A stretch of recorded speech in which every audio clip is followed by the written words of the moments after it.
This is a work of fiction. Any resemblance to real events or persons is purely coincidental. This story is purely fictional and does not promote or encourage any form of violence. In the depths of winter and the unknown, a man dares to chase the edge of the world. Driven by dreams and haunted by ambition, he pens letters not knowing what fate awaits. This is not just a tale of science, but of obsession, creation, and the monstrous cost of tampering with nature. St. Petersburg, Dakel, to Mrs. Saville, England. You will rejoice to hear that no disaster has accompanied the commencement of an enterprise which you have regarded with such evil forebodings. I arrived here yesterday, and my first task is to assure my dear sister of my welfare and increasing confidence in the success of my undertaking. I am already far north of London, and as I walk in the streets of Petersburg, I feel a cold northern breeze play upon my cheeks, which braces my nerves and fills me with delight. Do you understand this feeling? This breeze, which has traveled from the regions towards which I am advancing, gives me a foretaste of those icy climes. Inspirited by this wind of promise, my daydreams become more fervent and vivid. I try in vain to be persuaded that the pole is the seat of frost and desolation. It ever presents itself to my imagination as the region of beauty and delight. There, Margaret, the sun is forever visible, its broad disk just skirting the horizon and diffusing a perpetual splendor. There. For with your leave, my sister, I will put some trust in preceding navigators. Their snow and frost are banished, and, sailing over a calm sea, we may be wafted to a land surpassing in wonders and in beauty every region hitherto discovered on the habitable globe. Its productions and features may be without example, as the phenomena of the heavenly bodies undoubtedly are in those undiscovered solitudes. What may not be expected in a country of eternal light? I may there discover the wondrous power which attracts the needle, and may reguaposo late 1,000 celestial observations that require only this voyage to render their seeming eccentricities consistent forever.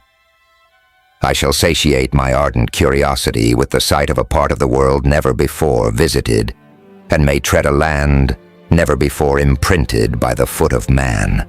These are my enticements, and they are sufficient to conquer all fear of danger or death, and to induce me to commence this laborious voyage with the joy a child feels when he embarks in a little boat with his holiday mates on an expedition of discovery up his native river.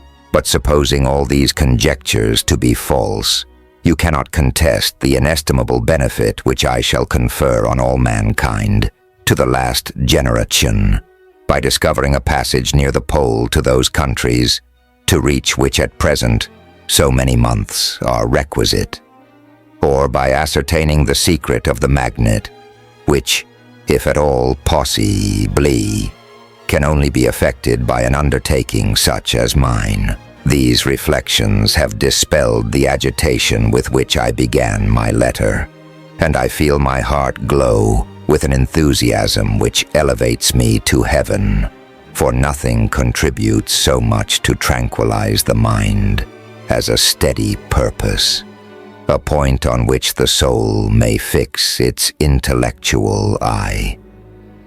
This expedition has been the favorite dream of my early years. I have read with ardor the accounts of the various voyages which have been made in the prospect of arriving at the North Pacific Ocean through the seas which surround the pole. You may remember that a history of all the voyages made for purposes of discovery composed the whole of our good Uncle Thomas's library. My education was neglected, yet I was passionately fond of reading.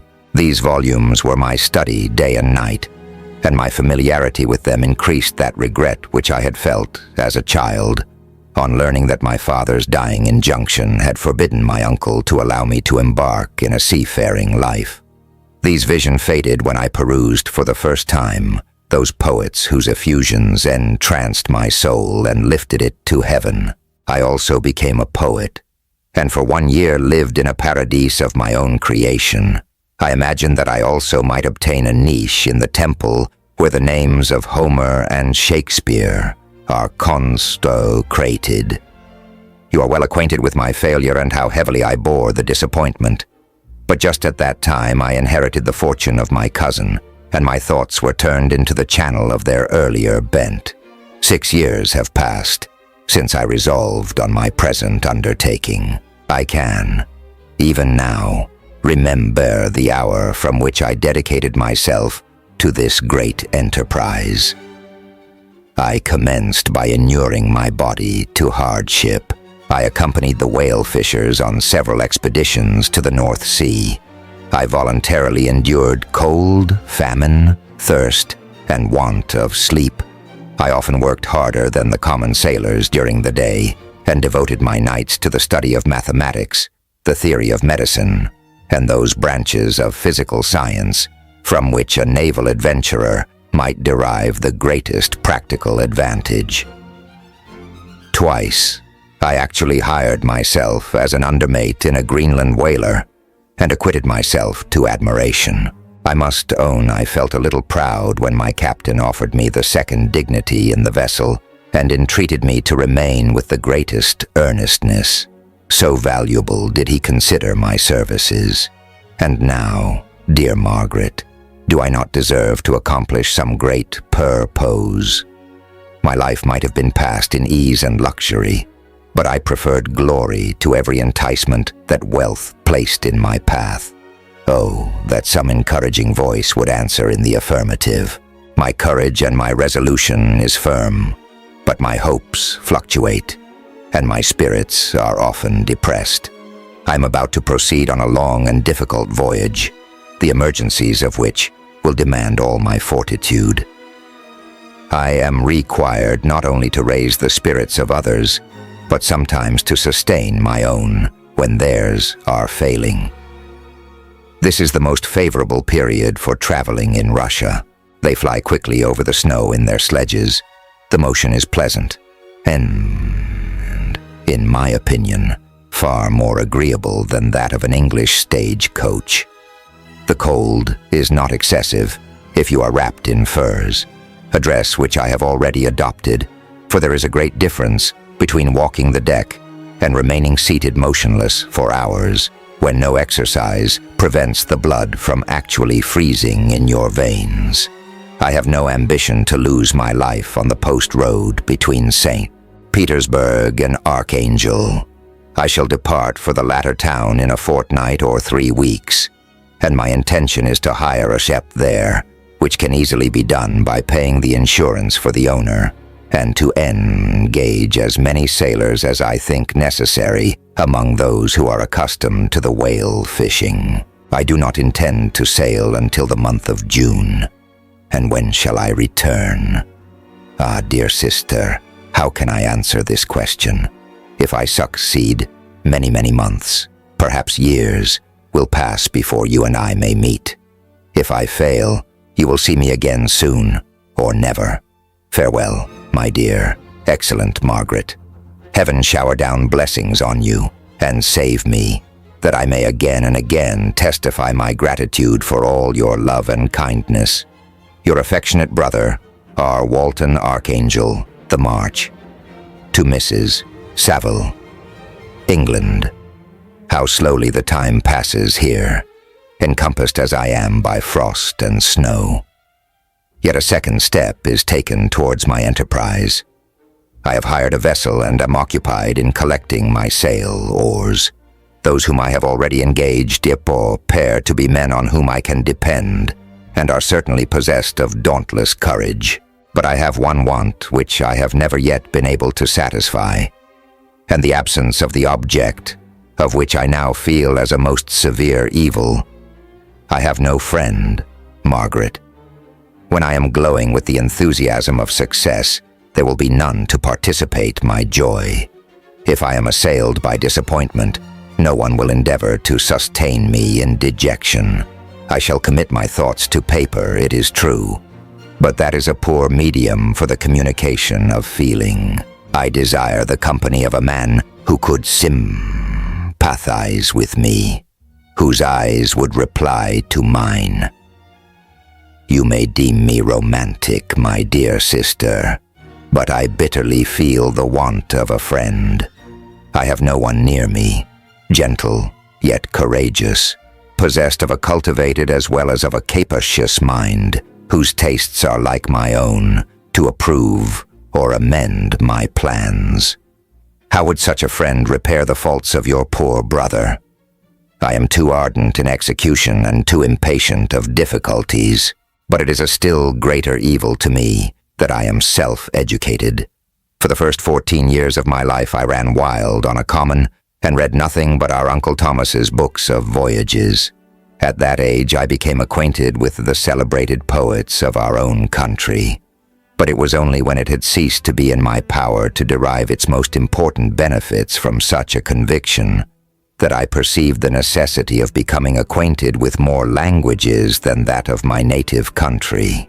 Now I am 28, and am in reality more illiterate than many schoolboys of 15. It is true that I have thought more, and that my daydreams are more extended and magnificent, but they want, as the painters call it, keeping, and I greatly need a friend who would have sense enough not to despise me as romantic, and affection enough for me to endeavor to regulate my mind. Well, these are useless complaints.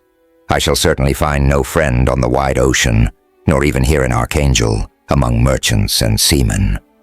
Yet some feelings, unallied to the dross of human nature, beat even in these rugged bosoms. My lieutenant, for instance, is a man of wonderful courage and enterprise. He is madly desirous of glory, or rather, to word my phrase more characteristically, of advancement in his profession. He is an Englishman, and in the midst of national and professional prejudices, unsoftened by cultivation, retains some of the noblest endowments of humanity. I first became acquainted with him on board a whale vessel. Finding that he was unemployed in this city, I easily engaged him to assist in my enterprise. The master is a person of an excellent disposition, and is remarkable in the ship for his gentleness and the mildness of his discipline. This circumstance, added to his well-known integrity and dauntless courage, made me very desirous to engage him. A youth passed in solitude, my best years spent under your gentle and feminine fosterage, has so refined the groundwork of my character that I cannot overcome an intense distaste to the usual brutality exercised on board ship. I have never lived it to be necessary, and when I heard of a mariner equally noted for his kindliness of heart and the respect and obedience paid to him by his crew, I felt myself peculiarly fortunate in being able to secure his services. I heard of him first, in rather a romantic manner, from a lady who owes to him the happiness of her life. This, briefly, is his story.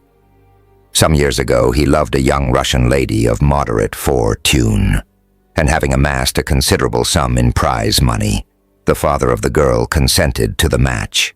He saw his mistress once before the destined ceremony, but she was bathed in tears, and throwing herself at his feet, entreated him to spare her, confessing at the same time that she loved another, but that he was poor, and that her father would never consent to the union.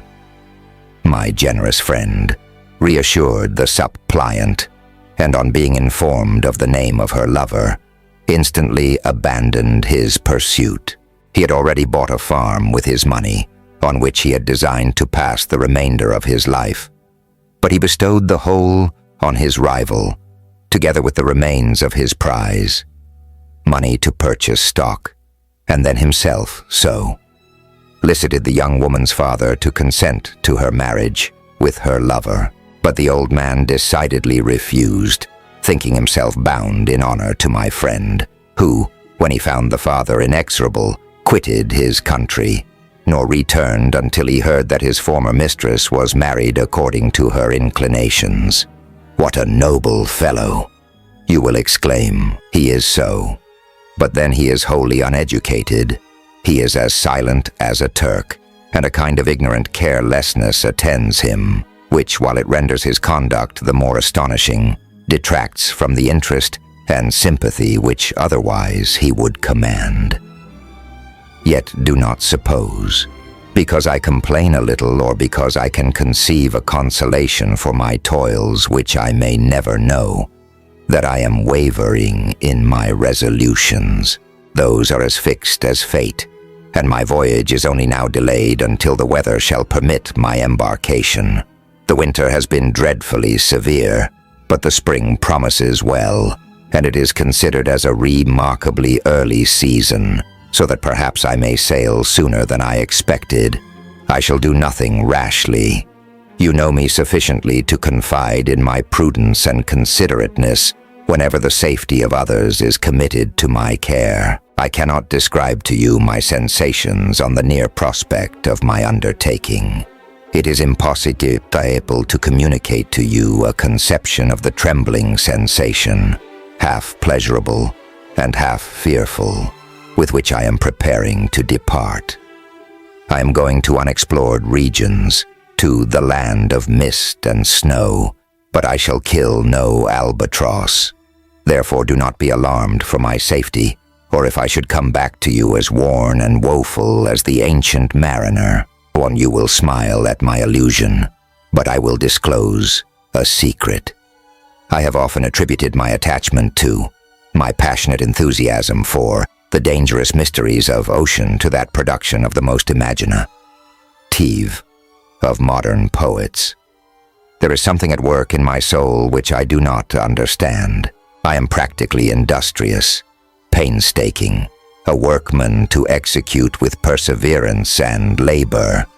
But besides this, there is a love for the marvelous, a belief in the marvelous, intertwined in all my projects, which hurries me out of the common pathways of men, even to the wild sea and unvisited regions I am about to explore.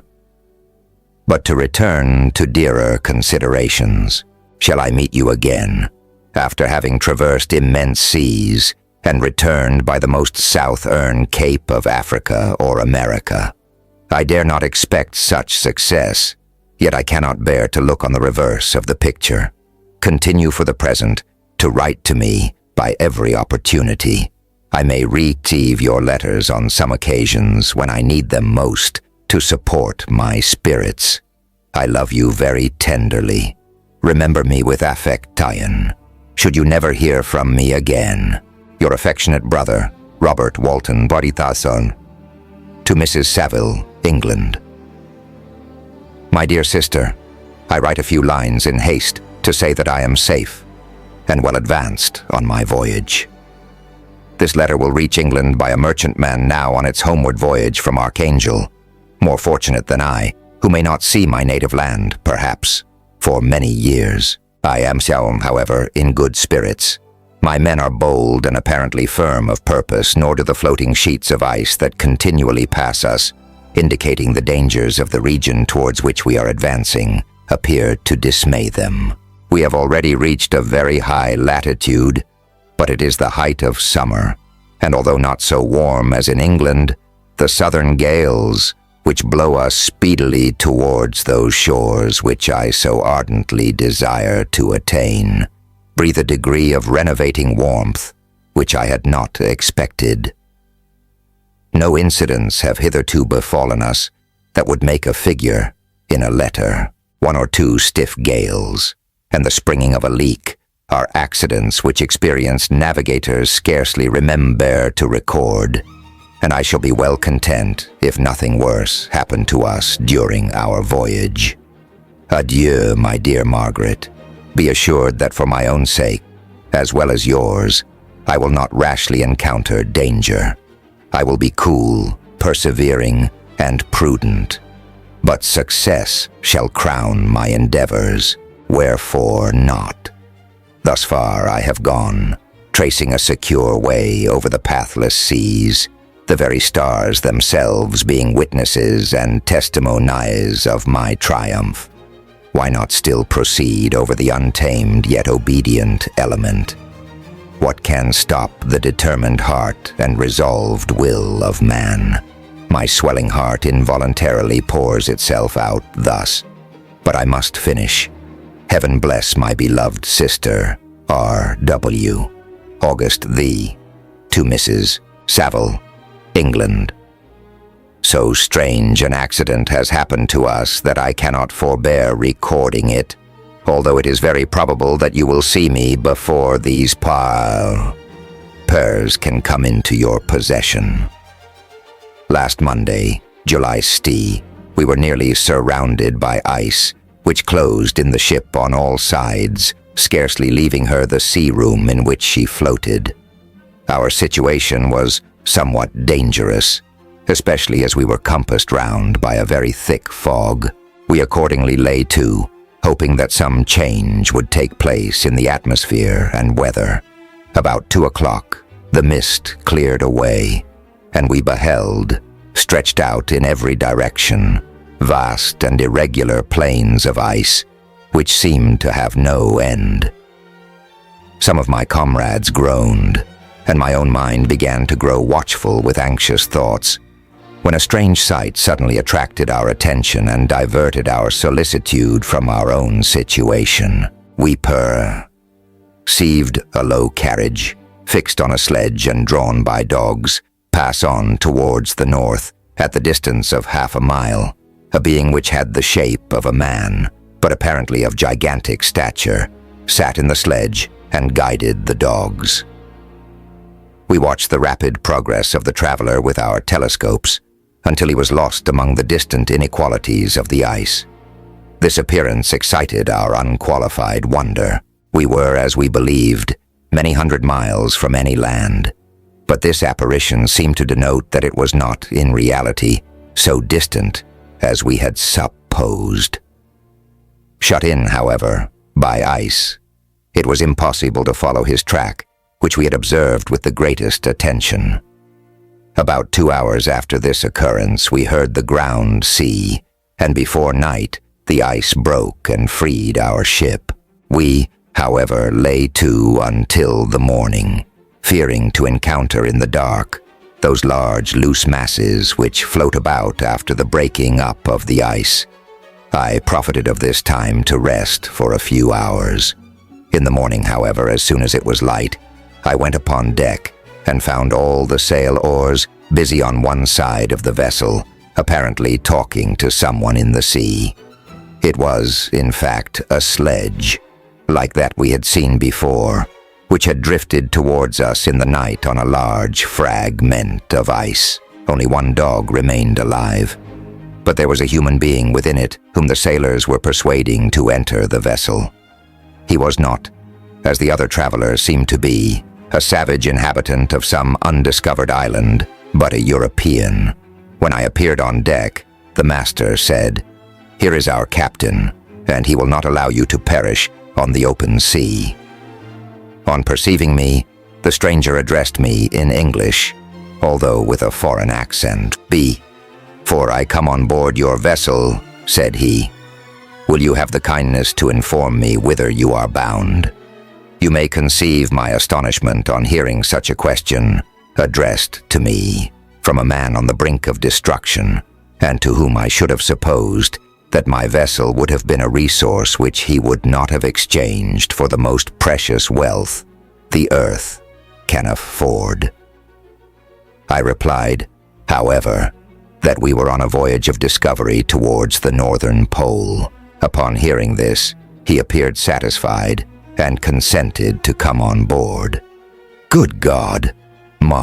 Garrett, if you had seen the man who thus capitulated for his safety, your surprise would have been boundless. His limbs were nearly frozen, and his body dreadfully emaciated by fatigue and suffering.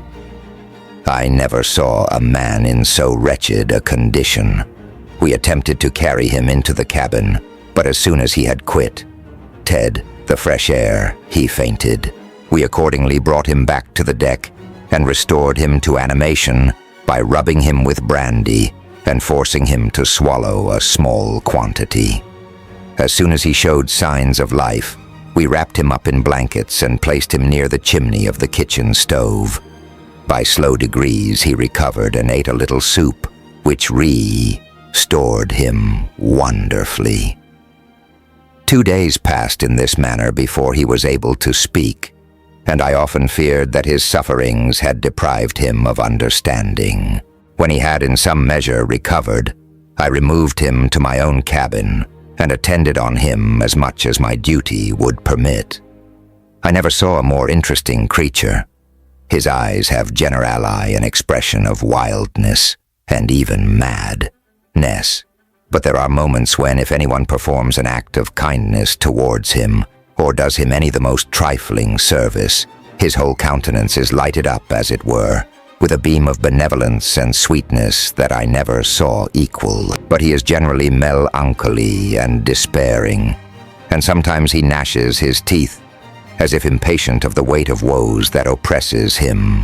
When my guest was a little recovered, I had great trouble to keep off the men who wished to ask him 1,000 questions. But I would not allow him to be tormented by their idle curiosity in a state of body and mind whose restoration evidently depended upon entire repose. Once, however, the lieutenant asked why he had come so far upon the ice in so strange a vehicle. His countenance instantly assumed an aspect of the deepest gloom, and he replied, "To seek one who fled from me." "And did the man whom you pursued travel in the same fashion?" "Yes." "Then I fancy we have seen him. For the day before we picked you up, we saw some dogs drawing a sledge with a man in it across the ice." This aroused the stranger's attention, and he asked a multitude of questions concerning the route which the demon, as he called him, had pursued. Soon after, when he was alone with me, he said, "I have doubtless excited your curiosity, as well as that of these good people, but you are too considerate to make inquiries." "Certainly, it would indeed be very impertinent and inhuman in me to trouble you with any inquisitiveness of mine, and yet you rescued me from a strange and perilous situation. You have benevolently restored me to life." Soon after this, he inquired if I thought that the breaking up of the ice had destroyed the other sledge. I replied that I could not answer with any degree of certainty, for the ice had not broken until near midnight, and the traveler might have arrived at a place of safety before that time. But of this I could not judge. From this time, a new spirit of life animated the decaying frame of the stranger. He manifested the greatest eagerness to be upon deck, to watch for the sledge which had before appeared. But I have persuaded him to remain in the cabin, for he is far too weak to sustain the rawness of the atmosphere. I have promised that someone should watch for him and give him instant notice if any new object should appear in sight. Such is my journal of what relates to this strange occurrence up to the present day. The stranger has gradually improved in health, but is very silent, and appears uneasy when anyone except myself enters his cabin. Yet his manners are so conciliating and gentle that the sailors are all interested in him, although they have had very little communication with him. For my own part, I begin to love him as a brother, and his constant and deep grief fills me with sympathy and compassion. He must have been a noble creature in his better days, being even now in wreck so attractive and amiable. I said in one of my letters, my dear Margaret, that I should find no friend on the wide ocean. Yet I have found a man who, before his spirit had been broken by misery, I should have been happy to have possessed as the brother of my heart. I shall continue my journal concerning the stranger at intervals, should I have any fresh incidents to record. August 3. My affection for my guest increases every day. He excites at once my admiration and my pity to an astonishing degree. How can I see so noble a creature destroyed by misery without feeling the most poignant grief? He is so gentle, yet so wise. His mind is so cultivated, and when he speaks, although his words are culled with the choicest art, yet they flow with rapidity and unparalleled eloquence. He is now much recovered from his illness and is continually on the deck, apparently watching for the sledge that preceded his own. Yet although unhappy, he is not so utterly occupied by his own misery, but that he interests himself deeply in the projects of others.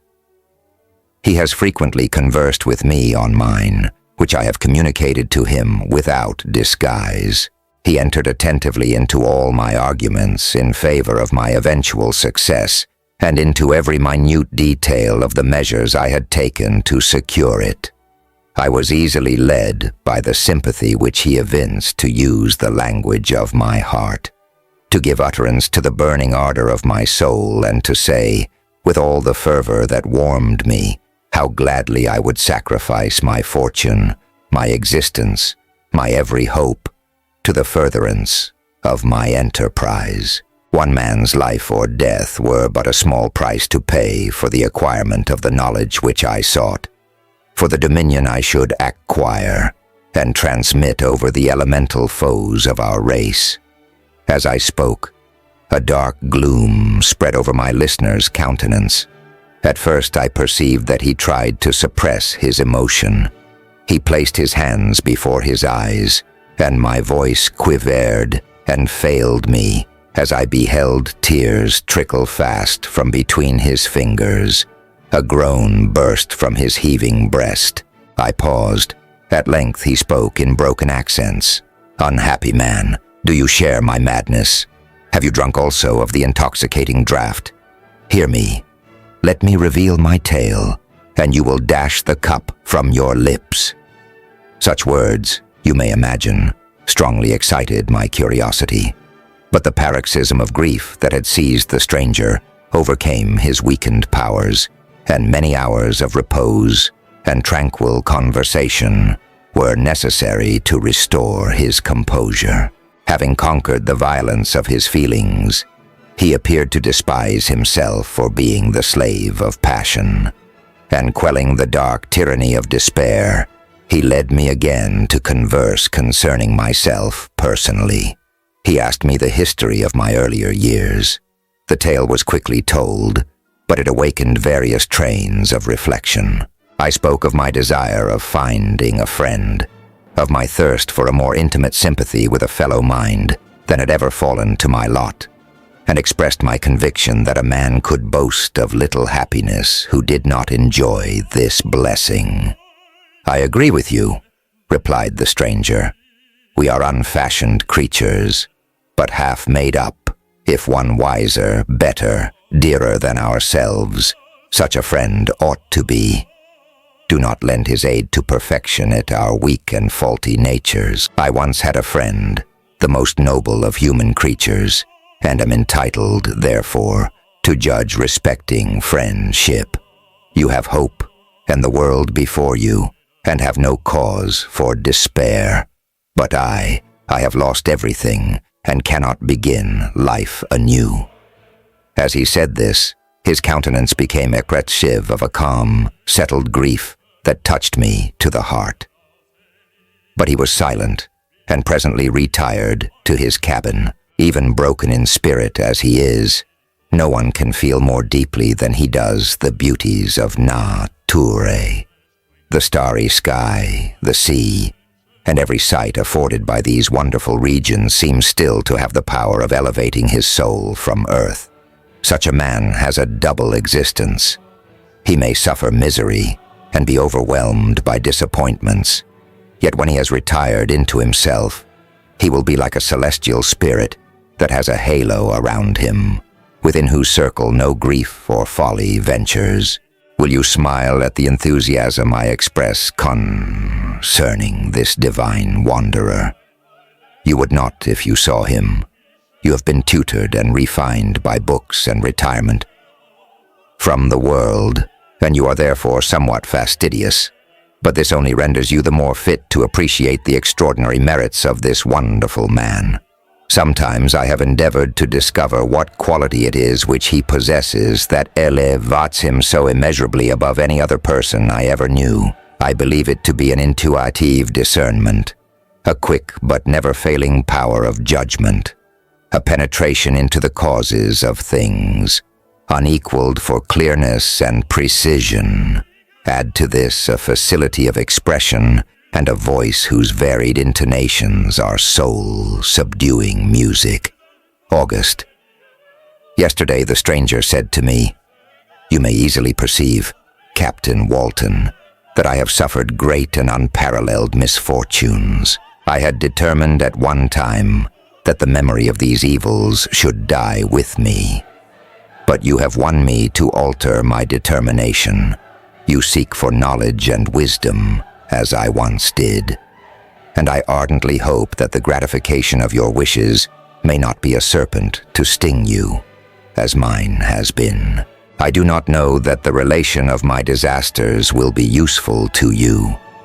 Yet, when I reflect that you are pursuing the same course, exposing yourself to the same dangers which have rendered me what I am, I imagine that you may deduce an apt moral from my tale, one that may direct you if you succeed in your undertaking and console you in case of failure.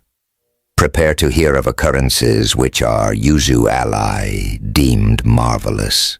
Were we among the tamer scenes of nature, I might fear to encounter your unbelief, perhaps your ridicule, but many things will appear possible in these wild and mysterious regions which would provoke the laughter of those unacquainted with the ever-varied powers of nature.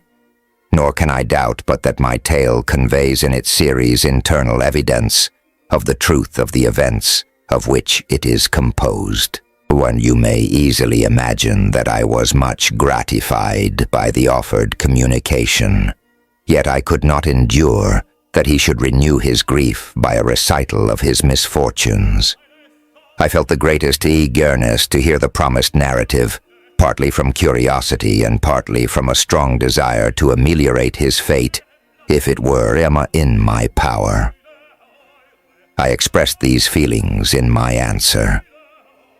"I thank you," he replied, "for your sympathy, but it is useless. My fate is nearly fulfilled. I wait but for one event, and then I shall repose in peace. I understand your feeling," continued he, perceiving that I wished to interrupt him. "But you are mistaken, my friend, if thus you will allow me to name you. Nothing can alter my destiny. Listen to my history, and you will perceive how irrevocably it is determined." He then told me that he would commence his narrative the next day when I should be at leisure. This promise drew from me the warmest thanks. I have resolved every night, when I am not imperatively occupied by my duties, to record, as nearly as possible in his own words, what he has related during the day. If I should be engaged, I will at least make notes. This manuscript will doubtless afford you the greatest pleasure, but to me, who know him, and who hear it from his own lips, with what interest and sympathy shall I read it in some future day? Even now, as I commence my task, his full-toned voice swells in my ears. His lustrous eyes dwell on me with all their melancholy sweetness. I see his thin hand raised in animation, while the lineaments of his face are irradiated by the soul within. Strange and harrowing must be his story. Frightful the storm which embraced the gallant vessel on its course and wrecked it. Thus, Chapter I am by birth a Genevese, and my family is one of the most distinguished of that republic. My ancestors had been for many years counselors and syndics, and my father had filled several public situations with honor and reputation. He was respected by all who knew him for his integrity and indefatigable attention to public business. He passed his younger days perpetually occupied by the affairs of his country. A variety of circumstances had prevented his marrying early, nor was it until the decline of life that he became a husband and the father of a family. As the circumstances of his marriage illustrate his character, I cannot refrain from relating them. One of his most intimate friends was a merchant who from a flourishing state fell through numerous mischances into poverty. This man, whose name was Beaufort, was of a proud and unbending disposition, and could not bear to live in poverty and oblivion in the same country where he had formerly been distinguished for his rank and magnificence. Having paid his debts, therefore, in the most honorable manner, he retreated with his daughter to the town of Lucerne, where he lived unknown and in wretchedness. My father loved Beaufort with the truest friendship, and was deeply grieved by his retreat in these unfortunate circumstances. He bitterly deplored the false pride which led his friend to a conduct so little worthy of the affection that united them. He lost no time in endeavoring to seek him out, with the hope of persuading him to begin the world again through his credit and assistance. Beaufort had taken effectual measures to conceal himself, and it was 10 months before my father discovered his abode. Overjoyed at this discovery, he hastened to the house, which was situated in a mean street near the Reuss. But when he entered, misery and despair alone welcomed him. Beaufort had saved but a very small sum of money from the wreck of his fortunes, but it was sufficient to provide him with sustenance for some months, and in the meantime he hoped to procure some respectable employment in a merchant's house. The interval was consequently spent in inaction. His grief only became more deep and rankling when he had leisure for reflection, and at length it took so fast hold of his mind that at the end of 3 months he lay on a bed of sickness, incapable of any exertion. His daughter attended him with the greatest tenderness, but she saw with despair that their little fund was rapidly decreasing, and that there was no other prospect of support. But Caroline Beaufort possessed a mind of an uncommon mold, and her courage rose to support her in her adversity. She procured plain work. She plaited straw, and by various means contrived to earn a pittance scarcely sufficient to support life. Several months passed in this manner. Her father grew worse. Her time was more entirely occupied in attending him. Her means of subsistence decreased, and in the 10th month, her father died in her arms, leaving her an orphan and a beggar. This last blow overcame her, and she knelt by Beaufort's coffin weeping bitterly when my father entered the chamber. He came like a protecting spirit to the poor girl, who committed herself to his care, and after the interment of his friend, he conducted her to Geneva and placed her under the protection of a relation. 2 years after this event, Caroline became his wife. There was a considerable difference between the ages of my parents, but this circumstance seemed to unite them only closer in bonds of devoted affection. There was a sense of justice in my father's upright mind, which rendered it necessary that he should approve highly to love strongly. Perhaps during former years he had suffered from the late discovered unworthiness of one beloved, and so was disposed to set a greater value on tried worth. There was a show of gratitude and worship in his attachment to my mother, differing wholly from the doting fondness of age, for it was inspired by reverence for her virtues and a desire to be the means of, in some degree, recompensing her for the sorrows she had endured, but which gave inexpressible grace to his behavior to her. Everything was made to yield to her wishes and her convenience. He strove to shelter her, as a fair exotic is sheltered by the gardener from every rougher wind, and to surround her with all that could tend to excite pleasurable emotion in her soft and benevolent mind. Her health, and even the tranquility of her hitherto constant spirit, had been shaken by what she had gone through. During the 2 years that had elapsed previous to their marriage, my father had gradually relinquished all his public functions, and immediately after their union they sought the pleasant climate of Italy, and the change of scene and interest attendant on a tour through that land of wonders as a restorative for her weakened frame. From Italy, they visited Germany and France. I, their eldest child, was born at Naples, and as an infant accompanied them in their rambles. I remained for several years their only child. Much as they were attached to each other, they seemed to draw inexhaustible stores of affection from a very mine of love to bestow them upon me. My mother's tender caresses and my father's smile of benevolent pleasure, while regarding me, are my first recollections. I was their plaything and their idol and something better, their child, the innocent and helpless creature bestowed on them by heaven, whom to bring up to good, and whose future lot it was in their hands to direct to happiness or misery, according as they fulfilled their duties towards me. With this deep consciousness of what they owed towards the being to which they had given life, added to the active spirit of tenderness that animated both, it may be imagined that while during every hour of my infant life I received a lesson of patience, of charity, and of self-control, I was so guided by a silken cord that all seemed but one train of enjoyment to me. For a long time I was their only care. My mother had much desired to have a daughter, but I continued their single offspring. When I was about 5 years old, while making an excursion beyond the frontiers of Italy, they passed a week on the shores of the Lake of Como. Their benevolent disposition often made them enter the cottages of the poor. This, to my mother, was more than a duty.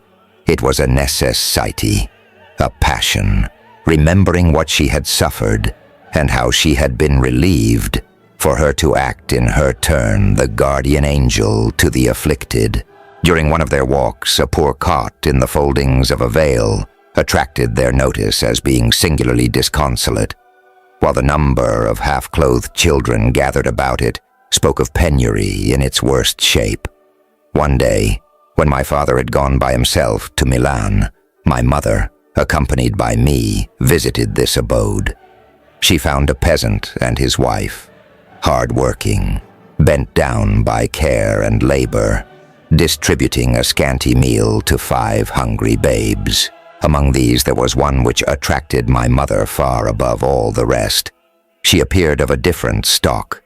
The 4 others were dark-eyed, hardy little vagrants. This child was thin and very fair. Her hair was the brightest living gold, and despite the poverty of her clothing, seemed to set a crown of distinction on her head.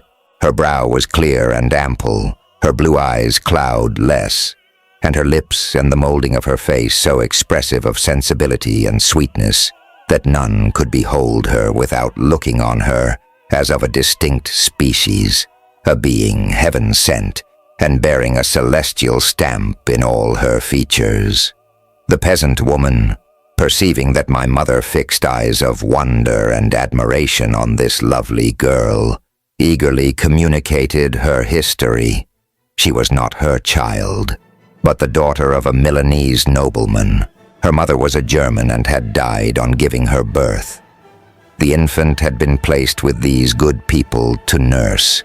They were better off then. They had not been long married, and their eldest child was but just born. The father of their charge was one of those Italians nursed in the memory of the antique glory of Italy, one among the schiavi ognor frementi, who exerted himself to obtain the liberty of his country. He became the victim of its weakness. Whether he had died or still lingered in the dungeons of Austria was not known. His property was confiscated. His child became an orphan and a beggar. She continued with her foster parents and bloomed in their rude abode, fairer than a garden rose among dark-leaved brambles. When my father returned from Milan, he found playing with me in the hall of our villa a child fairer than pictured cherub, a creature who seemed to shed radiance from her looks, and whose form and motions were lighter than the chamois of the hills. The apparition was soon explained. With his permission, my mother prevailed on her rustic guardians to yield their charge to her. They were fond of the sweet orphan. Her press, hence, had seemed a blessing to them, but it would be unfair to her to keep her in poverty and want when Providence afforded her such powerful protection. They consulted their village priest, and the result was that Elizabeth Lavenza became the inmate of my parents' house, my more-than sister, the beautiful and adored companion of all my occupations and my pleasures. Everyone loved Elizabeth.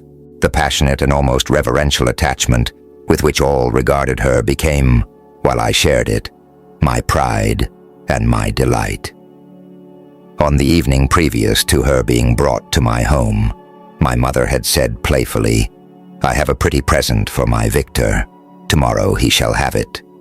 And when, on the morrow, she presented Elizabeth to me as her promised gift, I, with childish seriousness, interpreted her words literally and looked upon Elizabeth as mine to protect, love, and cherish. All praises bestowed on her I received as maid to a possession of my own. We called each other familiarly by the name of cousin. No word, no expression could body forth the kind of relation in which she stood to me, my more than sister, since till death she was to be mine only, CHAPTER2. We were brought up together. There was not quite a year difference in our ages. I need not say that we were strangers to any species of disunion or dispute. Harmony was the soul of our companionship, and the diversity and contrast that subsisted in our characters drew us nearer together. Elizabeth was of a calmer and more concentrated disposition, but with all my ardor, I was capable of a more intense application and was more deeply smitten with the thirst for knowledge. She busied herself with following the aerial creations of the poets, and in the majestic and wondrous scenes which surrounded our Swiss home. The sublime shapes of the mountains, the changes of the seasons, tempest and calm, the silence of wind tear, and the life and turbulence of our alpine summers. She found ample scope for admiration and delight, while my companion contemplated with a serious and satisfied spirit the magnificent appearances of things. I delighted in investigating their causes. The world was to me a secret which I desired to divine. Curiosity, earnest research to learn the hidden laws of nature, gladness akin to rapture as they were unfolded to me, are among the earliest sensations I can remember. On the birth of a second son, my junior by 7 years, my parents gave up entirely their wandering life and fixed themselves in their native country.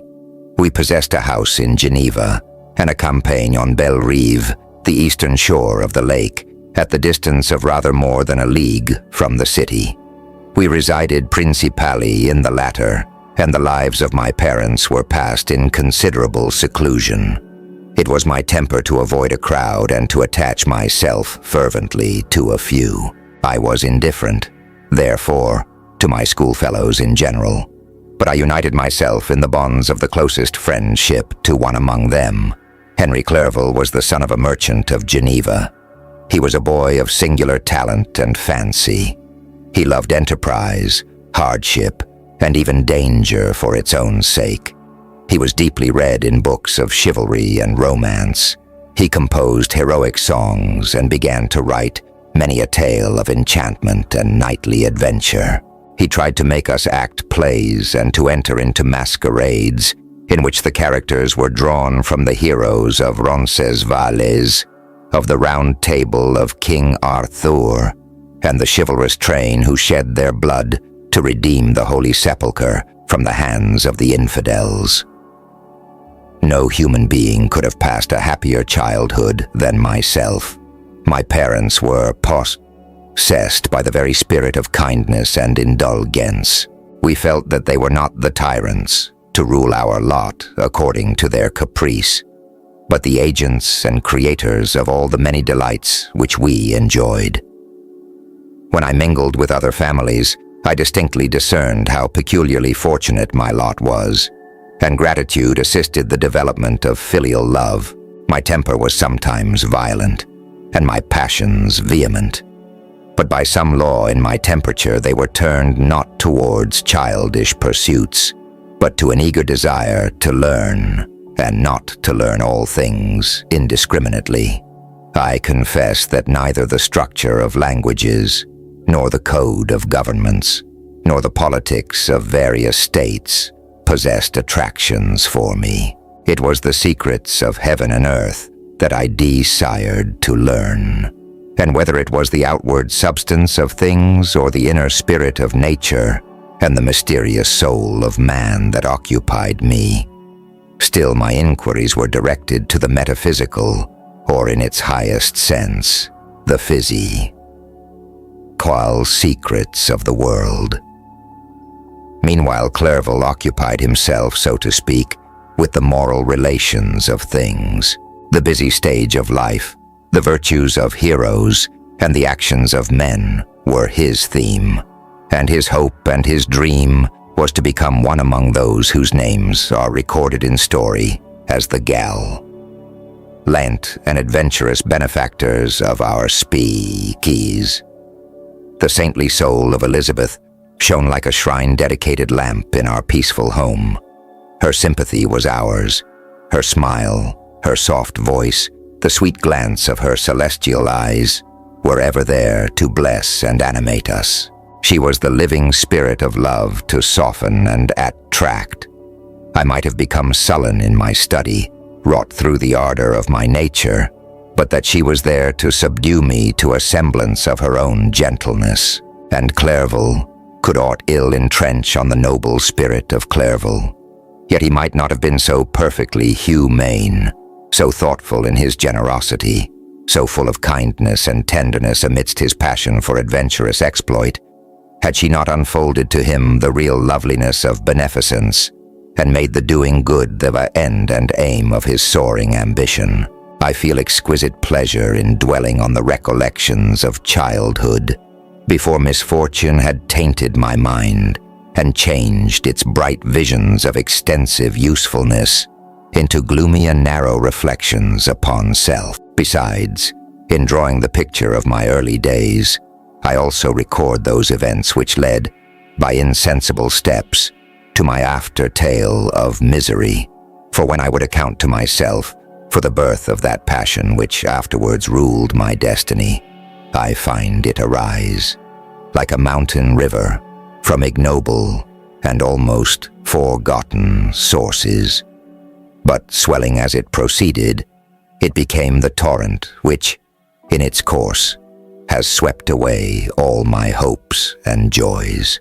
Natural philosophy is the genius that has regulated my fate. I desire, therefore, in this narration, to state those facts which led to my predilection for that science. When I was 13 years of age, we all went on a party of pleasure to the baths near Thonon. The inclemency of the weather obliged us to remain a day confined to the inn. In this house I chanced to find a volume of the works of Cornelius Agrippa. I opened it with apathy. The theory which he attempts to demonstrate and the wonderful facts which he relates soon changed this feeling into enthusiasm. A new light seemed to dawn upon my mind, and bounding with joy, I communicated my discovery to my father. The looked carelessly at the title page of my book and said, "Ah, Cornelius Agrippa. My dear Victor, do not waste your time upon this. It is sad trash." If instead of this remark, my father had taken the pains to explain to me that the principles of Agrippa had been entirely exploded, and that a modern system of science had been introduced which possessed much greater powers than the ancient, because the powers of the latter were chimerical, while those of the former were real and practical. Under such circumstances, I should certainly have thrown Agrippa aside and have contented my imagination, warmed as it was by returning with greater ardor to my former studies. It is even possible that the train of my ideas would never have received the fatal impulse that led to my ruin. But the cursory glance my father had taken of my volume by no means assured me that he was acquainted with its contents, and I continued to read with the greatest avidity. When I returned home, my first care was to procure the whole works of this author, and afterwards of Paracelsus and Albertus Magnus. I read and studied the wild fancies of these writers with delight. They appeared to me treasures known to few besides myself. I have described myself as always having been imbued with a fervent longing to penetrate the secrets of nature. In spite of the intense labor and wonderful discoveries of modern philosophers, I always came from my studies discontented and unsatisfied. Sir Isaac Newton is said to have avowed that he felt like a child picking up shells beside the great and unexplored ocean of truth. Those of his successors in each branch of natural philosophy with whom I was acquainted appeared even to my boy's apprehensions as Tyros engaged in the same pursuit. The untaught peasant beheld the elements around him and was acquainted with their practical uses. The most learned philosopher knew little more.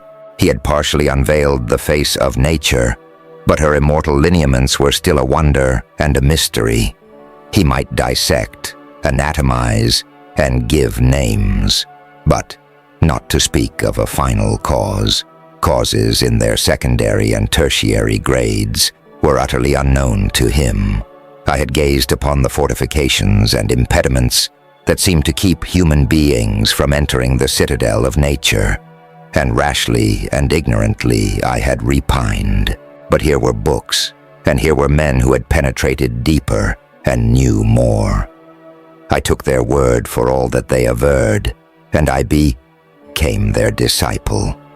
It may appear strange that such should arise in the 18th century, but while I followed the routine of education in the schools of Geneva, I was, to a great degree, self-taught with regard to my favorite studies.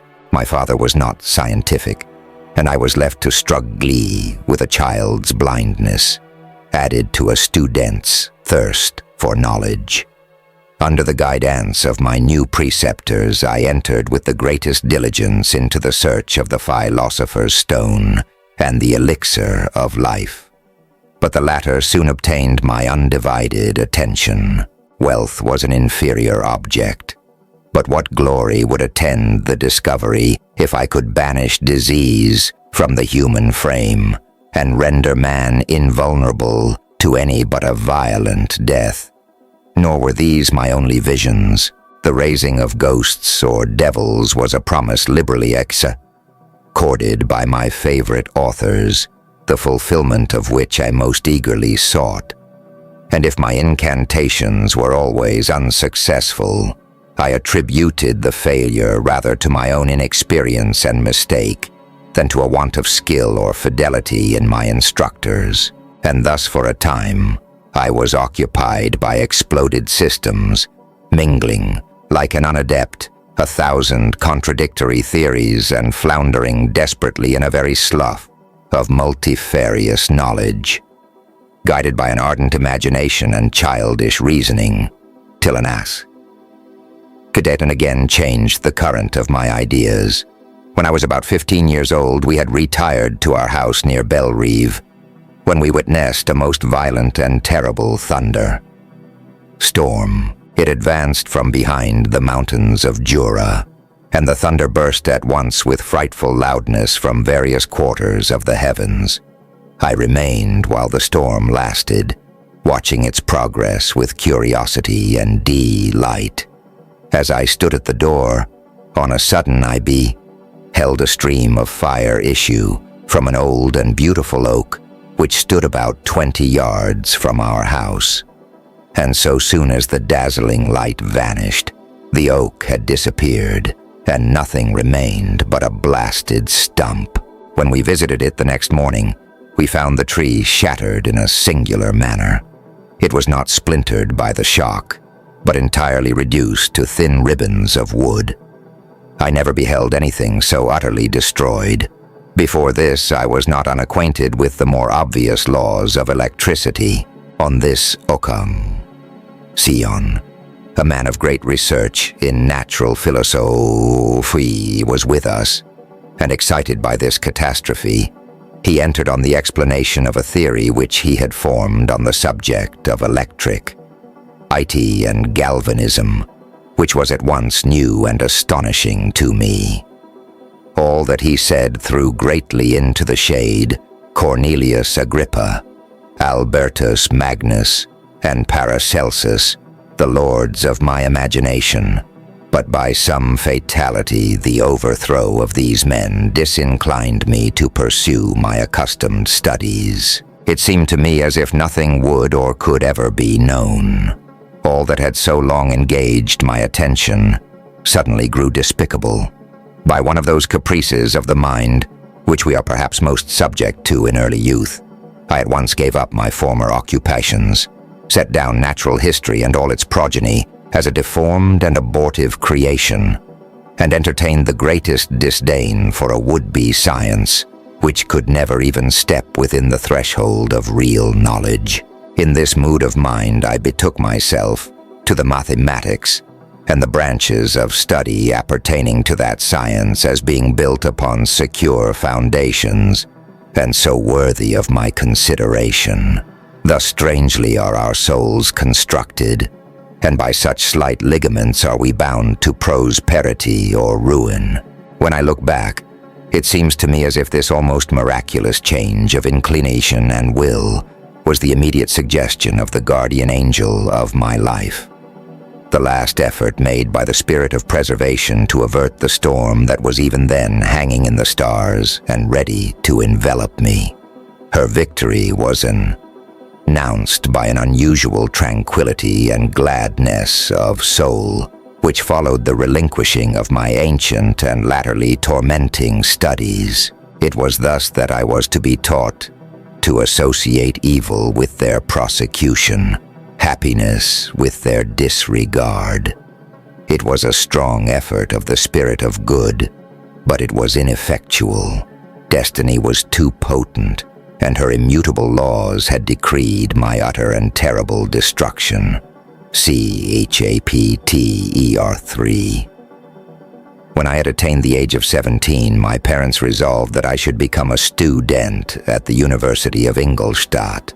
I had hitherto attended the schools of Geneva, but my father thought it necessary for the completion of my education that I should be made acquainted with other customs than those of my native country. My departure was therefore fixed at an early date, but before the day resolved upon could arrive, the first misfortune of my life occurred, an omen, as it were, of my future misery. Elizabeth had caught the scarlet fever. Her illness was severe, and she was in the greatest danger. During her illness, many arguments had been urged to persuade my mother to refrain from attending upon her.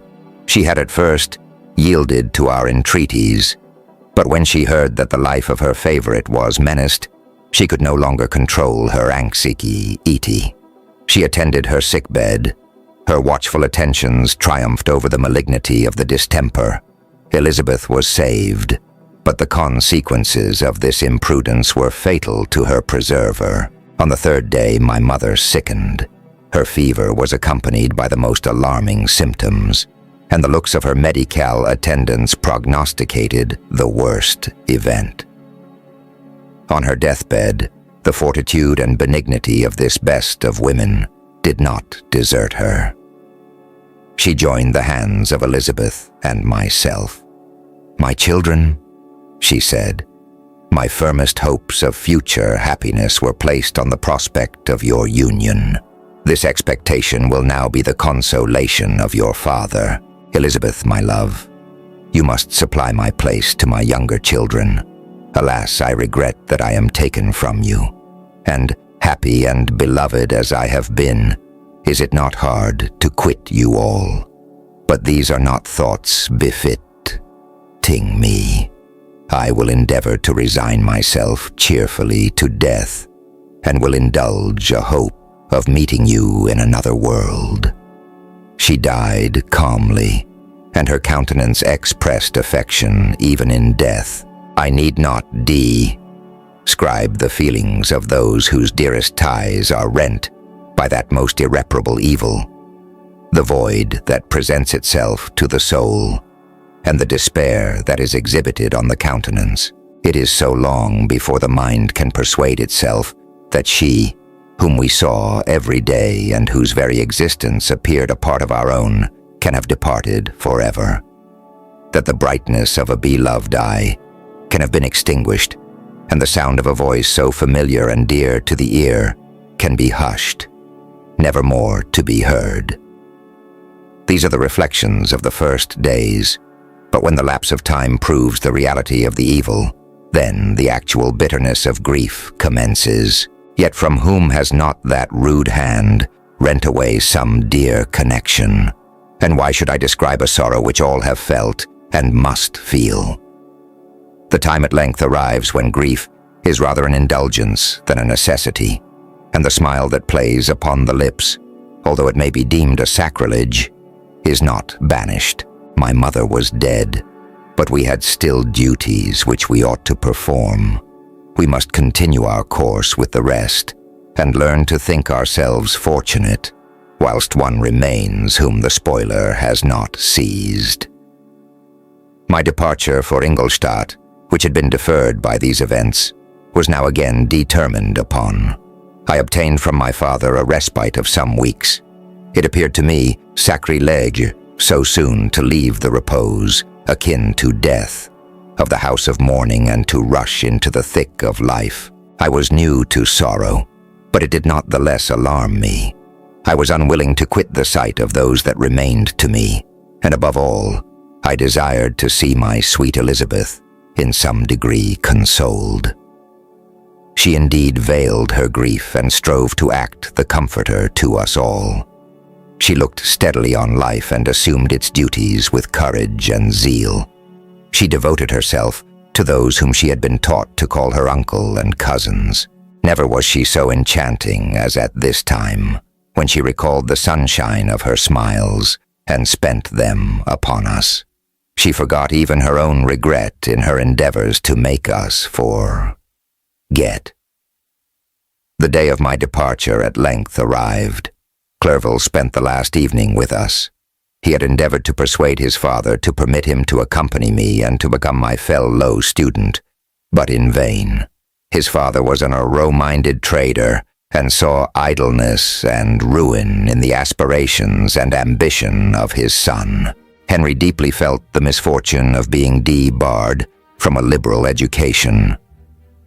He said little, but when he spoke I read in his kindling eye and in his animated glance a restrained but firm resolve not to be chained to the miserable details of commerce. We sat late. We could not tear ourselves away from each other, nor persuade ourselves to say the word farewell. It was said, and we retired under the pretense of seeking repose, each fancying that the other was deceived. But when at morning's dawn I descended to the carriage which was to convey me away, they were all there, my father again to bless me, Clerval to press my hand once more, my Elizabeth to renew her entreaties that I would write often, and to bestow the last feminine attentions on her playmate and friend. I threw myself into the chaise that was to convey me away, and indulged in the most melancholy reflections. I, who had ever been surrounded by amiable companions, continually engaged in endeavoring to bestow mutual pleasure. I was now alone. In the university whither I was going, I must form my own friends and be my own protector. My life had hitherto been remarkably secluded and domestic, and this had given me invincible repugnance to new countenances. I loved my brothers, Elizabeth and Clerval. These were old familiar faces, but I believed myself totally unfitted for the company of strangers. Such were my reflections as I commenced my journey. But as I proceeded, my spirits and hopes rose. I ardently desired the acquisition of knowledge. I had often, when at home, thought it hard to remain during my youth cooped up in one place and had longed to enter the world and take my station among other human beings. Now my desires were complied with, and it would indeed have been folly to repent. I had sufficient leisure for these and many other reflections during my journey to Ingolstadt, which was long and fatiguing. At length, the high white steeple of the town met my eyes. I alighted and was conducted to my solitary apartment to spend the evening as I pleased. The next morning, I delivered my letters of introduction and paid a visit to some of the principal professors. Chance, or rather the evil influence, the angel of destruction, which asserted omnipotent sway over me from the moment I turned my reluctant steps from my father's door, led me first to Mr. Krempe, professor of natural philosophy. He was an uncouth man, but deeply imbued in the secrets of his science. He asked me several questions concerning my progress in the different branches of science appertaining to natural philosophy. I replied carelessly, and partly in contempt, mentioned the names of my alchemists as the principal authors I had studied. The professor stared. "Have you," he said, "really spent your time in studying such nonsense?" I replied in the affirmative. "Every minute," continued Monsieur Krempe with warmth, "every instant that you have wasted on those books is utterly and entirely lost. You have burdened your memory with exploded systems and use. Less names. Good God, in what desert land have you lived, where no one was kind enough to inform you that these fancies which you have so greedily imbibed are 1,000 years old and as musty as they are ancient? I little expected, in this enlightened and scientific age, to find a disciple of Albertus Magnus and Paracelsus. My dear sir, you must begin your studies entirely anew." So saying, he stepped aside and wrote down a list of several books treating of natural philosophy, which he desired me to procure, and dismissed me after mentioning that in the beginning of the following week he intended to commence a course of lectures upon natural philosophy in its general relations, and that Monsieur Waldman, a fellow professor, would lecture upon chemistry the alternate days that he omit Ted. I returned home, not disappointed, for I have said that I had long considered those authors useless whom the professor reprobated, but I returned not at all the more inclined to recur to these studies in any shape. Monsieur Krempe was a little squat man with a gruff voice and a repulsive countenance. The teacher, therefore, did not prepossess me in favor of his pursuits. In rather a too philosophical and connected a strain, perhaps, I have given an account of the conclusions I had come to concerning them in my early years. As a child, I had not been content with the results promised by the modern professors of natural science, with a confusion of ideas only to be accounted for by my extreme youth and my want of a guide on such matters. I had retrod the steps of knowledge along the paths of time, and exchanged the discoveries of recent inquirers for the dreams of forgotten alchemists. Besides, I had a contempt for the uses of modern natural philosophy. It was very different when the maîtres of the science sought immortality and power. Such views, although futile, were grand. But now, the scene was changed. The ambition of the inquirer seemed to limit itself to the annihilation of those visions on which my interest in science was chiefly founded. I was required to exchange chimeras of boundless grandeur for realities of little worth. Such were my reflections during the first 2 or 3 days of my residence at Ingolstadt, which were chiefly spent in becoming acquainted with the localities and the principal residence in my new abode. But as the ensuing week commenced, I thought of the information which Monsieur Krempe had given me concerning the lectures. And although I could not consent to go and hear that little conceited fellow deliver sentences out of a pulpit, I recollected what he had said of Monsieur Waldman, whom I had never seen, as he had hitherto been out of town. Partly from curiosity, and partly from idleness, I went into the lecturing room, which Monsieur Waldman entered shortly after. This professor was very unlike his colleague. He appeared about 50 years of age, but with an aspect expressive of the greatest benevolence. A few gray hairs covered his temples, but those at the back of his head were nearly black. His person was short, but remarkably erect, and his voice the sweetest I had ever heard. He began his lecture by a recapitulation of the history of chemistry and the various improvements made by different men of learning, pronouncing with fervor the names of the most distinguished discoverers. He then took a cursory view of the present state of the science and explained many of its elementary terms. After having made a few preparatory experiments, he concluded with a panegyric upon modern chemistry, the terms of which I shall never forget. "The ancient teachers of this science," said he, "promised impossibilities and performed nothing. The modern masters promise very little. They know that metals cannot be transmuted, and that the elixir of life is a chimera.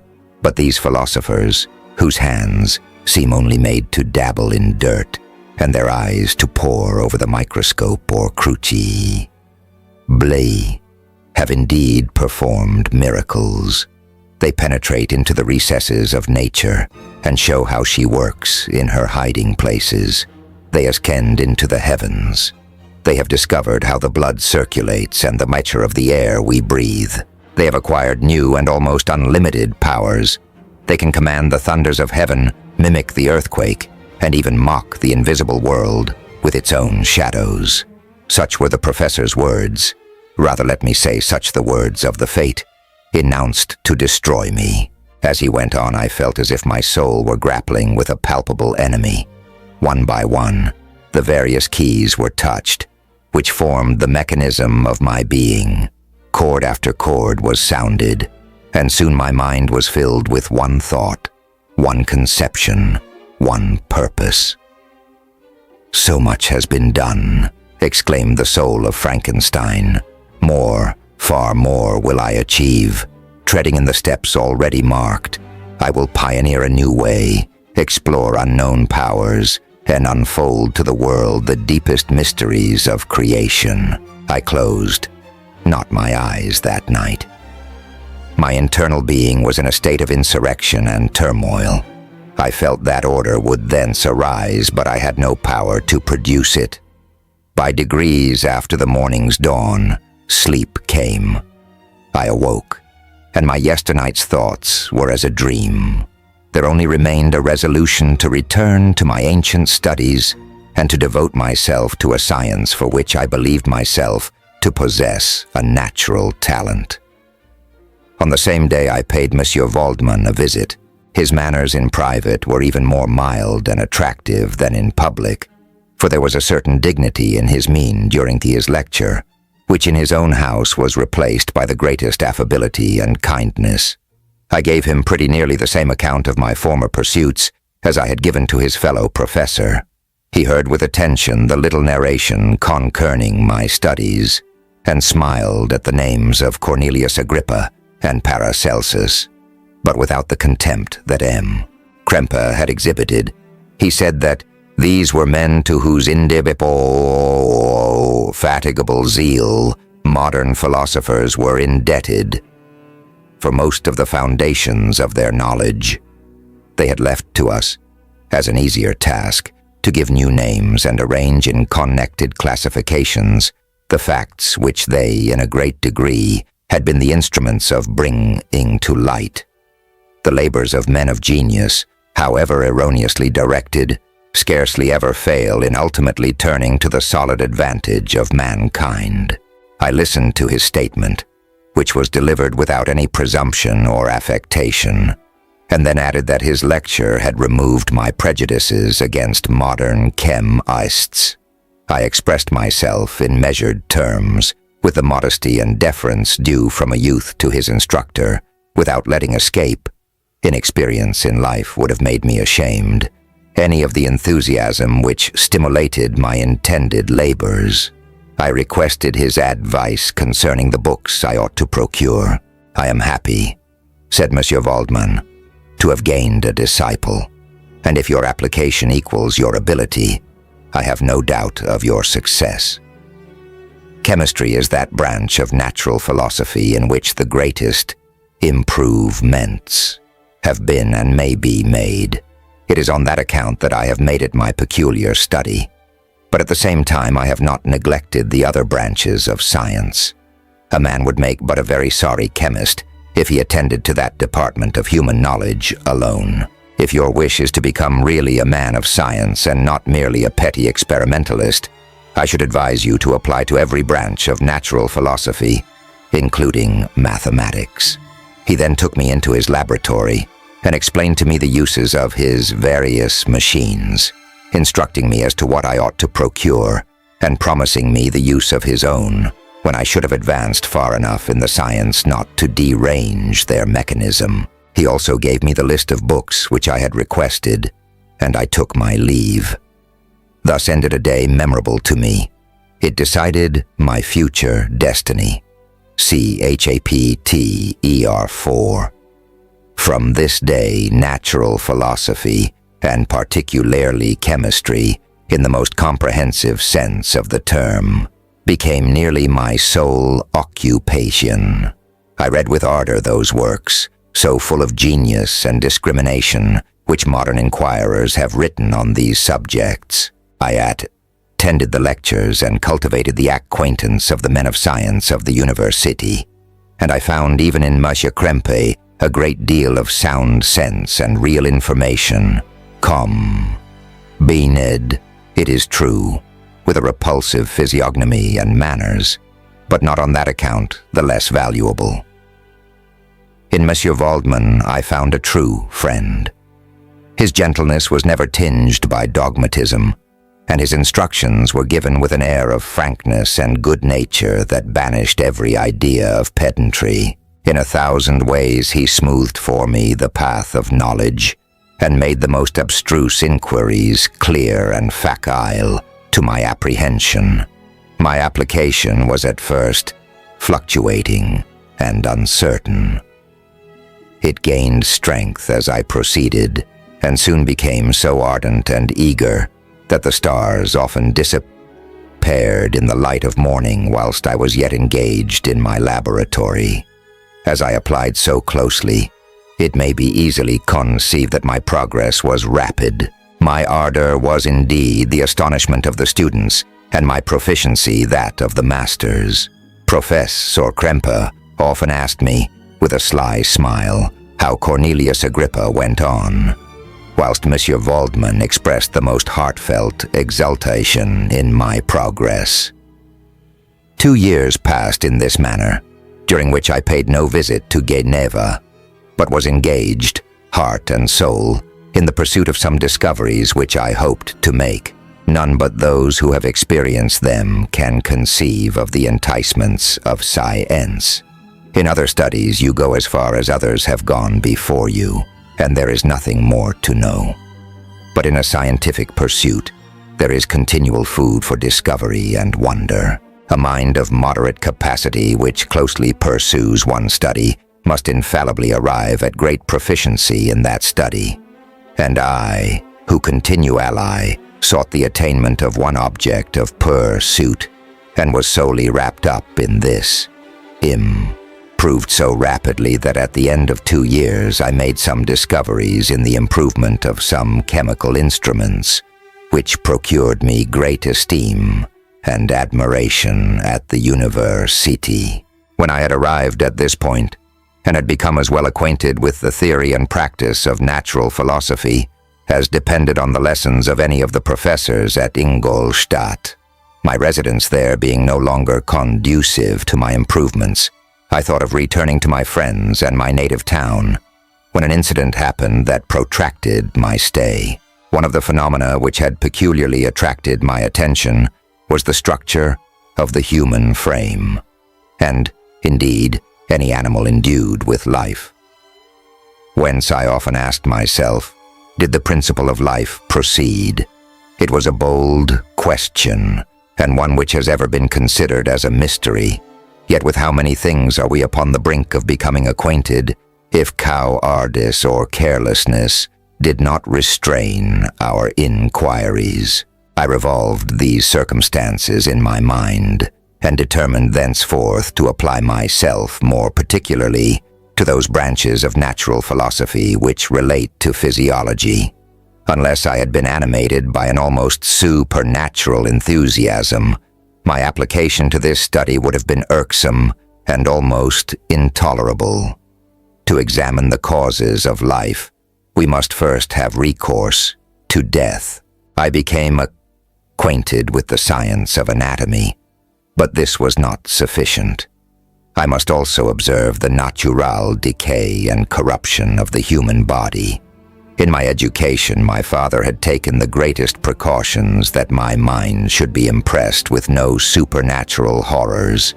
I do not ever remember to have trembled at a tale of superstition, or to have feared the apparition of a spirit. Darkness had no effect upon my fancy, and a churchyard was to me merely the receptacle of bodies deprived of life, which from being the seat of beauty and strength had become food for the worm. Now I was led to examine the cause and progress of this decay, and forced to spend days and nights in vaults and charnel houses. My attention was fixed upon every object, the most insupportable to the delicacy of the human feelings. I saw how the fine form of man was degraded and wasted. I beheld the corruption of death succeed to the blooming cheek of life. I saw how the worm inherited the wonders of the eye and brain. I paused, examining and analyzing all the minutiae of causation, as exemplified in the change from life to death, and death to life, until from the midst of this darkness a sudden light broke in upon me. A light so brilliant and wondrous, yet so simple, that while I became dizzy with the immensity of the prospect which it illustrated, I was surprised that among so many men of genius who had directed their inquiries towards the same science, that I alone should be reserved to discover so astonishing a secret. Remember, I am not recording the vision of a madman. The sun does not more certainly shine in the heavens than that which I now affirm is true. Some miracle might have produced it, yet the stages of the discovery were distinct and probable. After days and nights of incredible labor and fatigue, I succeeded in discovering the cause of generation and life. Nay, more, I became myself capable of bestowing animation upon lifeless matter. The astonishment which I had at first experienced on this discovery soon gave place to delight and rapture. After so much time spent in painful labor, to arrive at once at the summit of my desires was the most gratifying consummation of my toils. But this discovery was so great and overwhelming that all the steps by which I had been progressively led to it were obliterated, and I beheld only the result. What had been the study and desire of the wisest men since the creation of the world was now within my grasp. Not that, like a magic scene, it all opened upon me at once. The information I had obtained was of a nature rather to direct my endeavors so soon as I should point them towards the object of my search, than to exhibit that object already accomplished. I was like the Arabian who had been buried with the dead and found a passage to life, aided only by one glimmering and seemingly ineffectual light.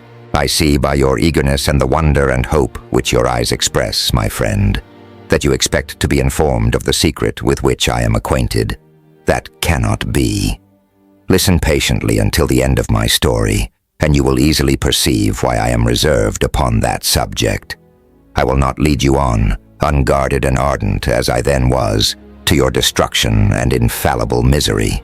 Learn from me, if not by my precepts, at least by my example, how dangerous is the acquirement of knowledge, and how much happier that man is who believes his native town to be the world, than he who aspires to become greater than his nature will allow. When I found so astonishing a power placed within my hands, I hesitated a long time concerning the manner in which I should employ it. Although I possessed the capacity of bestowing animation, yet to prepare a frame for the reception of it, with all its intricacies of fibers, muscles, and veins, still remained a work of inconceivable difficulty and labor. I doubted at first whether I should attempt the creation of a being like myself, or one of simpler organization, but my imagination was too much exalted by my first success to permit me to doubt of my ability to give life to an animal as complex and wonderful as man. The materials at present within my command hardly appeared adequate to so arduous an undertaking, but I doubted not that I should ultimately succeed. I prepared myself for a multitude of reverses. My operations might be incessantly baffled, and at last my work be imperfect. Yet when I considered the improvement which every day takes place in science and mechanics, I was encouraged to hope my present attempts would at least lay the foundations of future success. Nor could I consider the magnitude and complexity of my plan as any argument of its impracticability. It was with these feelings that I began the creation of a human being. As the minuteness of the parts formed a great hindrance to my speed, I resolved, contrary to my first intention, to make the being of a gigantic stature, that is to say, about 8 feet in height, and proportionably large. After having formed this determination, and having spent some months in successfully collecting and arranging my materials, I began. No one can conceive the variety of feelings which bore me onwards, like a hurricane, in the first enthusiasm of success. Life and death appeared to me ideal bounds, which I should first break through, and pour a torrent of light into our dark world. A new species would bless me as its creator and source. Many happy and excellent natures would owe their being to me. No father could claim the gratitude of his child so completely as I should deserve theirs. Pursuing these reflections, I thought that if I could bestow animation upon lifeless matter, I might in process of time, although I now found it impossible, renew life where death had apparently devoted the body to corruption.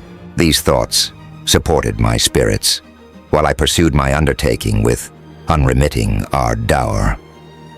My cheek had grown pale with study, and my person had become emaciated with confinement.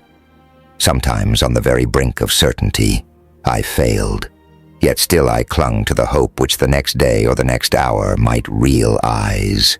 One secret which I alone possessed was the hope to which I had dedicated myself, and the moon gazed on my midnight labors while, with unrelaxed and breathless eagerness, I pursued nature to her hiding places.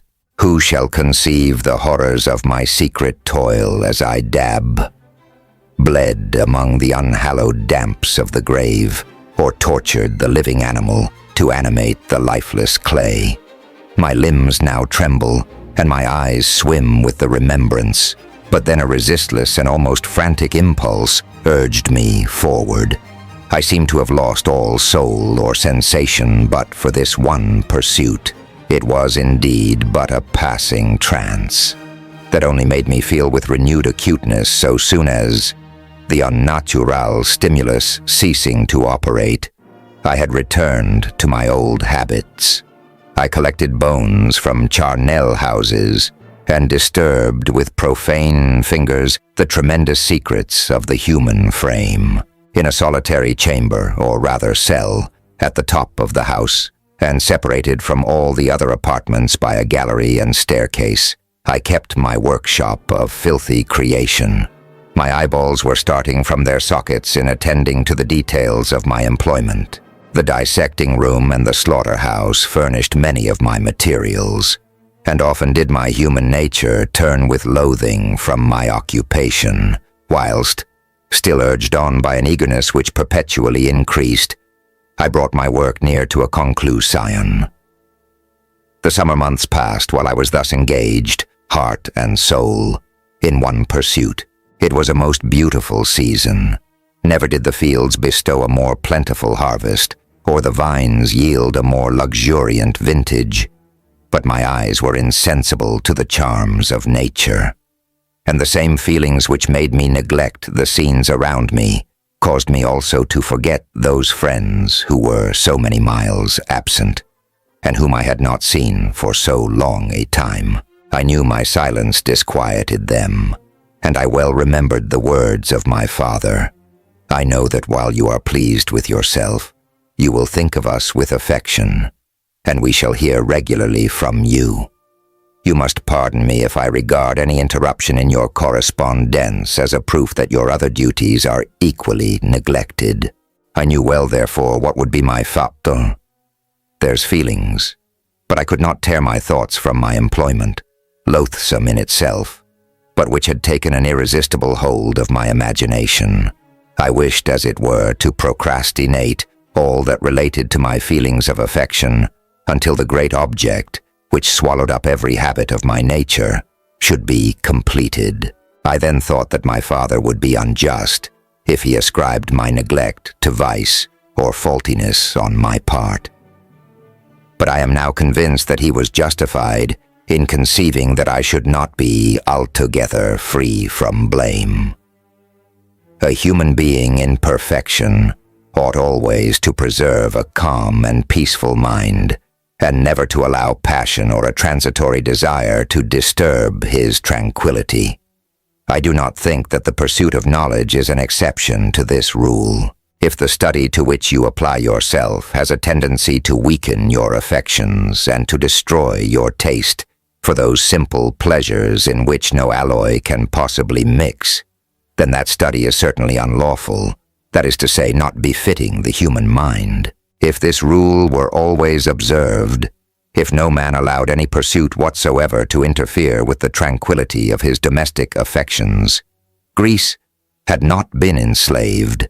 Caesar would have spared his country, America would have been discovered more gradually, and the empires of Mexico and Peru had not been destroyed. But I forget that I am moralizing in the most interesting part of my tale, and your looks remind me to proceed. My father made no reproach in his letters, and only took notice of my silence by inquiring into my occupations more particularly than before. Winter, spring, and summer passed away during my labors, but I did not watch the blossom or the expanding leaves, sights which before always yielded me supreme delight. So deeply was I engrossed in my occupation. The leaves of that year had withered before my work drew near to a close, and now every day showed me more plainly how well I had succeeded. But my enthusiasm was checked by my anxiety, and I appeared rather like one doomed by slavery to toil in the mines, or any other unwholesome trade than an artist occupied by his favorite employment. Every night I was oppressed by a slow fever, and I became nervous to a most painful degree. The fall of a leaf startled me, and I shunned my fellow creatures as if I had been guilty of a crime. Sometimes I grew alarmed at the wreck I perceived that I had become. The energy of my purpose alone sustained me. My labors would soon end, and I believed that exercise and amusement would then drive away incipient disease. And I promised myself both of these when my creation should be complete. Chapter Vol. It was on a dreary night of November that I beheld the accomplishment of my toils. With an anxiety that almost amounted to agony, I collected the instruments of life around me, that I might infuse a spark of being into the lifeless thing that lay at my feet. It was already 1 in the morning.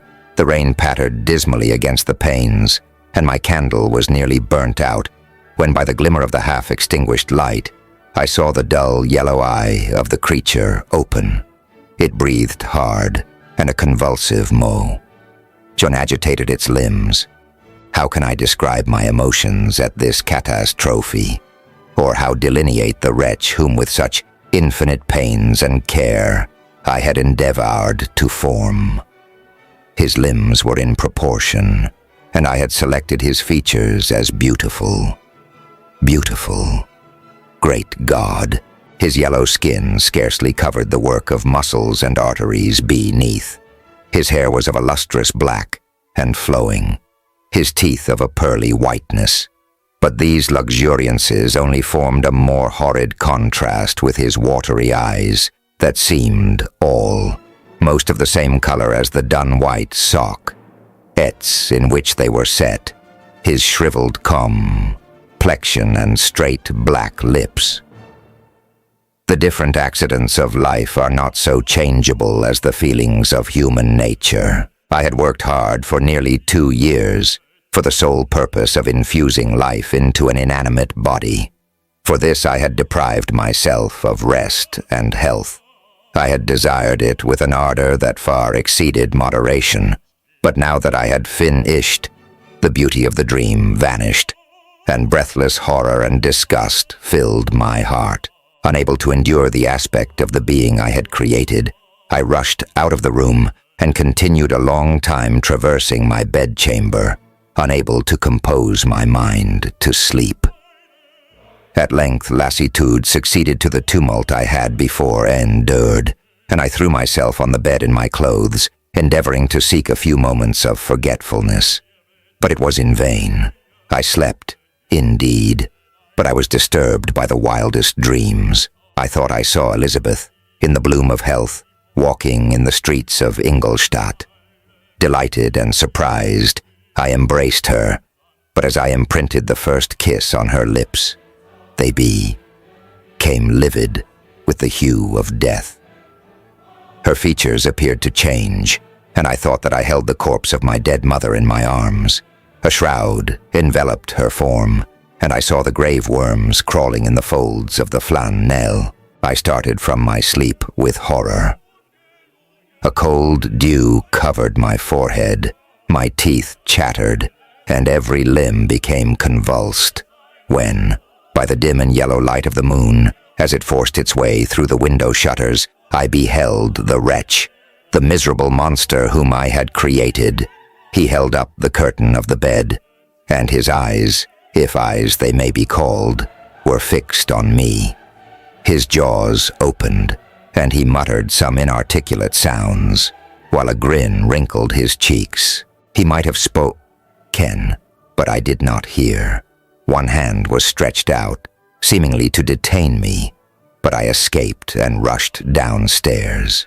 I took refuge in the courtyard belonging to the house which I inhabited, where I remained during the rest of the night, walking up and down in the greatest agitation, listening attentively, catching and fearing each sound, as if it were to announce the approach of the demoniacal corpse to which I had so miserably given life. Oh, no mortal could support the horror of that countenance. A mummy again endued with animation could not be so hideous as that wretch. I had gazed on him while unfinished. He was ugly then, but when those muscles and joints were rendered capable of motion, it became a thing such as even Dante could not have conceived. I passed the night wretchedly. Sometimes my pulse beat so quickly and hardly that I felt the palpitation of every artery. At others, I nearly sank to the ground through languor and extreme weakness. Mingled with this horror, I felt the bitterness of disappointment. Dreams that had been my food and pleasant rest for so long a space were now become a hell to me, and the change was so rapid, the overthrow so complete. Morning, dismal and wet, at length dawned and discovered to my sleepless and aching eyes the church of Ingolstadt, its white steeple and clock, which indicated the 6th hour. The porter opened the gates of the court. which had that night been my asylum, and I issued into the streets, pacing them with quick steps, as if I sought to avoid the wretch whom I feared every turning of the street would present to my view. I did not dare return to the apartment which I inhabited, but felt impelled to hurry on, although drenched by the rain which poured from a black and comfortless sky. I continued walking in this manner for some time, endeavoring by bodily exercise to ease the load that weighed upon my mind. I traversed the streets without any clear conception of where I was or what I was doing. My heart palpitated in the sickness of fear, and I hurried on with irregular steps, not daring to look about me. Like one fear who and on a lonely road doth he in dread, and having once turned round, walks on, and turns no more his head, because walk-nose doth close behind a frightful him tread, fiend, Coleridge's Ancient Mariner. Continuing thus, I came at length opposite to the inn at which the various diligences and car riages usually stopped. Here I paused. I knew not why, but I remained some minutes with my eyes fixed on a body that was coming towards me from the other end of the street. As it drew nearer, I observed that it was the Swiss diligence. It stopped just where I was standing, and on the door being opened, I perceived Henry Clerval, who on seeing me, instantly sprung out. "My dear Frankenstein," exclaimed he, "how glad I am to see you! How fortunate that you should be here at the very moment of my alighting!" Nothing could equal my delight on seeing Clerval. His presence brought back to my thoughts my father, Elizabeth, and all those scenes of home so dear to my recollection. I grasped his hand, and in a moment forgot my horror and misfortune. I felt suddenly, and for the first time during many months, calm and serene joy. I welcomed my friend, therefore, in the most cordial manner, and we walked towards my college. Clerval continued talking for some time about our mutual friends, and his own good fortune in being permitted to come to Ingolstadt. "You may easily believe," said he, "how great was the difficulty to persuade my father that all necessary knowledge was not comprised in the noble art of bookkeeping. And indeed I believe I left him incredulous to the last, for his constant answer to my unwearied entreaties was the same as that of the Dutch schoolmaster in The Vicar of Wakefield. I have 10,000 florins a year without Greek. I eat heartily without Greek. But his affection for me at length overcame his dislike of learning, and he has permitted me to undertake a voyage of discovery to the land of knowledge. It gives me the greatest delight to see you, but tell me how you left my father, brothers, and Elizabeth. Very well, and very happy, only a little uneasy that they hear from you so seldom. By the by, I mean to lecture you a little upon their account myself. But my dear Frankenstein," continued he, stopping short and gazing full in my face, "I did not before remark how very ill you appear, so thin and pale. You look as if you had been watching for several nights. You have guessed right. I have lately been so deeply engaged in one occupation that I have not allowed myself sufficient rest, as you see. But I sincerely hope, that all these employments are now at an end, and that I am at length free." So I trembled excessively. I could not endure to think of, and far less to allude to, the occurrences of the preceding night. I walked with a quick pace, and we soon arrived at my college. I then reflected, and the thought made me shiver, that the creature whom I had left in my apartment might still be there, alive and walking about. I dreaded to behold this monster, but I feared still more that Henry should see him, entreating him, therefore, to remain a few minutes at the bottom of the stairs. I darted up towards my own room. My hand was already on the lock of the door before I recollected myself. I then paused, and a cold shivering came over me. I threw the door forcibly open, as children are accustomed to do when they expect a spectre to stand in waiting for them on the other side. But nothing appeared. I stepped fearfully in. The apartment was empty, and my bedroom was also freed from its hideous guest. I could hardly believe that so great a good fortune could have befallen me, but when I became assured that my enemy had indeed fled, I clapped my hands for joy and ran down to Clairville. We ascended into my room, and the servant presently brought breakfast, but I was unable to contain myself. It was not joy only that possessed me. I felt my flesh tingle with excess of sensitiveness, and my pulse beat rapidly. I was unable to remain for a single instant in the same place. I jumped over the chairs, clapped my hands, and laughed aloud. Clairville at first attributed my unusual spirits to joy on his arrival, but when he observed me more attentively, he saw a wildness in my eyes for which he could not account, and my loud, unrestrained, heartless laughter frightened and astonished him. "My dear Victor," cried he, "what for God's sake, is the matter? Do not laugh in that manner. How ill you are! What is the cause of all this?" "Do not ask me," cried I, putting my hands before my eyes, for I thought I saw the dreaded spectre glide into the room. "He can tell. Oh, save me, save me." I imagined that the monster seized me. I struggled furiously and fell down in a fit. Poor Clairville, what must have been his feelings? A meeting, which he anticipated with such joy, so strangely turned to bitterness. But I was not the witness of his grief, for I was lifeless and did not recover my senses for a long, long time. This was the commencement of a nervous fever, which confined me for several months. During all that time, Henry was my only nurse. I afterwards learned that, knowing my father's advanced age and unfitness for so long a journey, and how wretched my sickness would make Elizabeth, he spared them this grief by concealing the extent of my disorder.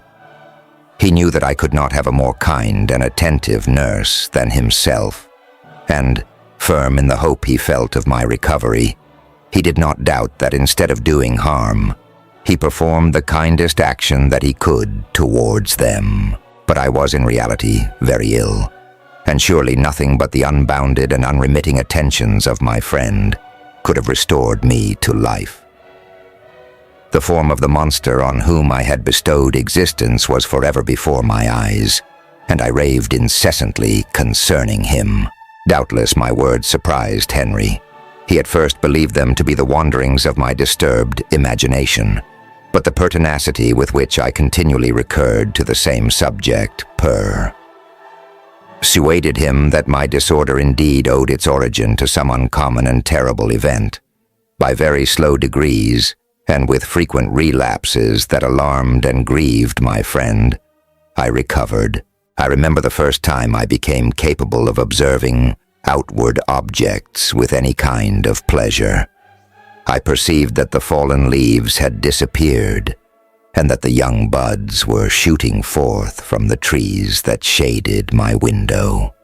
It was a divine spring, and the season contributed greatly to my convalescence. I felt also sentiments of joy and affection revive in my bosom. My gloom disappeared, and in a short time I became as cheerful as baby. For I was attacked by the fatal passion. "Dearest Clairville," exclaimed I, "how kind, how very good you are to me. This whole winter, instead of being spent in study, as you promised yourself, has been consumed in my sick room. How shall I ever repay you? I feel the greatest remorse for the disappointment of which I have been the occasion, but you will forgive me. You will repay me entirely if you do not discompose yourself. But get well as fast as you can, and since you appear in such good spirits, I may speak to you on one subject, may I not? I trembled. One subject. What could it be? Could he allude to an object on whom I dared not even think? "Compose yourself," said Claire Val, who observed my change of color. "I will not mention it if it agitates you, but your father and cousin would be very happy if they received a letter from you in your own handwriting. They hardly know how ill you have been and are uneasy at your long silence. Is that all, my dear Henry? How could you suppose that my first thought would not fly towards those dear, dear friends whom I love and who are so deserving of my love?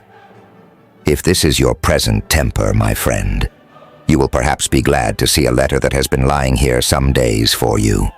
It is from your cousin, I believe, Chapter 6.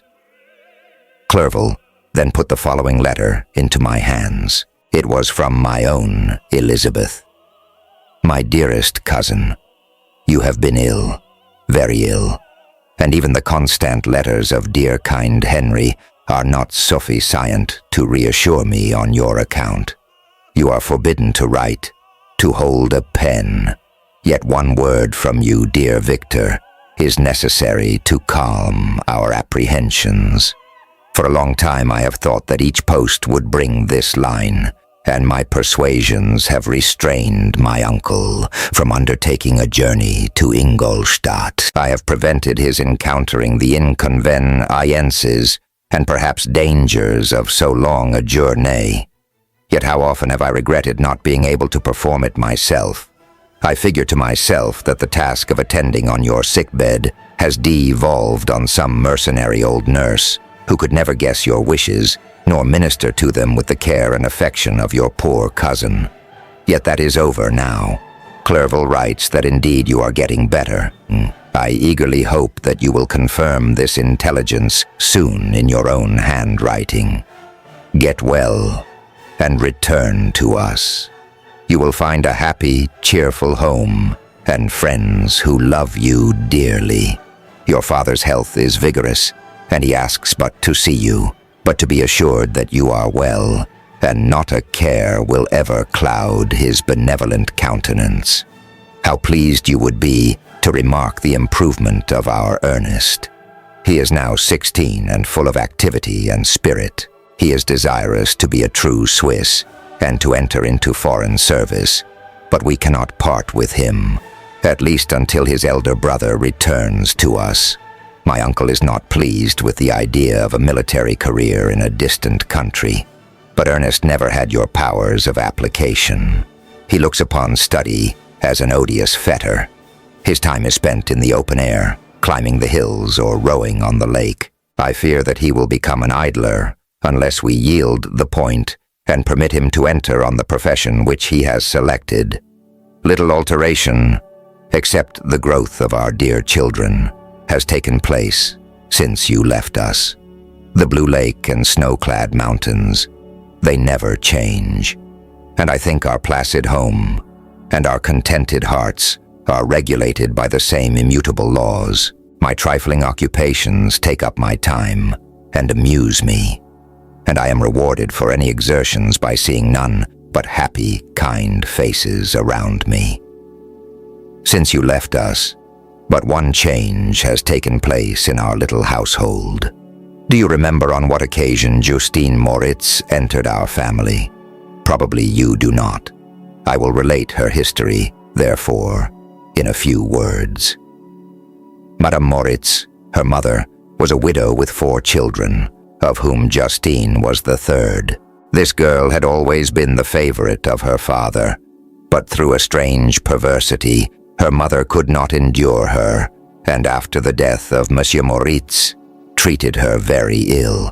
My aunt observed this, and when Justine was 12 years of age, prevailed on her mother to allow her to live at our house.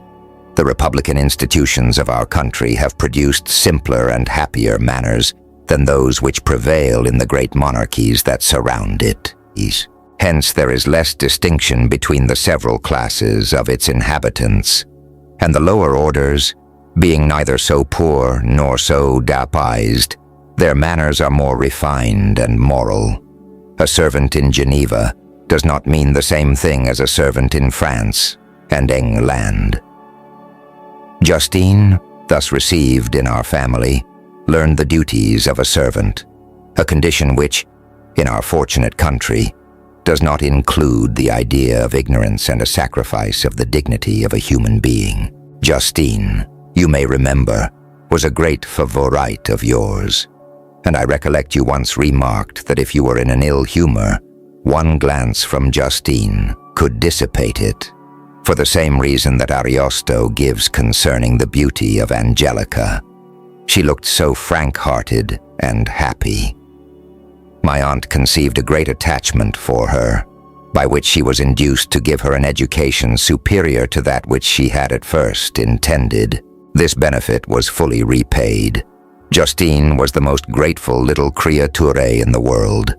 I do not mean that she made any professions. I never heard one pass her lips, but you could see by her eyes that she almost adored her protectress. Although her disposition was gay, and in many respects inconsiderate, yet she paid the greatest attention to every gesture of my aunt.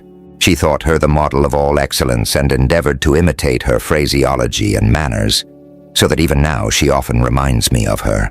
When my dearest aunt died, everyone was too much occupied in their own grief to notice poor Justine, who had attended her during her illness with the most anxious affection. Poor Justine was very ill, but other trials were reserved for her.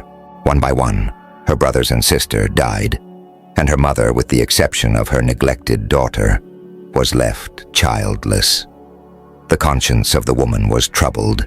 She began to think that the deaths of her favorites was a judge, meant from heaven to chastise her partiality.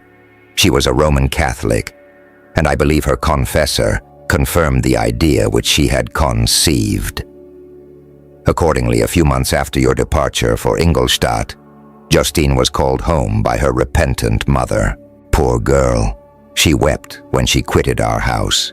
She was much altered since the death of my aunt. Grief had given softness and a winning mildness to her manners, which had before been able for vivacity. Nor was her residence at her mother's house of a nature to restore her gaiety. The poor woman was very vacillating in her repentance. She sometimes begged Justine to forgive her unkindness, but much oftener accused her of having caused the deaths of her brothers and sister. Perpetual fretting at length threw Madame Moritz into a decline, which at first increased her irritability, but she is now at peace forever. She died on the first approach of cold weather at the beginning of this last winter. Justine has just returned to us, and I assure you I love her tenderly. She is very clever and gentle, and extremely pretty. As I mentioned before, her mien and her expression continually remind me of my dear aunt. I must say also a few words to you, my dear cousin, of little darling William. I wish you could see him. He is very tall of his age, with sweet laughing blue eyes, dark eyelashes, and curling hair.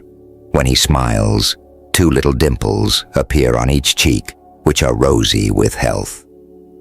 He has already had 1 or 2 little wives, but Louisa Byron is his favorite, a pretty little girl of 5 years of age. Now, dear Victor, I dare say you wish to be indulged in a little gossip concerning the good people of Geneva. The pretty Miss Mansfield has already received the congratulatory visits on her approaching marriage with a young Englishman, John Melbourne, Escroll. Her ugly sister, Manon, married Monsieur Duvillard, the rich banker, last autumn. Your favorite schoolfellow, Louis Manoir, has suffered several misfortunes since the departure of Clerval from Geneva, but he has already recovered his spirits and is reported to be on the point of marrying a lively, pretty Frenchwoman, Madame Tavernier. She is a widow and much older than Manoir, but she is very much admired and a favorite with everybody. I have written myself into better spirits, dear cousin. but my anxiety returns upon me as I conclude. Write, dearest Victor. One line, one word will be a blessing to us. 10,000 thanks to Henry for his kindness, his affection, and his many letters. We are sincerely grateful. Adieu, my cousin. Take care of yourself, and I entreat you, write. Elizabeth Lavenza, Geneva, March. Dear, dear Elizabeth, I exclaimed when I had read her letter.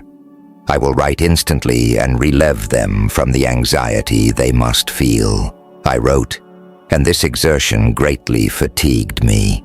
But my convalescence had commenced and proceeded regularly. In another fortnight, I was able to leave my chamber. One of my first duties on my recovery was to introduce Clerval to the several professors of the university. In doing this, I underwent a kind of rough usage, ill-befitting the wounds that my mind had sustained. Ever since the fatal night, the end of my labors, and the beginning of my misfortunes, I had conceived a violent antipathy even to the name of natural philosophy. When I was otherwise quite restored to health, the sight of a chemical instrument would renew all the agony of my nervous symptoms. Henry saw this and had removed all my apparatus from my view. He had also changed my apartment, for he perceived that I had acquired a dislike for the room which had previously been my laboratory. But these cares of Clerval were made of no avail when I visited the professors. Waldman inflicted torture when he praised, with kindness and warmth, the astonishing progress I had made in the sciences. He soon perceived that I disliked the subject, but not guessing the real cause, he attributed my feelings to modesty and changed the subject from my improvement to the science itself, with a desire, as I evidently saw, of drawing me out. What could I do? He meant to please, and he tormented me. I felt as if he had placed carefully, one by one, in my view those instruments which were to be afterwards used in putting me to a slow and cruel death. I writhed under his words, yet dared not exhibit the pain I felt. Clerval, whose eyes and feelings were always quick in discerning the sensations of others, declined the subject, alleging in excuse his total ignorance, and the conversation took a more general turn. I thanked my friend from my heart, but I did not speak. I saw plainly that he was surprised, but he never attempted to draw my secret from me. And all, though I loved him with a mixture of affection and reverence that knew no bounds, yet I could never persuade myself to confide in him that event which was so often present to my recollection, but which I feared the detail to another would only impress more deeply. Krempe was not equally docile, and in my condition at that time of almost insupportable sensitiveness, his harsh, blunt encomiums gave me even more pain than the benevolent approbation of Monsieur Waldman. "D—n the fellow," cried he. "Why, Monsieur Clerval, I assure you he has outstripped us all. I stare, if you please, but it is nevertheless true. A youngster who but a few years ago believed in Cornelius Agrippa as firmly as in the gospel has now set himself at the head of the university, and if he is not soon pulled down, we shall all be out of count. Nance. I, continued he, observing my face expressive of suffering. Monsieur Frankenstein is modest, an excellent quality in a young man. Young men should be diffident of themselves, you know, Monsieur Clerval. I was myself when young, but that wears out in a very short time. Krempe had now commenced an eulogy on himself, which happily turned the conversation from a subject that was so annoying to me. Clerval had never sympathized in my tastes for natural science, and his literary pursuits, fared wholly from those which had occupied me. He came to the university with the design of making himself complete master of the Oriental languages, and thus he should open a field for the plan of life he had marked out for himself, resolved to pursue no inglorious career. He turned his eyes toward the east, as affording scope for his spirit of enterprise. The Persian, Arabic, and Sanskrit languages engaged his attention, and I was easily induced to enter on the same studies. Idleness had ever been irksome to me, and now that I wished to fly from reflection and hated my former studies, I felt great relief in being the fellow pupil with my friend, and found not only instruction but consolation in the works of the Orientalists. I did not, like him, attempt a critical knowledge of their dialects, for I did not contemplate making any other use of them than temporary amusement. I read merely to understand their meaning, and they well repaid my labors. Their melancholy is soothing, and their joy elevating, to a degree I never experienced in studying the authors of any other country. When you read their writings, life appears to consist in a warm sun and a garden of roses, in the smiles and frowns of a fair enemy, and the fire that consumes your own heart. How different from the manly and heroical poetry of Greece and Rome. Summer passed away in these occupations, and my return to Geneva was fixed for the latter end of autumn. But being delayed by several accidents, winter and snow arrived.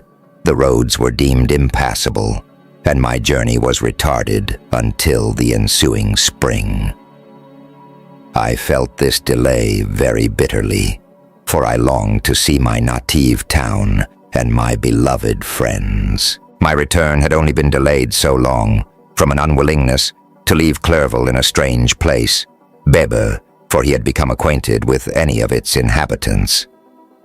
The winter, however, was spent cheerfully, and although the spring was uncommonly late, when it came its beauty compensated for its dilatoriness. The month of May had already commenced, and I expected the letter daily which was to fix the date of my departure, when Henry proposed a pedestrian tour in the environs of Ingolstadt, that I might bid a personal farewell to the country I had so long inhabited. I acceded with pleasure to this proposition. I was fond of exercise, and Clerval had always been my favorite companion in the ramble of this nature that I had taken among the scenes of my native country. We passed a fortnight in these perambulations. My health and spirits had long been restored, and they gained additional strength from the salubrious air I breathed, the natural incidents of our progress, and the conversation of my friend. Study had before secluded me from the intercourse of my fellow creatures and rendered me unsocial, but Clerval called forth the better feelings of my heart. He again taught me to love the aspect of nature and the cheerful faces of children. Excellent friend, how sincerely you did love me, and endeavor to elevate my mind until it was on a level with your own. A selfish pursuit had cramped and narrowed me, until your gentleness and affection warmed and opened my senses. I became the same happy creature who a few years ago, loved and beloved by all, had no sorrow or care. When happy, inanimate nature had the power of bestowing on me the most delightful sensations. A serene sky and verdant fields filled me with ecstasy. The present season was indeed divine. The flowers of spring bloomed in the hedges, while those of summer were already in bud. I was undisturbed by thoughts which during the preceding year had pressed upon me, notwithstanding my endeavors to throw them off with an invincible burden. Henry rejoiced in my gaiety and sincerely sympathized in my feelings. He exerted himself to amuse me while he expressed the sensations that filled his soul. The resources of his mind on this occasion were truly astonishing. His conversation was full of imagination, and very often in imitation of the Persian and Arabic writers. He invented tales of wonderful fancy and passion. At other times, he repeated my favorite poems or drew me out into arguments, which he supported with great ingenuity. We returned to our college on a Sunday afternoon. The peasants were dancing, and everyone we met appeared gay and happy.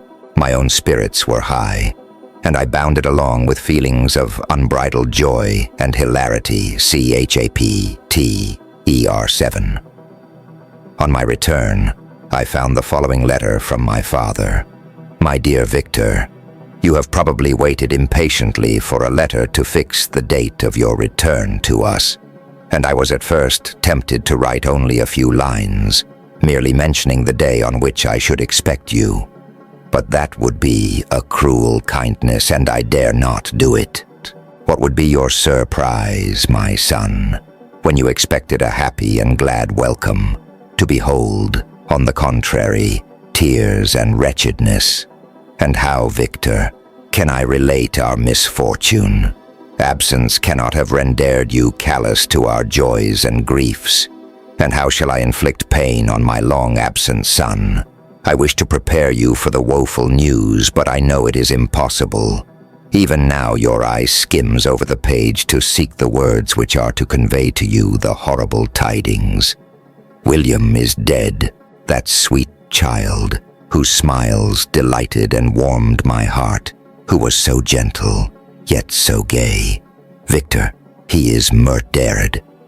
I will not attempt to console you, but will simply relate the circumstances of the transaction. Last Thursday, May 8th, I, my niece, and your 2 brothers went to walk in Plain Palais. The evening was warm and serene, and we prolonged our walk farther than usual. It was ready dusk before we thought of returning, and then we discovered that William and Ernest, who had gone on before, were not to be found. We accordingly rested on a seat until they should return. Presently Ernest came and inquired if we had seen his brother. He said that he had been playing with him, that William had run away to hide himself, and that he vainly sought for him, and afterwards waited for a long time, but that he did not return. This account rather alarmed us, and we continued to search for him until night fell, when Elizabeth conjectured that he might have returned to the house. He was not there. We returned again with torches, for I could not rest when I thought that my sweet boy had lost himself and was exposed to all the damps and dews of night. Elizabeth also suffered extreme anguish. About 5 in the morning I discovered my lovely boy, whom the night before I had seen blooming and active in health, stretched on the grass, livid and motionless. The print of the murderer's finger was on his neck. He was conveyed home, and the anguish that was visible in my countenance betrayed the secret to Elizabeth. She was very earnest to see the corpse. At first I attempted to prevent her, but she persisted, and entering the room where it lay, hastily examined the neck of the victim, and clasping her hands, exclaimed, "O God, I have murdered my darling child." She fainted, and was restored with extreme difficulty. When she again lived, it was only to weep and sigh. She told me that that same evening, William had teased her to let him wear a very valuable miniature that she possessed of your mother. This picture is gone, and was doubtless the temptation which urged the murderer to the deed. We have no trace of him at present, although our exertions to discover him are unremitted, but they will not restore my beloved William. Come, dearest Victor, you alone can console Elizabeth. She weeps continually, and accuses herself unjustly as the cause of his death. Her words pierce my heart. We are all unhappy, but will not that be an additional motive for you, my son, to return and be our comforter? Your dear mother. Alas, Victor, I now say, thank God she did not live to witness the cruel, miserable death of her youngest darling. Come, Victor, not brooding thoughts of vengeance against the assassin, but with feelings of peace and gentleness that will heal, instead of festering, the wounds of our minds. Enter the house of mourning, my friend, but with kindness and affection for those who love you, and not with hatred for your enemies. Your affectionate and afflicted father, Alphonse Frankenstein. Geneva, Maith. Clerval, who had watched my countenance as I read this letter, was surprised to observe the despair that succeeded the joy I at first expressed on receiving news from my friends. I threw the letter on the table and covered my face with my hands. "My dear Frankenstein," exclaimed Henry, when he perceived me weep with bitterness. "Are you always to be unhappy? My dear friend, what has happened?" I motioned him to take up the letter, while I walked up and down the room in the extremest agitation. Tears also gushed from the eyes of Clerval as he read the account of my misfortune. "I can offer you no consolation, my friend," said he. "Your disaster is irreparable. What do you intend to do?" "To go instantly to Geneva. Come with me, Henry, to order the horses." During our walk, Clerval endeavored to say a few words of consolation. He could only express his heartfelt sympathy. "Poor William," said he. "Dear, lovely child, he now sleeps with his angel mother. Who that had seen him bright and joyous in his young beauty, but must weep over his untimely loss? To die so miserably, to feel the murderer's grasp. How much more a murder that could destroy radiant innocence? Poor little fellow, one only consolation have we. His friends mourn and weep, but he is at rest. The pang is over. His sufferings are at an end forever. A sod covers his gentle form, and he knows no pain. He can no longer be a subject for pity. We must reserve that for his miserable survivors." Clerval spoke thus as we hurried through the streets. The words impressed themselves on my mind, and I remembered them afterwards in solitude. But now, as soon as the horses are rived, I hurried into a cabriolet and bade farewell to my friend. My journey was very melancholy. At first I wished to hurry on, for I longed to console and sympathize with my loved and sorrowing friends. But when I drew near my native town, I slackened my progress. I could hardly sustain the multitude of feelings that crowded into my mind. I passed through scenes familiar to my youth, but which I had not seen for nearly 6 years. How altered everything might be during that time. One sudden and desolating change had taken place, but 1,000 little circumstances might have by degrees worked other alterations, which, although they were done more tranquilly, might not be the less decisive. Fear overcame me. I dared no advance, dreading 1,000 nameless evils that made me tremble, although I was unable to define them. I remained 2 days at Lausanne, in this painful state of mind. I contemplated the lake. The waters were placid, all around was calm, and the snowy mountains, the palaces of nature, were not changed. By degrees, the calm and heavenly scene restored me, and I continued my journey towards Geneva. The road ran by the side of the lake, which became narrower as I approached my native town. I discovered more distinctly the black sides of Jura and the bright summit of Mont Blanc. I wept like a child. Dear mountains, my own beautiful lake, how do you welcome your wanderer? Your summits are clear. The sky and lake are blue and placid. Is this to prognosticate peace, or to mock at my unhappiness? I fear, my friend, that I shall render myself tedious by dwelling on these preliminary circumstances. But they were days of comparative happiness, and I think of them with pleasure. My country, my beloved country. Who but a native can tell the delight I took in again beholding thy streams, thy mountains, and, more than all, thy lovely lake? Yet as I drew nearer home, grief and fear again overcame me.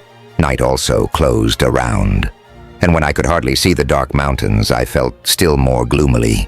The picture appeared a vast and dim scene of evil, and I foresaw obscurely that I was destined to become the most wretched of human beings. Alas, I prophesied truly, and failed only in one single circumstance, that in all the misery I imagined and dreaded, I did not conceive the 100th part of the anguish I was destined to endure. It was completely dark when I arrived in the environs of Geneva. The gates of the town were already shut, and I was obliged to pass the night at Secheron, a village at the distance of half a league from the city. The sky was serene, and as I was unable to rest, I resolved to visit the spot where my poor William had been murdered. As I could not pass through the town, I was obliged to cross the lake in a boat to arrive at Plainpalais. During this short voyage, I saw the lightning playing on the summit of Mont Blanc in the most beautiful figures. The storm appeared to approach rapidly, and on landing, I ascended a low hill that I might observe its progress. It advanced.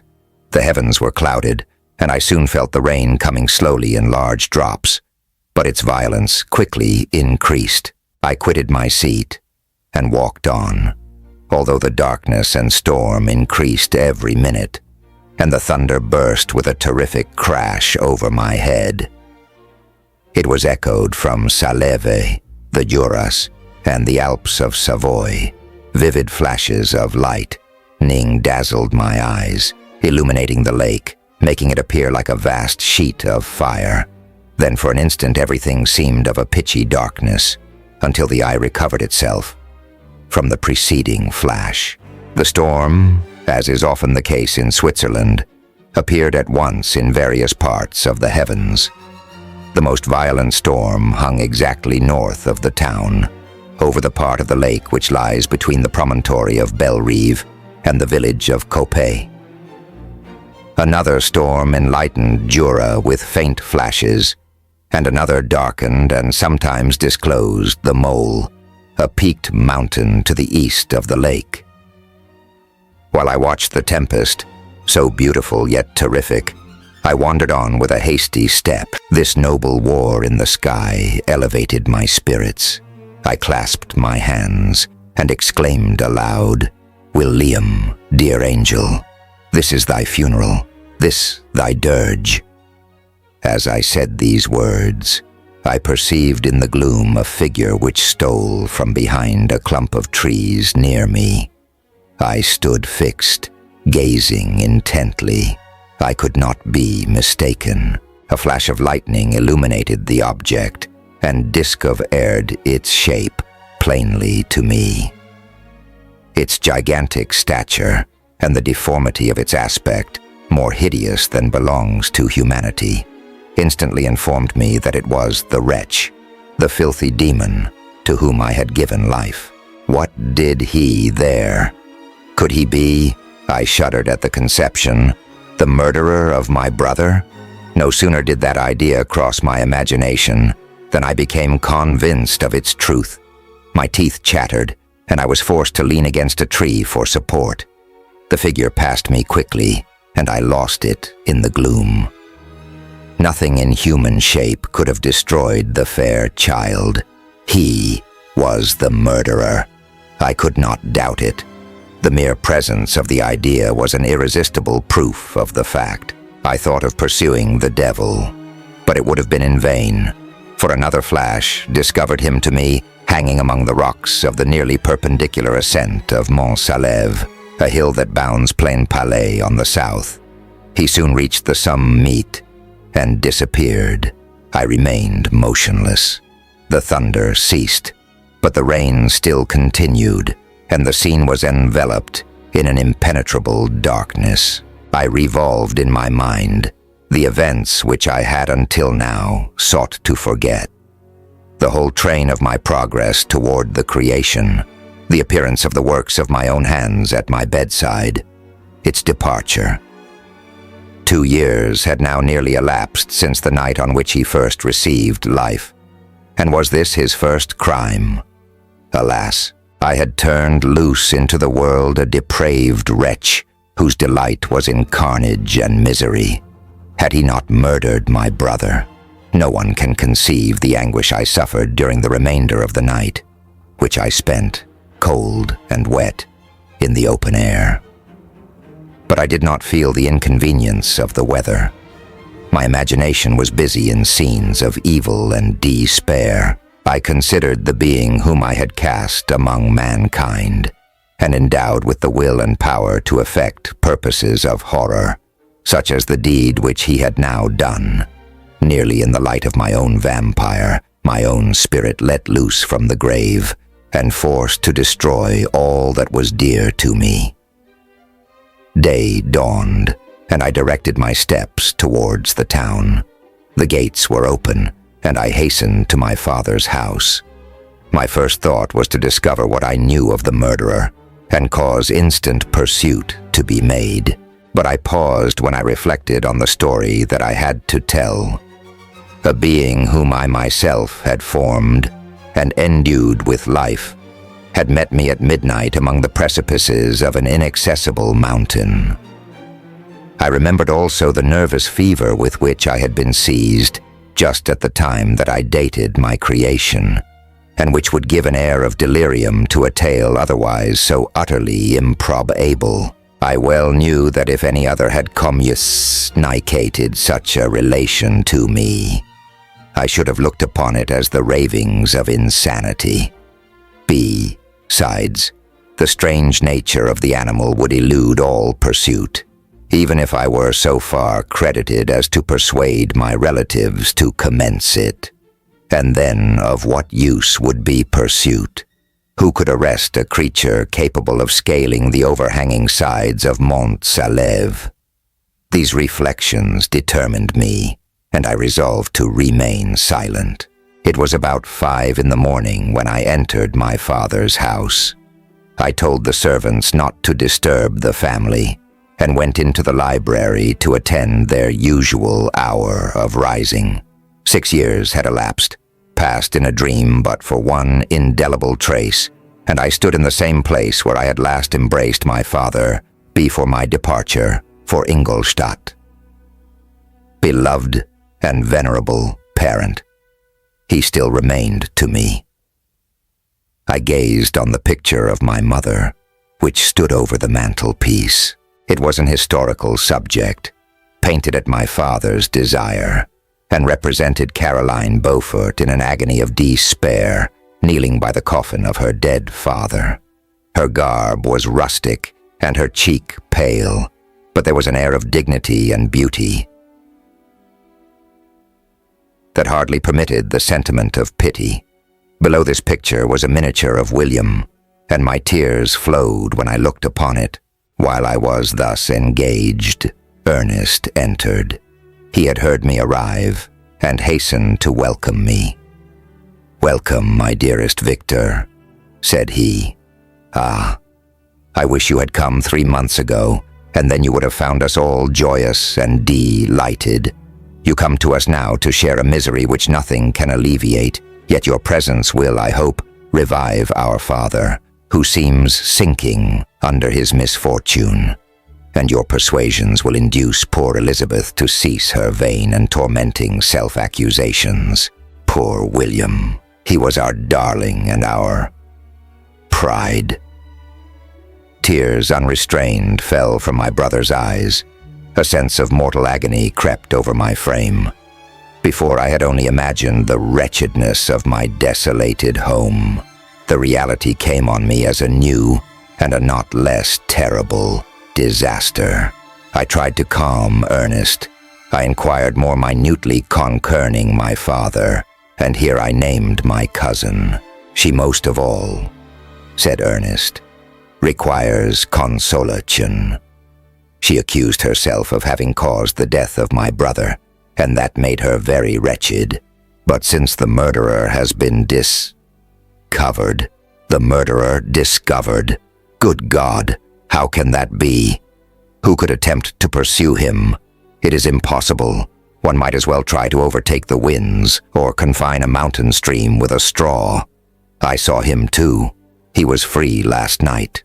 I do not know what you mean, replied my brother, in accents of wonder. But to us the discovery we have made completes our misery. No one would believe it at first, and even now Elizabeth will not be convinced, notwithstanding all the evidence. Indeed, who would credit that Justine Moritz, who was so amiable and fond of all the family, could suddenly become so capable of so frightful, so appalling a crime? Justine Moritz. Poor, poor girl, is she the accused? But it is wrongfully. Everyone knows that. No one believes it, surely, Ernest. No one did at first. But several circumstances came out that have almost forced conviction upon us. And her own behavior has been so confused as to add to the evidence of facts a weight that, I fear, leaves no hope for doubt. But she will be tried today, and you will then hear all. He then related that, the morning on which the murder of poor William had been discovered, Justine had been taken ill and confined to her bed for several days. During this interval, one of the servants, happening to examine the apparel she had worn on the night of the murder, had discovered in her pocket the picture of my mother, which had been judged to be the temptation of the murderer. The servant instantly showed it to one of the others who, without saying a word to any of the family, went to a magistrate, and upon their deposition, Justine was apprehended. On being charged with the fact, the poor girl confirmed the suspicion in a great measure by her extreme confusion of manner. This was a strange tale, but it did not shake my faith, and I replied earnestly, "You are all mistaken. I know the murderer. Justine, poor, good Justine, is innocent." At that instant, my father entered. I saw unhappiness deeply impressed on his countenance, but he endeavored to welcome me cheerfully, and after we had exchanged our mournful greeting, would have introduced some other topic than that of our disaster, had not Ernest exclaimed, "Good God, Papa! Victor says that he knows who was the murderer of poor Will Liam." "We do also, unfortunately," replied my father. "For indeed I had rather have been forever ignorant than have discovered so much depravity and ingratitude in one I valued so highly. My dear father, you are mistaken. Justine is innocent. If she is, God forbid that she should suffer as guilty. She is to be tried today, and I sincerely hope, that she will be acquitted." This speech calmed me. I was firmly convinced in my own mind that Justine, and indeed every human being, was guiltless of this murder. I had no fear, therefore, that any circumstantial evidence could be brought forward strong enough to convict her. My tale was not one to announce publicly. Its astounding horror would be looked upon as madness by the vulgar. Did anyone indeed exist except I, the Creator, who would believe unless his senses convinced him in the existence of the living monument of presumption and rash ignorance, which I had let loose upon the world? We were soon joined by Elizabeth. Time had altered her since I last beheld her. It had endowed her with loveliness surpassing the beauty of her childish years. There was the same candor, the same vivacity, but it was allied to an expression more full of sensibility and intellect. She welcomed me with the greatest affection. "Your arrival, my dear cousin," said she, "fills me with hope. You perhaps will find some means to justify my poor guiltless Justine. Alas, who is safe if she be convicted of crime? I rely on her innocence as certainly as I do upon my own. Our misfortune is doubly hard to us. We have not only lost that lovely darling boy, but this poor girl, whom I sincerely love, is to be torn away by even a worse fate. If she is condemned, I never shall know joy more. But she will not. I am sure she will not. And then I shall be happy again, even after the sad death of my little William. She is innocent, my Elizabeth, said I, and that shall be proved. Fear nothing, but let your spire. It's be cheered by the assurance of her acquit. Tale, how kind and generous you are. Everyone else believes in her guilt, and that made me wretched, for I knew that it was impossible, and to see everyone else prejudiced in so deadly a manner rendered me hopeless and despairing. She wept. Dearest niece, said my father, dry your tears. If she is, as you believe, innocent, rely on the justice of our laws and the activity with which I shall prevent the slightest shadow of partiality. Sci-Fi. CHAPTERV8. We passed a few sad hours until 11 o'clock, when the trial was to commence. My father and the rest of the family being obliged to attend as witnesses, I accompanied them to the court. During the whole of this wretched mockery of justice, I suffered living torture. It was to be decided whether the result of my curiosity and lawless devices would cause the death of two of my fellow beings. One, a smiling babe, full of innocence and joy. The other far more dread, fully murdered, with every aggravation of infamy that could make the murder memorable in horror. Justine also was a girl of merit and possessed qualities which promised to render her life happy. Now all was to be obliterated in an ignominious grave, and I the cause. 1,000 times rather would I have confessed myself guilty of the crime ascribed to Justine.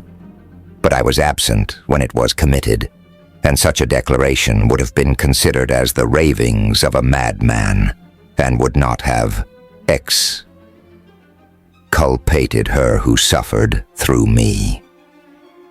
The appearance of Justine was calm. She was dressed in mourning, and her countenance, always engaging, was rendered, by the solemnity of her feelings, exquisitely beautiful. Yet she appeared confident in innocence, and did not tremble, although gazed on and execrated by thousands, for all the kindness which her beauty might otherwise have excited was irrated in the minds of the spectators by the imagination of the enormity she was supposed to have committed. She was tranquil, yet her tranquility was evidently constrained, and as her confusion had before been adduced as a proof of her guilt, she worked up her mind to an appearance of courage. When she entered the court, she threw her eyes round it and quickly discovered where we were seated. A tear seemed to dim her eye when she saw us, but she quickly recovered herself, and a look of sorrowful affection seemed to attest her utter guiltlessness. The trial began, and after the advocate against her had stated the charge, several witnesses were called.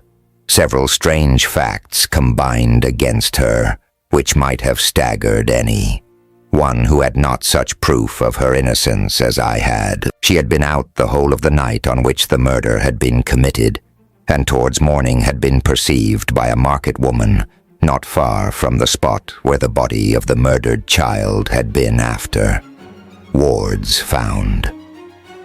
The woman asked her what she did there, but she looked very strangely and only returned a confused and unintelligible answer. She returned to the house about 8 o'clock, and when one inquired where she had passed the night, she replied that she had been looking for the child, and demanded earnestly if anything had been heard concerning him.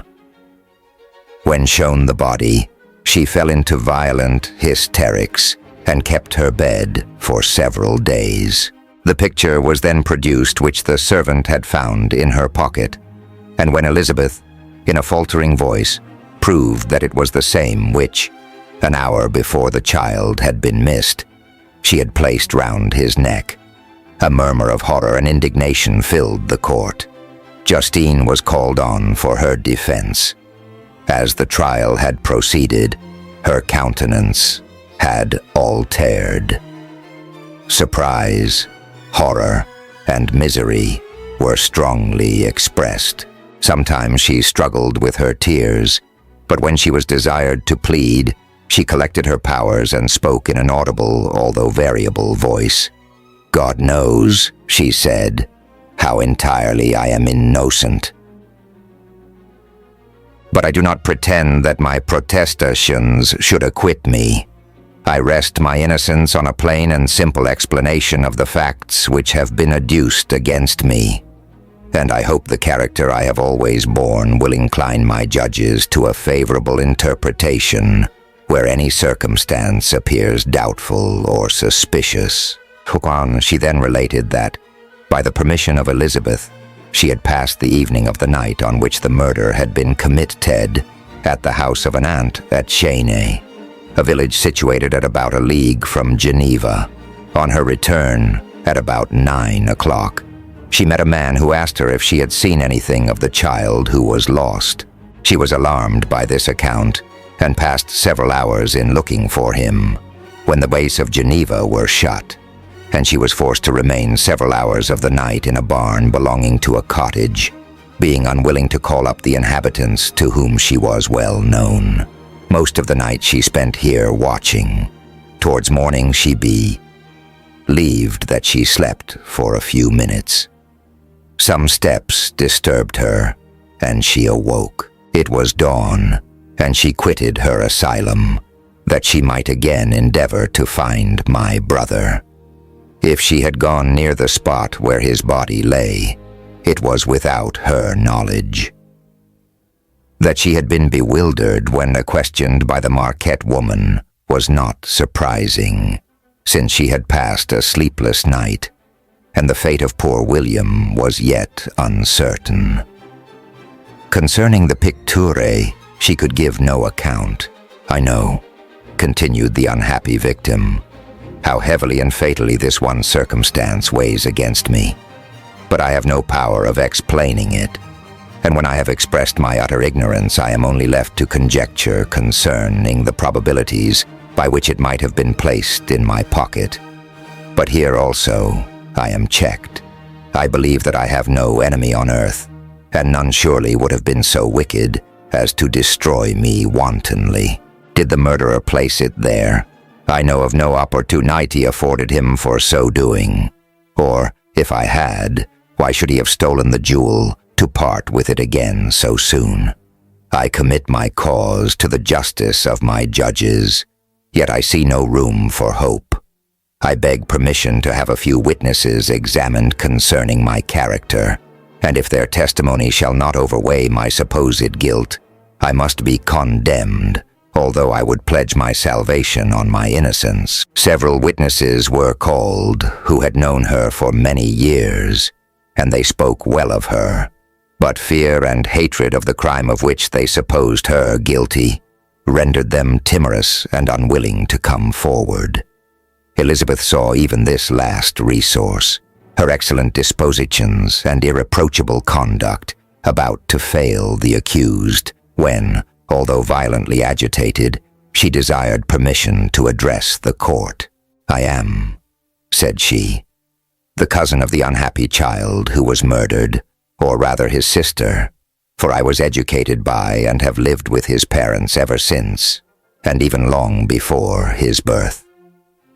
It may therefore be judged indecent in me to come forward on this occasion, but when I see a fellow creature about to perish through the cowardice of her pretended friends, I wish to be allowed to speak, that I may say what I know of her character. I am well acquainted with the accused. I have lived in the same house with her, at one time for 5, and at another for nearly 2 years. During all that period, she appeared to me the most amiable and benevolent of human creatures. She nursed Madame Frankenstein, my aunt, in her last illness, with the greatest affection and care, and afterwards attended her own mother during a tedious illness. in a manner that excited the admiration of all who knew her, after which she again lived in my uncle's house, where she was beloved by all the family.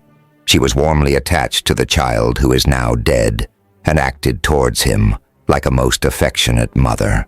For my own part, I do not hesitate to say that, notwithstanding all the evidence produced against her, I believe and rely on her perfect innocence. She had no temptation for such an action. As to the bauble on which the chief proof rests, if she had earnestly desired it, I should have willingly given it to her. So much do I esteem and value her. A murmur of approbation followed Elizabeth's simple and powerful appeal, but it was excited by her generous interference, and not in favor of poor Justine, on whom the public indignation was turned with renewed violence, charging her with the blackest ingratitude. She herself wept as Elizabeth spoke, but she did not answer. My own agitation and anguish was extreme during the whole trial. I believed in her innocence. I knew it. Could the demon who had, I did not for a minute doubt, murdered my brother also, in his hellish sport, have betrayed the innocent to death and ignominy? I could not sustain the horror of my situation, and when I perceived that the popular voice and the countenances of the judges had already condemned my unhappy victim, I rushed out of the court in agony. The tortures of the accused did not equal mine. She was sustained by innocence, but the fangs of remorse tore my bosom and would not forego their hold. I passed a night of unmingled wretchedness. In the morning I went to the court. My lips and throat were parched. I dared not ask the fatal question, but I was known, and the officer guessed the cause of my visit. The ballots had been thrown. They were all black, and Justine was condemned.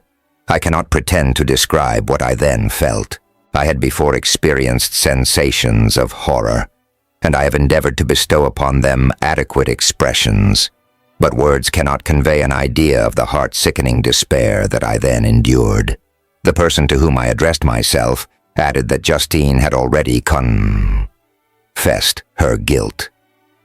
That evidence, he observed, was hardly required in so glaring a case, but I am glad of it, and indeed, none of our judges like to condemn a criminal upon circumstantial evidence, be it ever so decisive. This was strange and unexpected intelligence. What could it mean? Had my eyes deceived me? And was I really as mad as the whole world would believe me to be if I disclosed the object of my suspicions? I hastened to return home, and Elizabeth eagerly demanded the result. "My cousin," replied I. "It is decided as you may have expected. All judges had rather that 10 innocent should suffer than that 1 guilty should escape. But she has confessed." This was a dire blow to poor Elizabeth, who had relied with firmness upon Justine's innocence. "Alas," said she, "how shall I ever again believe in human goodness? Justine, whom I loved and esteemed as my sister, how could she put on those smiles of innocence only to betray? Her mild eyes seemed incapable of any severity or guile, and yet she has committed a murder." Soon after we heard that the poor victim had expressed a desire to see my cousin. My father wished her not to go, but said that he left it to her own judgment and feelings to decide. "Yes," said Elizabeth, "I will go, although she is guilty, and you, Victor, shall accompany me. I cannot go alone." The idea of this visit was torture to me, yet I could not refuse. We entered the gloomy prison chamber and beheld Justine sitting on some straw at the farther end. Her hands were manacled, and her head rested on her knees. She rose on seeing us enter, and when we were left alone with her, she threw herself at the feet of Elizabeth, weeping bitterly. My cousin wept also. "Oh, Justine," said she, "why did you rob me of my last consolation? I relied on your innocence, and although I was then very wretched, I was not so miserable as I am now. And do you also believe that I am so very, very wicked? Do you also join with my enemies to crush me, to condemn me as a murderer?" Her voice was suffocated with sobs. "Rise, my poor girl," said Elizabeth. "Why do you kneel if you are innocent? I am not one of your enemies. I believed you guiltless, notwithstanding every evidence, until I heard that you had yourself declared your guilt. That report, you say, is false. And be assured, dear Justine, that nothing can shake my confidence in you for a moment, but your own confession.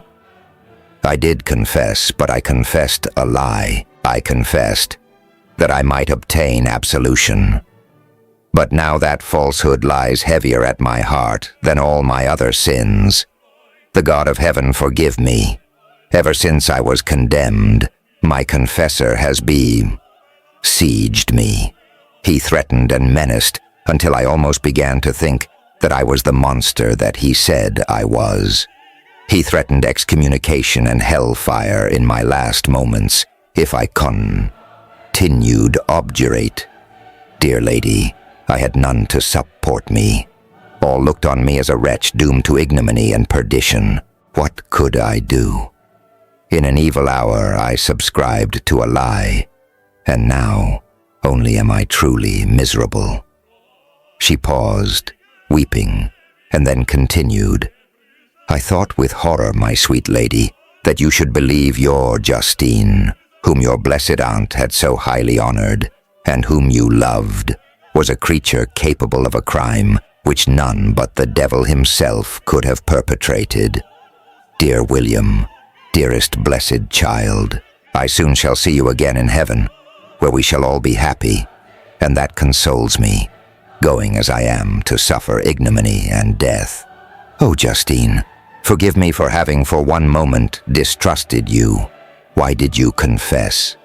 But do not mourn, dear girl. Do not fear. I will proclaim. I will prove your innocence. I will melt the stony hearts of your enemies by my tears and prayers. You shall not die. You, my playfellow, my companion, my sister, perish on the scaffold. No, no, I never could survive so horrible a misfortune." Justine shook her head mournfully.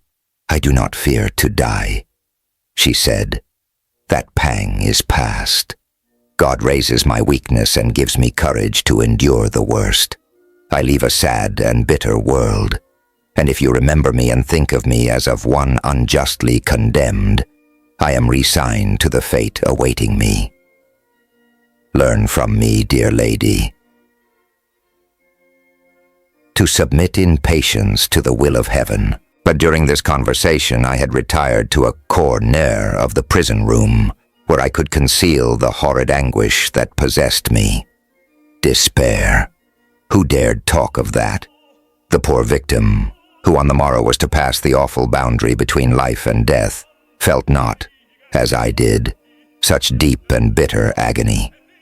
I gnashed my teeth and ground them together, uttering a groan that came from my inmost soul. Justine started. When she saw who it was, she approached me and said, "Dear sir, you are very kind to visit me. You, I hope, do not believe that I am guilty." I could not answer. "No, Justine," said Elizabeth. "He is more convinced of your innocence than I was, for even when he heard that you had confessed, he did not credit it. I truly thank him. In these last moments I feel the sincerest gratitude towards those who think of me with kindness. How sweet is the affection of others to such a wretch as I am. It removes more than half my misfortune, and I feel as if I could die in peace now that my innocence is acknowledged by you, dear lady, and your cousin." Thus the poor sufferer tried to comfort others and herself. She indeed gained the resignation she desired, but I, the true murderer, felt the never-dying worm alive in my bosom, which allowed of no hope or consolation. Elizabeth also wept and was unhappy, but hers also was the misery of innocence, which, like a cloud that passes over the fair moon, for a while hides, but cannot tarnish its brightness. Anguish and despair had penetrated into the core of my heart. I bore a hell within me which nothing could extinguish.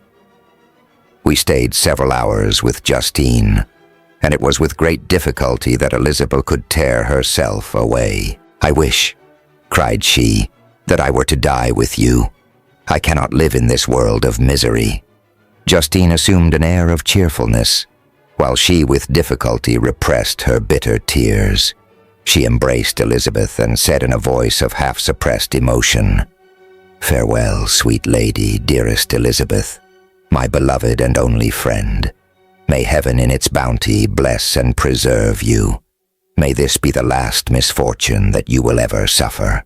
Live and be happy and make others so." And on the morrow, Justine died. Elizabeth's heart-rending eloquence failed to move the judges from their settled conviction in the criminality of the saintly sufferer. My passionate and indignant appeals were lost upon them, and when I received their cold answers and heard the harsh, unfeeling reasoning of these men, my purposed avowal died away on my lips. Thus I might proclaim myself a madman, but not revoke the sentence passed upon my wretched victim. She perished on the scaffold as a murderess. From the tortures of my own heart, I turned to contemplate the deep and voiceless grief of my Elizabeth.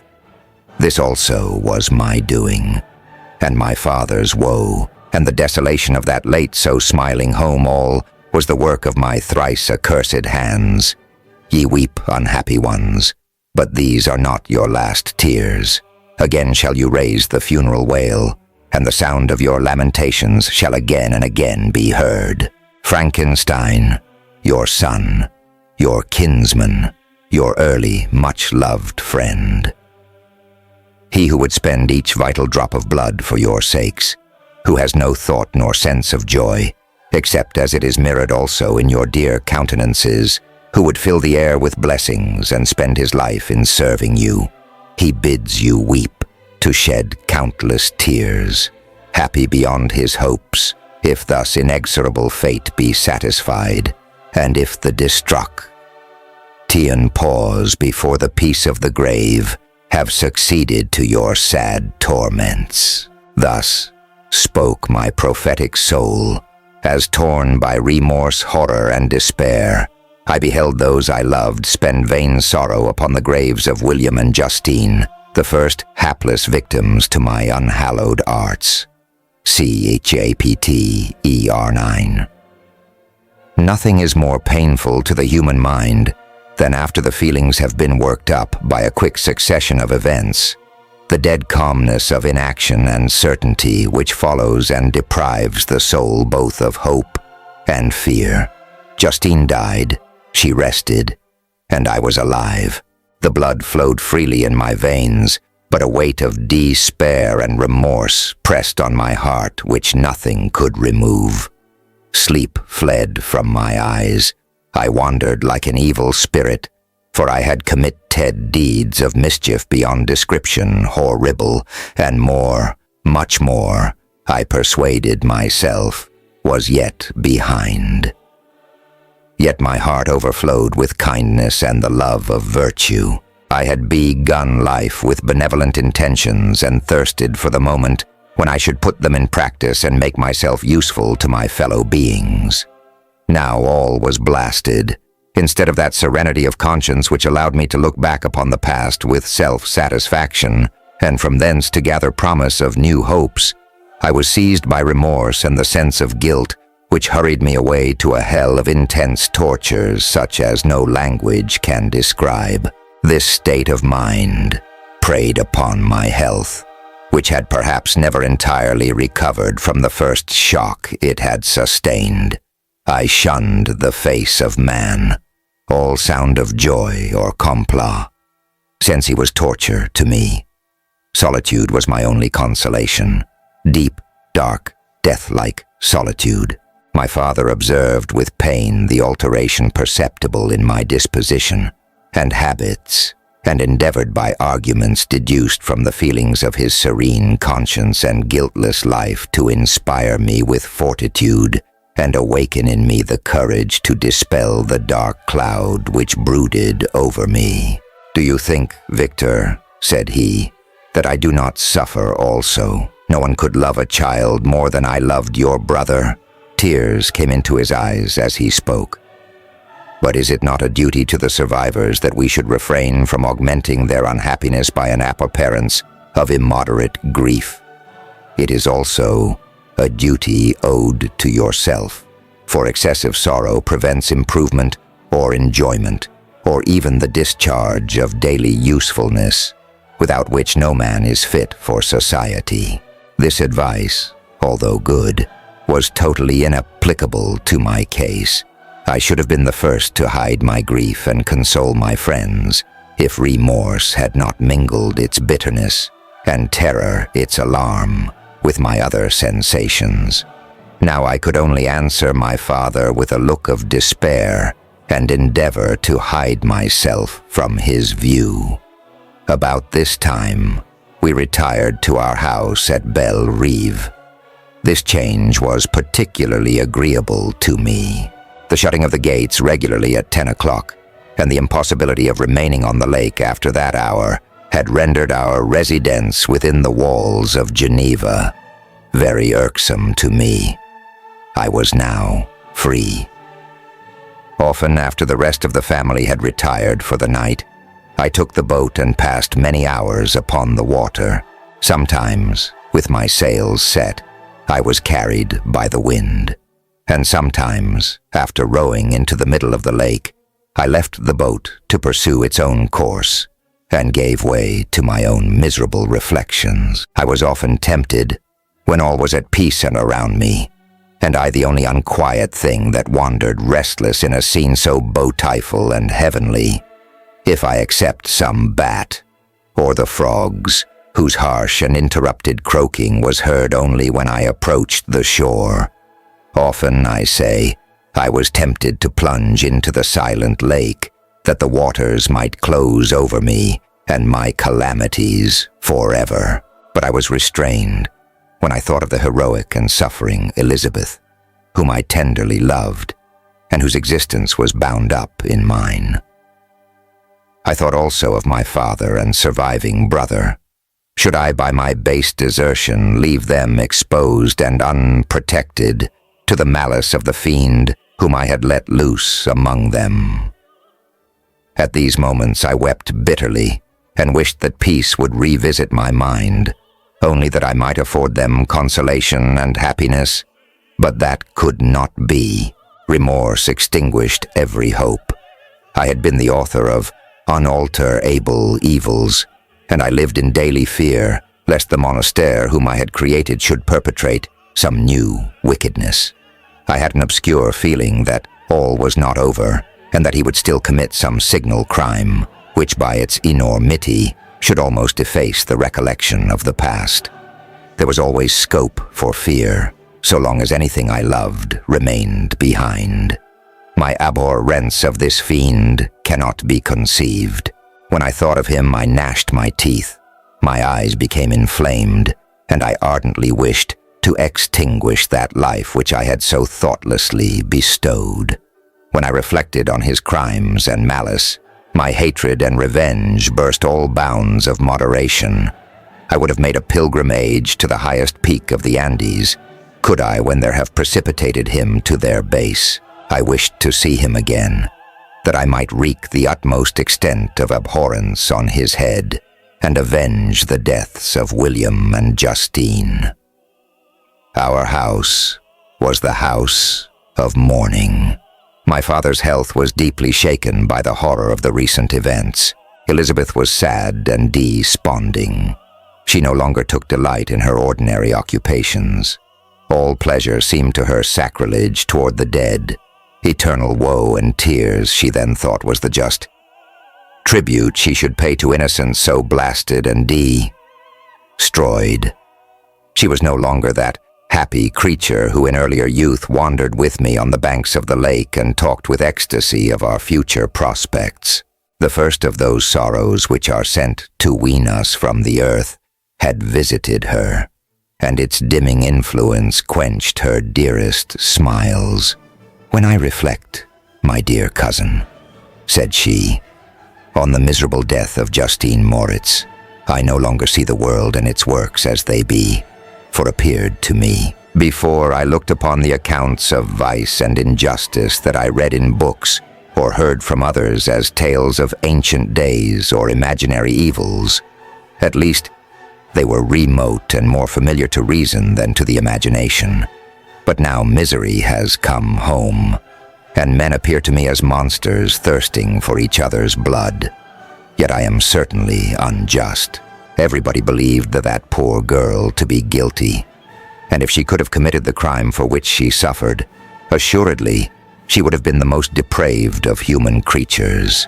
For the sake of a few jewels, to have murdered the son of her benefactor and friend, a child whom she had nursed from its birth, and paired to love as if it had been her own. I could not consent to the death of any human being, but certainly I should have thought such a creature unfit to remain in the society of men. But she was innocent. I feel she was innocent. You are of the same opinion, and that confirms me. Alas, Victor, when falsehood can look so like the truth, who can assure themselves of certain happiness? I feel as if I were walking on the edge of a precipice, towards which thou sands are crowding and endeavoring to plunge me into the abyss. William and Justine were assassinated, and the murderer escapes. He walks about the world free and perhaps respected. But even if I were condemned to suffer on the scaffold for the same crimes, I would not change places with such a wretch. I listened to this discourse with the extremest agony. I, not in deed, but in effect, was the true murderer. Elizabeth read my anguish in my countenance, and kindly taking my hand, said, "My dearest friend, you must calm yourself. These events have affected me, God knows how deeply, but I'm not so wretched as you are.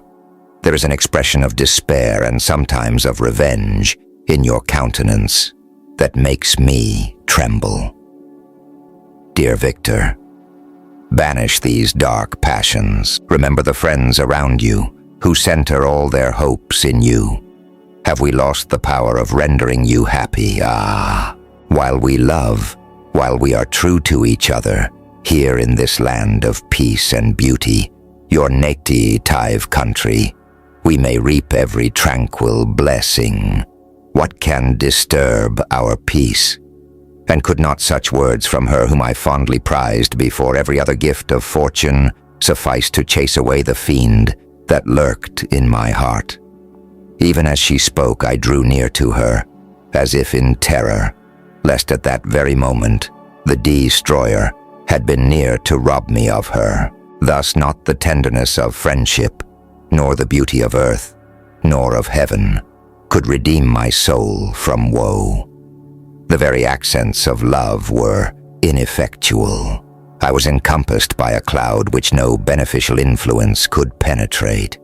The wounded deer dragging its fainting limbs to some untrodden brake, there to gaze upon the arrow which had pierced it, and to die, was but a type of me.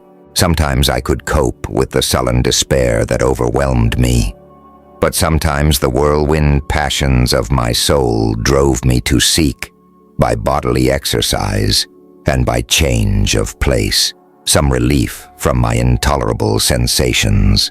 It was during an access of this kind that I suddenly left my home, and bending my steps towards the near alpine valleys, sought in the magnificence, the eternity of such scenes, to forget myself and my ephemeral, because, man sorrows. My wanderings were directed towards the valley of Chamonix. I had visited it frequently during my boyhood. 6 years had passed since then. I was a wreck, but naught had changed in those savage and enduring scenes. I performed the first part of my journey on horseback.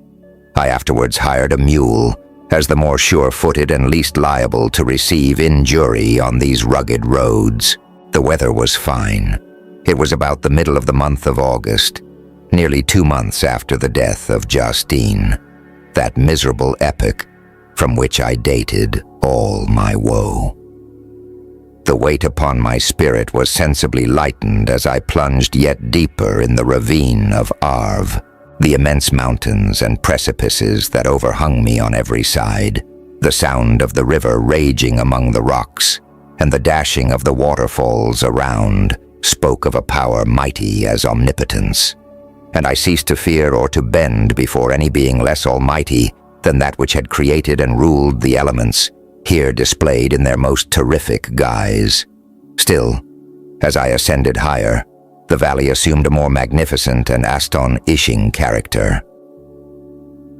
Ruined castles hanging on the precipices of piney mountains, the impetuous Arve, and cottages every here and there peeping forth from among the trees formed a scene of singular beauty, but it was augmented and rendered sublime by the mighty Alps, whose white and shining pyramids and domes toe-aired above all as belonging to another earth, the habitations of another race of beings. I passed the bridge of Pelissier, where the ray vine, which the river forms, opened before me, and I began to ascend the mountain that overhangs it.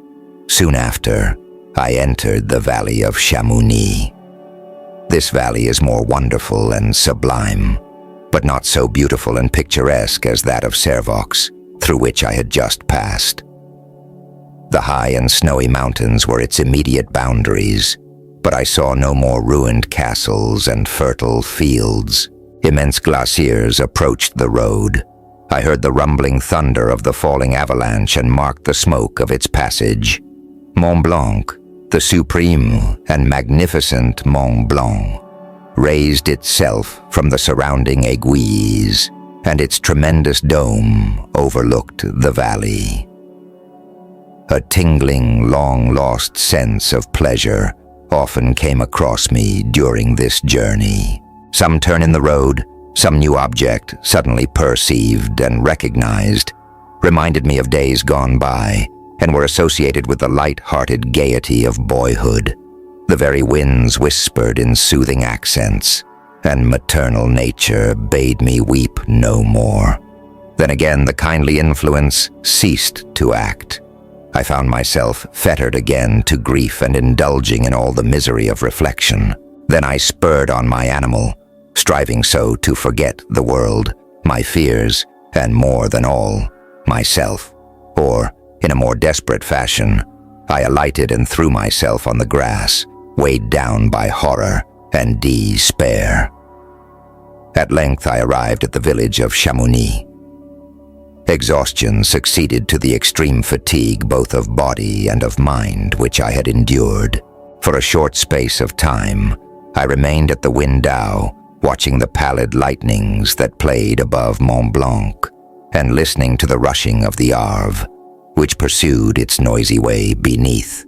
The same lulling sounds acted as a lullaby to my too keen sensations. When I placed my head upon my pillow, sleep crept over me. I felt it as it came, and blessed the giver of Oblivion, chapter I spent the following day roaming through the valley. I stood beside the sources of the Arve-Ron, which take their rise in a glacier that with slow pace is advancing down from the summit of the hills to barricade the valley. The abrupt sides of vast mountains were before me. The icy wall of the glacier overhung me. A few shattered pines were scattered around, and the solemn silence of this glorious presence, chamber of imperial nature, was broken only by the brawling waves or the fall of some vast frag. Meant, the thunder sound of the avalanche or the cracking reverberated along the mountains of the accumulated ice, which, through the sigh, lent working of immutable laws, was ever and anon rent and torn, as if it had been but a plaything in their hands.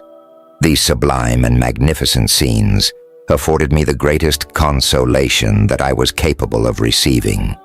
They elevated me from all littleness of feeling, and all, though they did not remove my grief, they subdued and tranquilized it. In some degree, also, they diverted my mind from the thoughts over which it had brooded for the last month. I retired to rest at night. My slumbers, as it were, waited on and ministered to by the assemblance of grand shapes which I had contemplated during the day. They congregated round me: the unstained snowy mountain top, the glittering pinnacle, the pine woods, and ragged bare ravine, the eagle soaring amidst the clouds. They all gathered round me and bade me be at peace. Where had they fled when the next morning I awoke? All of soul-inspiriting fled with sleep, and dark melancholy clouded every thought. The rain was pouring in torrents, and thick mists hid the summits of the mountains, so that I even saw not the faces of those mighty friends.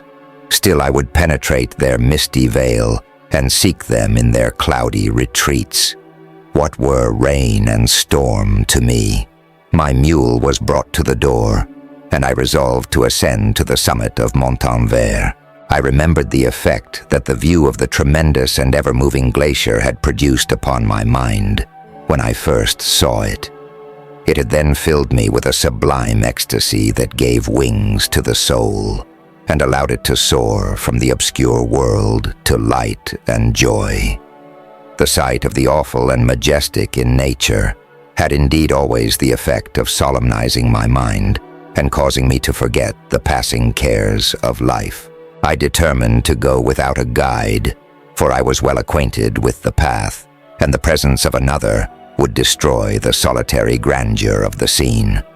The ascent is precipitous, but the path is cut into continual and short windings, which enable you to surmount the perpendicularity of the mountain. It is a scene terrifically desolate. In 1,000 spots, the traces of the winter avalanche may be perceived, where trees lie broken and strewed on the ground, some entirely destroyed, others bent, leaning upon the jutting rocks of the mountain or transversely upon other trees. The path, as you ascend higher, is intersected by ravines of snow, down which stones continually roll from above.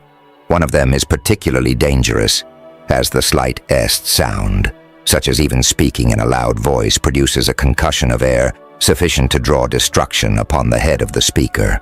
The pines are not tall or luxuriant, but they are somber and add an air of severity to the scene. I looked on the valley beneath.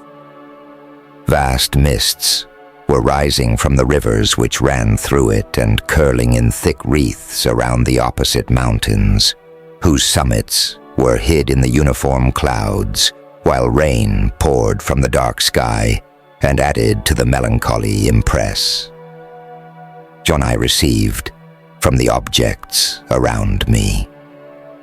Alas, why does man boast of sensibilities superior to those apparent in the brute?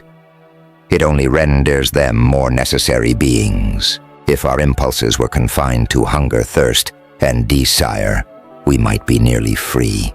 But now we are moved by every wind that blows and a chance word or scene that word may convey to us.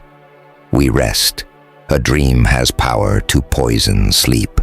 We rise. One wandering thought pollutes the day. We feel, conceive, or reason, laugh or weep, embrace fond woe, or cast our cares away. It is the same. For be it joy or sorrow, the path of its departure still is free. Man's yesterday may ne'er be like his morrow. Naught may endure but mutability. It was nearly noon when I arrived at the top of the ascent. For some time I sat upon the rock that overlooks the sea of ice. A mist covered both that and the surrounding mountains. Presently a breeze dissipated the cloud, and I descended upon the glacier. The surface is very uneven, rising like the waves of a troubled sea, descending low and interspersed by rifts that sink deep. The field of ice is almost a league in width, but I spent nearly 2 hours in crossing it. The opposite mountain is a bare, perpendicular rock. From the side where I now stood, Montanvert was exactly opposite, at the distance of a league, and above it rose Mont Blanc in awful majesty. I remained in a recess of the rock, gazing on this wonderful and stupendous scene. The sea, or rather the vast river of ice, wound among its dependent mountains, whose aerial summits hung over its recesses. Their icy and glittering peaks shone in the sunlight over the clouds. My heart, which was before sorrow, full, now swelled with something like joy. I exclaimed, "Wandering spirits, if indeed ye wander, and do not rest in your narrow beds, allow me this faint happiness, or take me as your companion away from the joys of life." As I said this, I suddenly beheld the figure of a man, at some distance advancing towards me with superhuman speed. He bounded over the crevices in the ice, among which I had walked with caution. His stature also, as he approached, seemed to exceed that of man. I was troubled. A mist came over my eyes, and I felt a faintness seize me, but I was quickly restored by the cold gale of the mountains. I perceived, as the shape came nearer, sight tremendous and abhorred, that it was the wretch whom I had created. I trembled with rage and horror, resolving to wait his approach and then close with him in mortal combat. He approached. His countenance bespoke bitter anguish, combined with disdain and malignity, while its unearthly ugliness rendered it almost too horrible for human eyes. But I scarcely observed this. Rage and hatred had at first deprived me of utter ance, and I recovered only to overwhelm him with words expressive of furious detestation and contempt. "Devil," I exclaimed, "do you dare approach me? And do not you fear the fierce vengeance of my arm wreaked on your miserable head? Begone, vile insect, or rather, stay, that I may trample you to dust, and oh, that I could, with the extinction of your miserable existence, restore those victims whom you have so diabolically murdered." "I expected this reception," said the demon. "All men hate the wretched. How then must I be hated, who am miserable beyond all living things? Yet you, my creator, detest and spurn me, thy creature, to whom thou art bound by ties only dissoluble by the annihilation of one of us. You purpose to kill me. How dare you sport thus with life? Do your duty towards me, and I will do mine towards you and the rest of mankind. If you will comply with my conditions, I will leave them and you at peace. But if you refuse, I will glut the maw of death until it be satiated with the blood of your remaining friends. Abhorred monster, fiend that thou art, the tortures of hell are too mild a vengeance for thy crimes. Wretched devil, you reproach me with your creation. Come on then, that I may extinguish the spark which I so negligently bestowed." My rage was without bounds. I sprang on him, impelled by all the feelings which can arm one being against the existence of another. He easily eluded me and said, "Be calm. I entreat you to hear me before you give vent to your hatred on my devoted head. Have I not suffered enough, that you seek to increase my misery? Life, although it may only be an accumulation of anguish, is dear to me, and I will defend it. Remember, thou hast made me more powerful than thyself. My height is superior to thine, my joints more supple.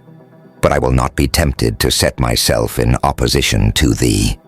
I am thy creature, and I will be even mild and docile to my natural lord and kings, if thou wilt also perform thy part, the which thou owest me. O Frankenstein, be not equitable to every other, and trample upon me alone, to whom thy justice and even thy clemency and affection is most due. Remember that I am thy creature. I ought to be thy Adam, but I am rather the fallen angel, whom thou drivest from joy for no misdeed. Everywhere I see bliss, from which I alone am irrevocably excluded. I was benevolent and good. Misery made me a fiend. Make me happy, and I shall again be virtuous. Begone, I will not hear you. There can be no community between you and me. We are enemies. Begone, or let us try our strength in a fight, in which one must fall. How can I move thee? Will no entreaties cause thee to turn a favorable eye upon thy creature, who implores thy goodness and compassion? Believe me, Frankenstein, I was benevolent. My soul glowed with love and humanity, but am I not alone? Miserably alone. You, my creator, abhor me. What hope can I gather from your fellow creatures, who owe me nothing? They spurn and hate me. The desert mountains and dreary glaciers are my refuge. I have wandered here many days. The caves of ice, which I only do not fear, are a dwelling to me, and the only one which man does not grudge. These bleak skies I hail, for they are kinder to me than your fellow beings. If the multitude of mankind knew of my existence, they would do as you do, and arm themselves for my destruction. Shall I not then hate them who abhor me? I will keep no terms with my enemies. I am miserable, and they shall share my wretchedness. Yet it is in your power to recompense me and deliver them from an evil which it only remains for you to make so great, that not only you and your family, but thousands of others shall be swallowed up in the whirlwinds of its rage. Let your compassion be moved, and do not disdain me. Listen to my tale. When you have heard that, abandon or commiserate me, as you shall judge that I deserve. But hear me. The guilty are allowed by human laws, bloody as they are, to speak in their own defense before they are condemned. Listen to me, Frankenstein. You accuse me of murder, and yet you would with a satisfied conscience destroy your own creature. Oh, praise the eternal justice of man. Yet I ask you not to spare me. Listen to me, and then if you can and if you will, destroy the work of your hands. Why do you call to my remembrance? I rejoined. Circumstances of which I shudder to reflect, that I have been the miserable origin and author. Cursed be the day, abhorred devil, in which you first saw light. Cursed, although I curse myself, be the hands that formed you.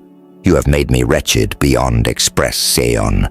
You have left me no power to consider whether I am just to you or not. Begone. Leave me from the sight of your detested form. Thus I relieve thee, my creator, he said, and placed his hated hands before my eyes, which I flung from me with violence. Thus I take from thee a sight which you abhor. Still thou canst listen to me and grant me thy compassion.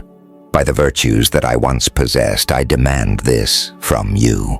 Hear my tale. It is long and strange, and the temperature of this place is not fitting to your fine sensations. Come to the hut upon the mountain. The sun is yet high in the heavens.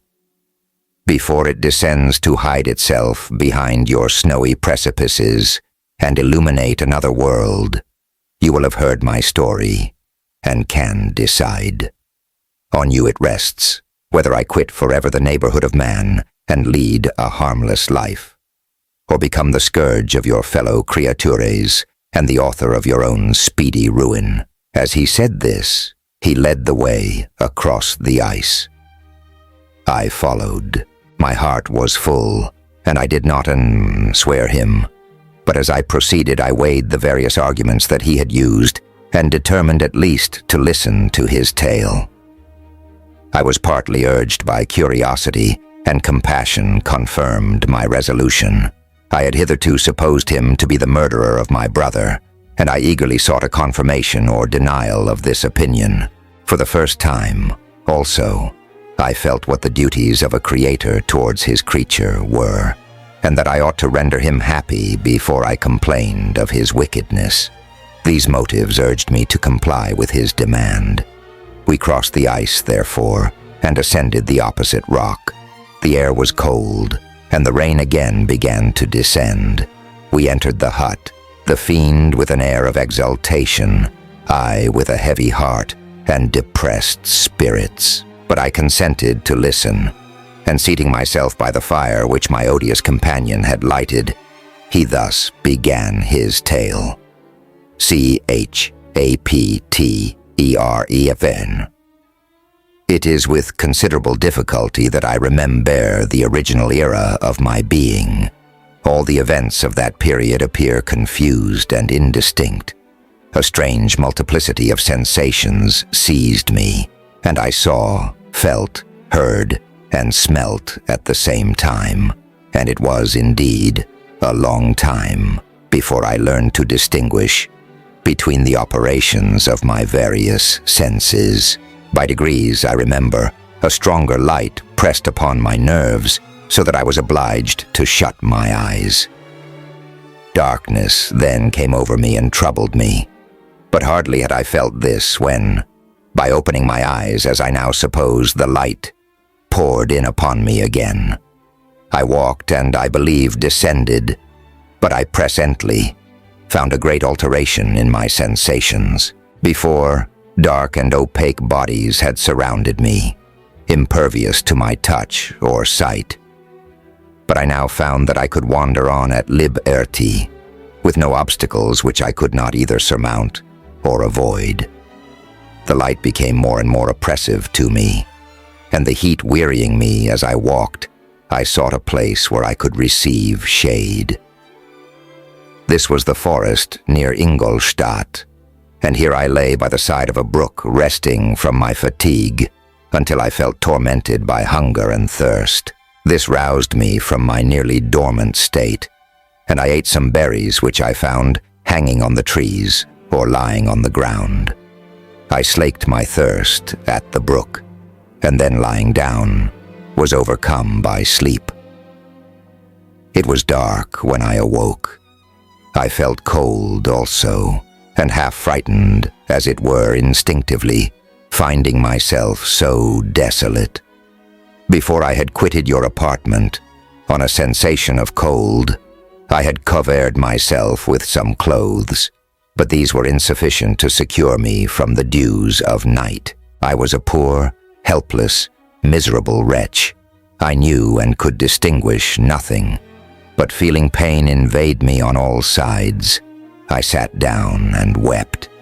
Soon a gentle light stole over the heavens and gave me a sensation of pleasure. I started up and beheld a radiant form rise from among the trees, the moon. I gazed with a kind of wonder. It moved slowly, but it enlightened my path, and I again went out in search of berries. I was still cold, when under one of the trees I found a huge cloak, with which I covered myself and sat down upon the ground. No distinct ideas occupied my mind. All was confused. I felt light and hunger and thirst and darkness. Innumerable sounds rang in my ears, and on all sides various scents saluted me. The only object that I could distinguish was the bright moon, and I fixed my eyes on that with pleasure. Several changes of day and night passed, and the orb of night had greatly lessened when I began to distinguish my sensations from each other. I gradually saw plainly the clear stream that supplied me with drink and the trees that shaded me with their foliage. I was delighted when I first discovered that a pleasant sound, which often saluted my ears, proceeded from the throats of the little winged animals who had often intercepted the light from my eyes. I began also to observe with greater accuracy the forms that surrounded me and to perceive the boundaries of the radiant roof of light which canopied me. Sometimes I tried to imitate the pleasant songs of the birds, but was unable. Sometimes I wished to express my sensations in my own mode, but the uncouth and inarticulate sounds which broke from me frightened me into silence again. The moon had disappeared from the night, and again, with a lessened form, showed itself, while I still remained in the forest. My sensations had by this time become distinct, and my mind received every day additional ideas. My eyes became accustomed to the light and to perceive objects in their right forms. I distinguished the insect from the herb, and by degrees, one herb from another. I found that the sparrow uttered none but harsh notes, whilst those of the blackbird and thrush were sweet and enticing. One day, when I was oppressed by cold, I found a fire which had been left by some wandering beggars, and was overcome with delight at the warmth I experienced from it. In my joy, I thrust my hand into the live embers, but quickly drew it out again with a cry of pain. How strange, I thought, that the same cause should produce such opposite effects. I examined the materials of the fire, and to my joy, found it to be composed of wood. I quickly collected some branches, but they were wet and would not burn. I was pained at this and sat still, watching the operation of the fire. The wet wood which I had placed near the heat dried, and itself became inflamed. I reflected on this, and by touching the various branches I discovered the cause and busied myself in collecting a great quantity of wood, that I might dry it and have a plentiful supply of fire. When night came on and brought sleep with it, I was in the greatest fear lest my fire should be extinguished. I covered it carefully with dry wood and leaves and placed wet branches upon it, and then, spreading my cloak, I lay on the ground and sank into sleep. It was morning when I awoke, and my first care was to visit the fire. I uncovered it, and a gentle breeze quickly fanned it into a flame. I observed this also and contrived a fan of branches, which roused the embers when they were nearly extinguished. When night came again, I found with pleasure that the fire gave light as well as heat, and that the discovery of this element was useful to me in my food, for I found some of the offals that the travelers had left had been roasted and tasted much more savory than the berries I gathered from the trees. I tried, therefore, to dress my food in the same manner, placing it on the live embers. I found that the berries were spoiled by this operation, and the nuts and roots much improved. Food, however, became scarce, and I often spent the whole day searching in vain for a few acorns to assuage the pangs of hunger.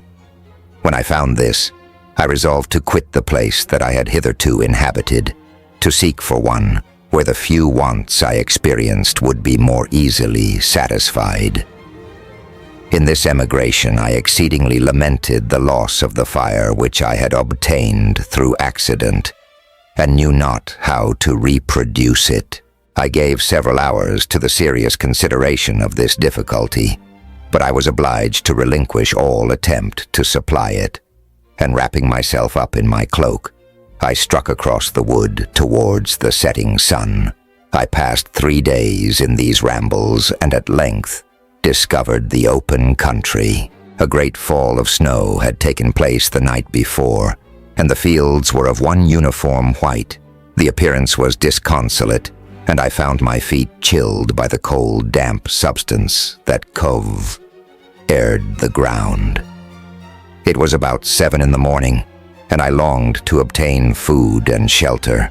At length I perceived a small hut on a rising ground, which had doubtless been built for the convenience of some shepherd. This was a new sight to me, and I examined the structure with great curiosity. Finding the door open, I entered. An old man sat in it, near a fire, over which he was preparing his breakfast. He turned on hearing a noise, and perceiving me, shrieked loudly, and quitting the hut, ran across the fields with a speed of which his debilitated form hardly paired capable.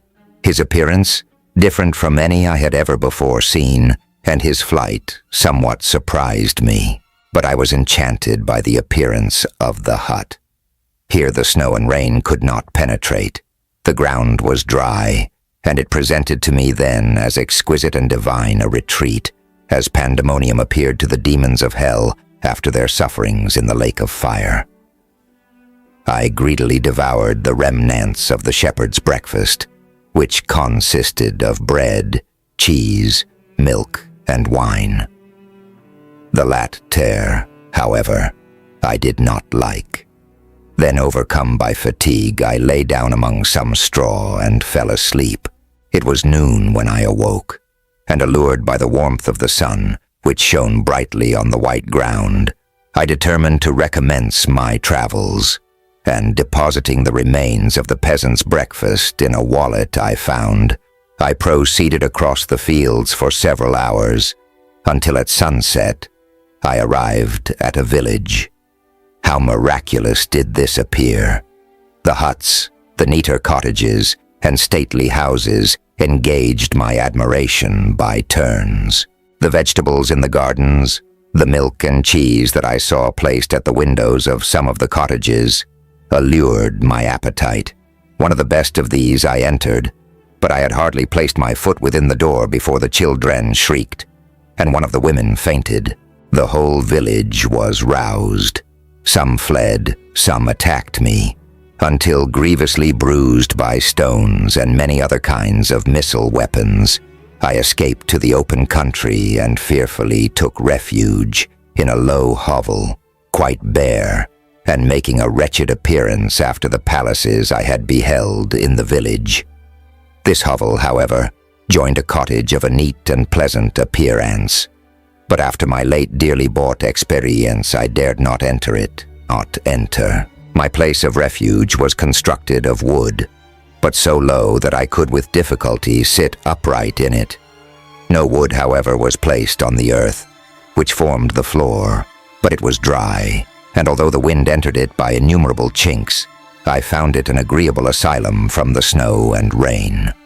Here, then, I retreated, and lay down happy to have found a shelter, however miserable, from the inclemency of the season, and still more from the barbarity of man. As soon as morning dawned, I crept from my kennel, that I might view the adjacent cottage and discover if I could remain in the habitation I had found. It was situated against the back of the cottage and surrounded on the sides, which were exposed by a pigsty and a clear pool of water. One part was open, and by that I had crept in. But now I covered every crevice by which I might be perceived with stones and wood, yet in such a manner that I might move them on occasion to pass out. All the light I enjoyed came through the sty, and that was sufficient for me.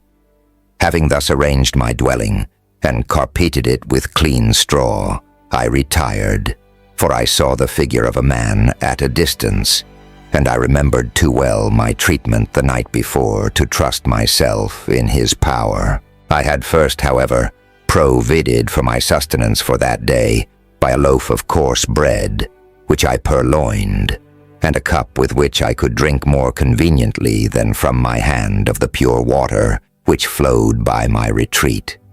The floor was a little raised, so that it was kept perfectly dry, and by its vicinity to the chimney of the cottage, it was tolerably warm.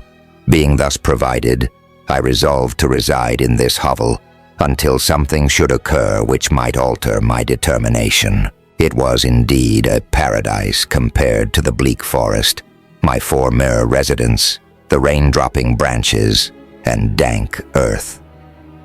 I ate my breakfast with pleasure, and was about to remove a plank to procure myself a little water, when I heard a step, and looking through a small chink, I beheld a young creature with a pail on her head passing before my hovel.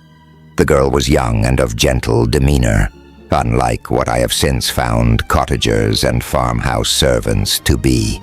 Yet she was meanly dressed, a coarse blue pet tie coat and a linen jacket being her only garb. Her fair hair was plaited but not adorned. She looked patient, yet sad.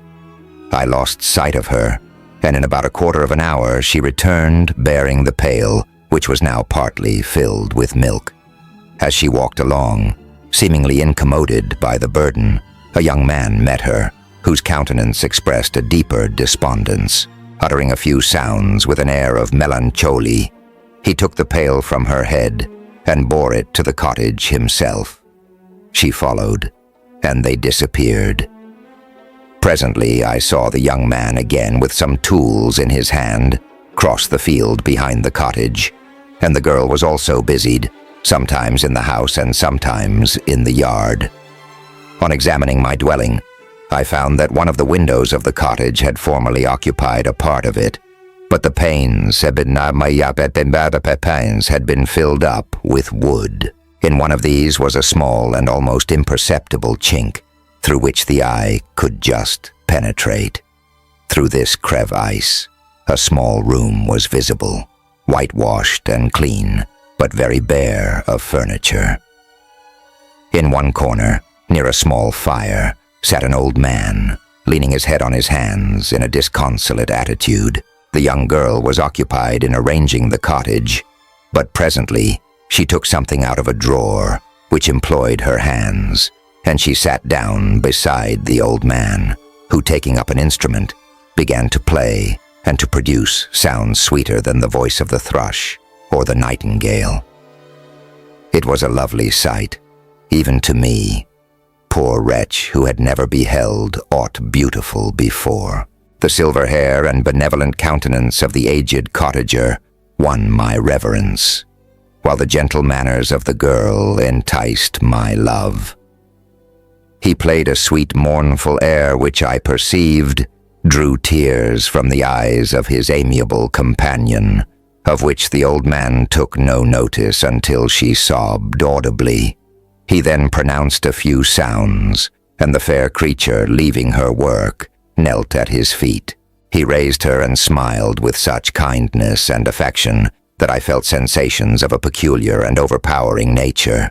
They were a mixture of pain and pleasure, such as I had never before experienced, either from hunger or cold, warmth or food, and I withdrew from the window, unable to bear these emotions.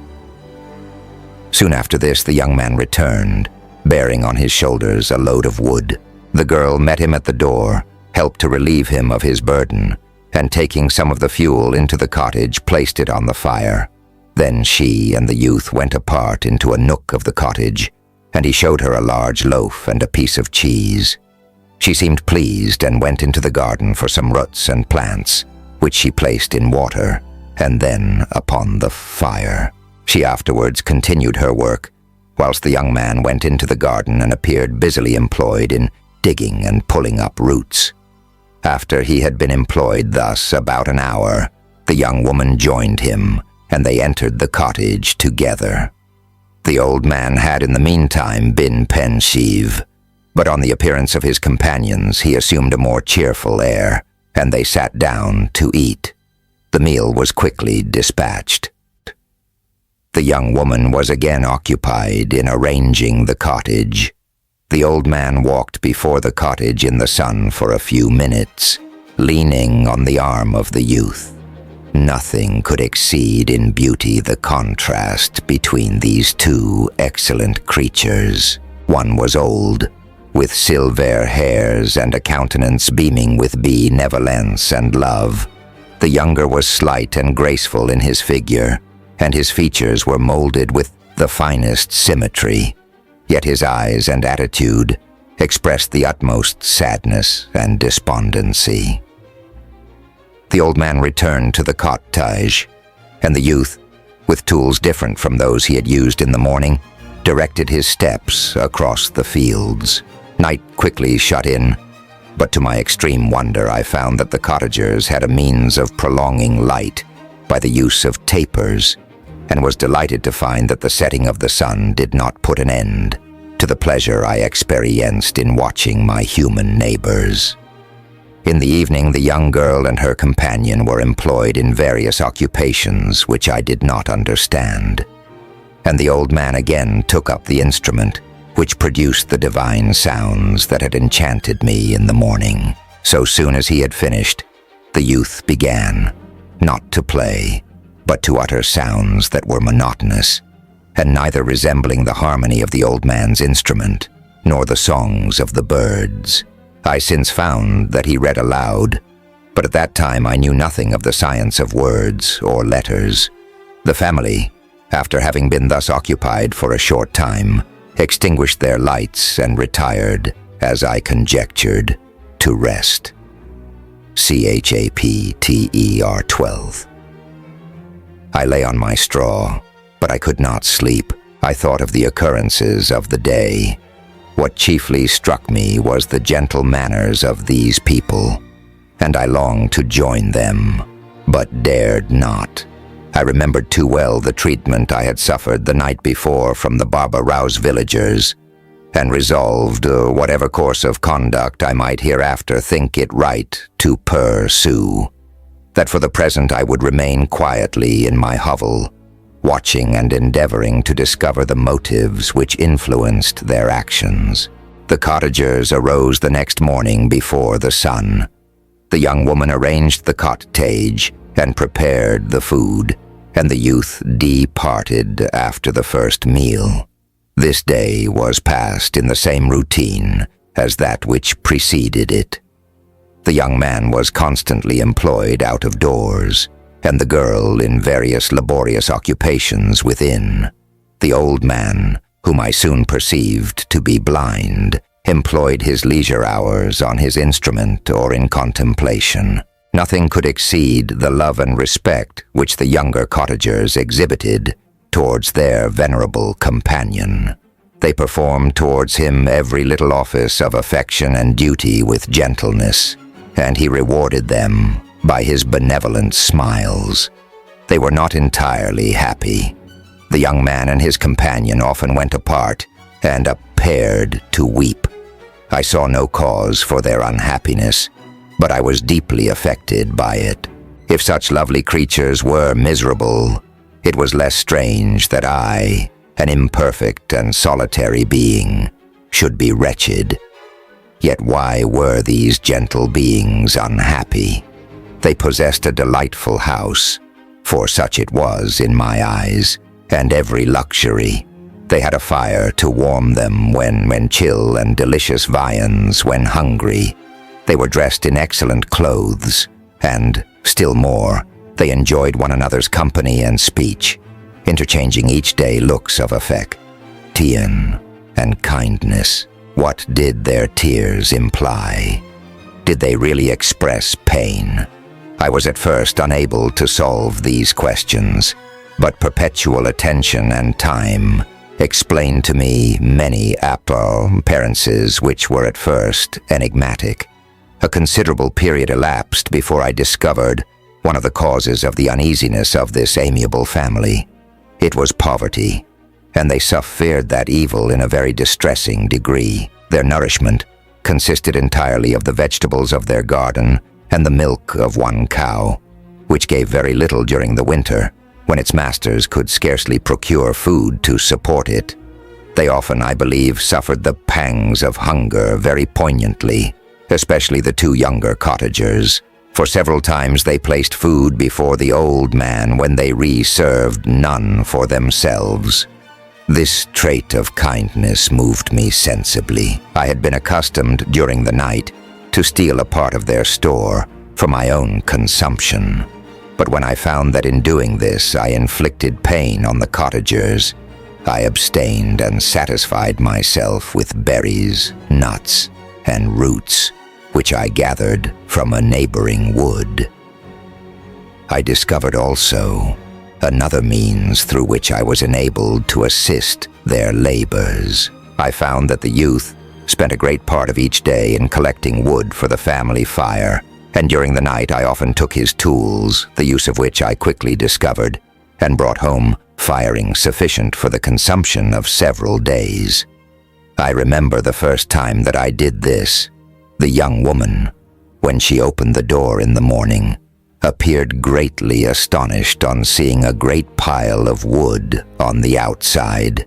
She uttered some words in a loud voice, and the youth joined her, who also expressed surprise. I observed with pleasure that he did not go to the forest that day, but spent it in repairing the cottage and cultivating the garden. By degrees, I made a discovery of still greater moment. I found that these people possessed a method of communicating their experience and feelings to one another by articulate sounds. I perceived that the words they spoke sometimes produced pleasure or pain, smiles or sadness, in the minds and countenances of the hearers. This was indeed of a godlike science, and I ardently desired to become acquainted with it. But I was baffled in every attempt I made for this purpose. Their pronunciation was quick, and the words they uttered, not having any apparent connection with visible objects, I was unable to discover any clue by which I could unravel the mystery of their reference. By great application, however, and after having remained during the space of several revolutions of the moon in my hovel, I discovered the names that were given to some of the most familiar objects of discourse. I learned and applied the words fire, milk, bread, and wood. I learned also the names of the cottagers themselves. The youth and his companion had each of them several names, but the old man had only one, which was father. The girl was called sister, or Agatha, and the youth, Felix, brother, or son. I cannot describe the delight I felt when I learned the ideas appropriated to each of these sounds and was able to pronounce them. I distinguished several other words without being able as yet to understand or apply them, such as good, dearest, unhappy. I spent the winter in this manner. The gentle manners and beauty of the cottagers greatly endeared them to me. When they were unhappy, I felt depressed. When they rejoiced, I sympathized in their joys. I saw few human beings besides them, and if any other happened to enter the cottage, their harsh manners and rude gait only enhanced to me the superior accomplishments of my friends. The old man, I could perceive, often endeavored to encourage his children, as sometimes I found that he called them, to cast off their melancholy. He would talk in a cheerful accent, with an express scion of goodness that bestowed pleasure even upon me. Agatha listened with respect.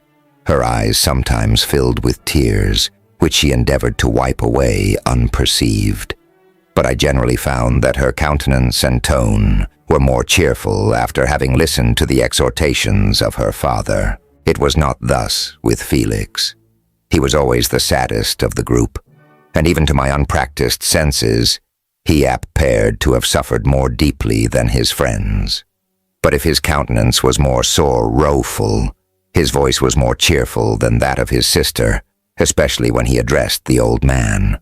I could mention innumerable instances which, although slight, marked the dispositions of these amiable cottagers. In the midst of poverty and want, Felix carried with pleasure to his sister the first little white flower that peeped out from beneath the snowy ground.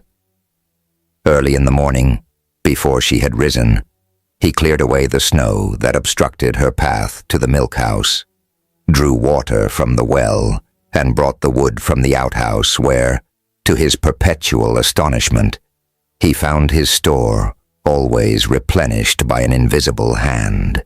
In the day, I believe, he worked sometimes for a neighboring farmer, because he often went forth and did not return until dinner, yet brought no wood with him. At other times, he worked in the garden, but as there was little to do in the frosty season, he read to the old man and Agatha. This reading had puzzled me extremely at first, but by degrees I discovered that he uttered many of the same sounds when he read as when he talked.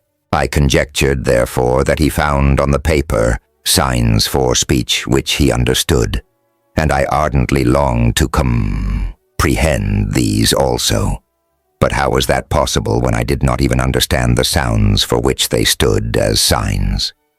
I improved, however, sensibly in this science, but not sufficiently to follow up any kind of conversation, although I applied my whole mind to the endeavor, for I easily perceived that, although I eagerly longed to discover myself to the cottage heirs, I ought not to make the attempt until I had first become master of their language, which knowledge might enable me to make them overlook the deformity of my figure, for with this also the contrast perpetually presented to my eyes had made me acquainted.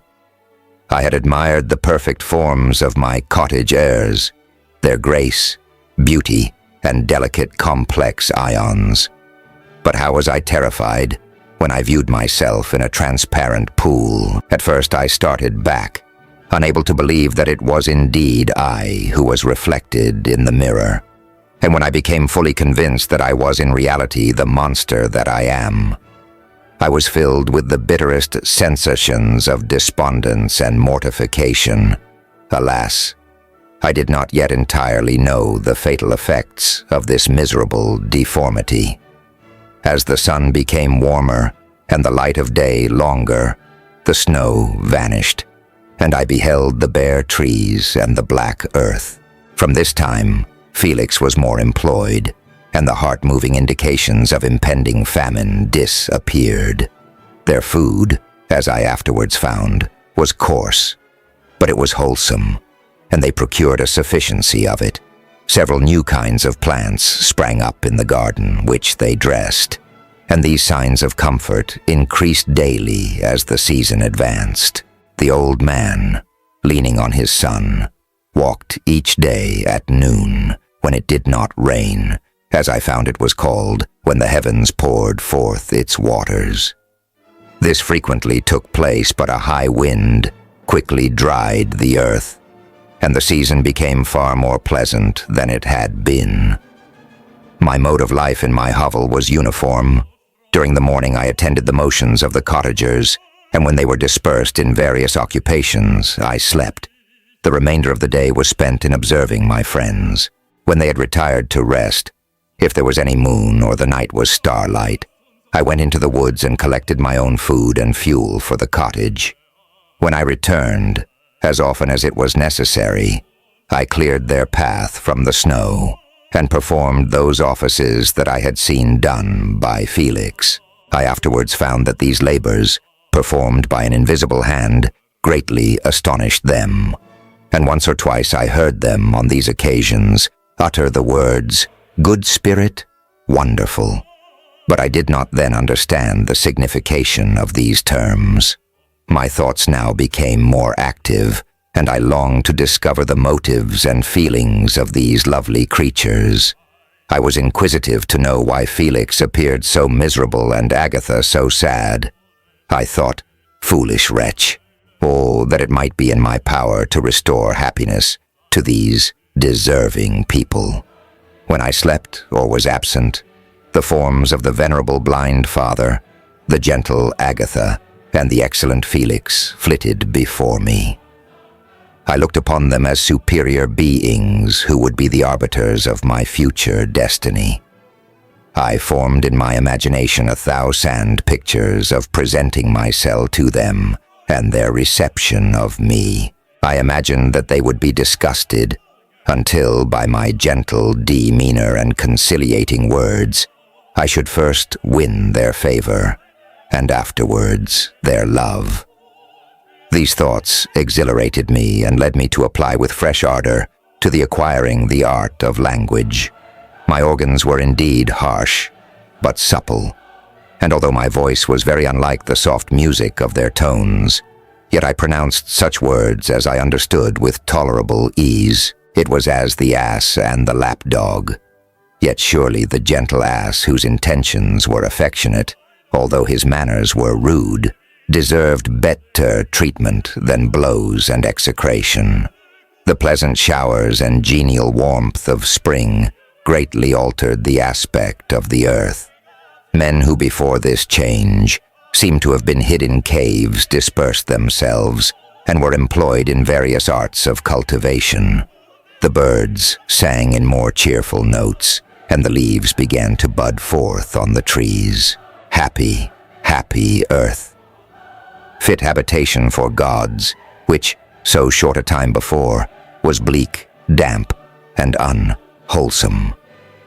My spirits were elevated by the enchanting appearance of nature. The past was blotted from my memory. The present was tranquil, and the future gilded by bright rays of hope and anticipations of joy. Chapter.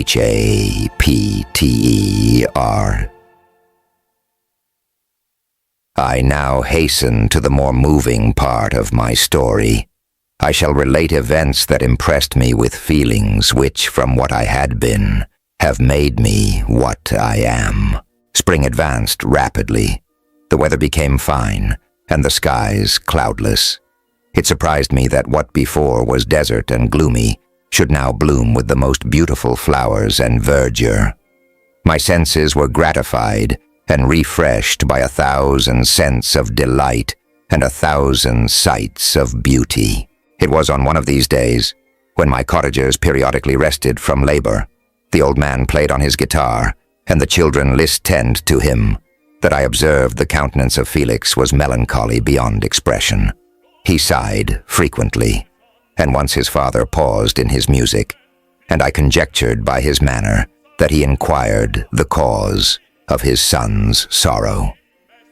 Felix replied in a cheerful accent, and the old man was recommencing his music when someone tapped at the door.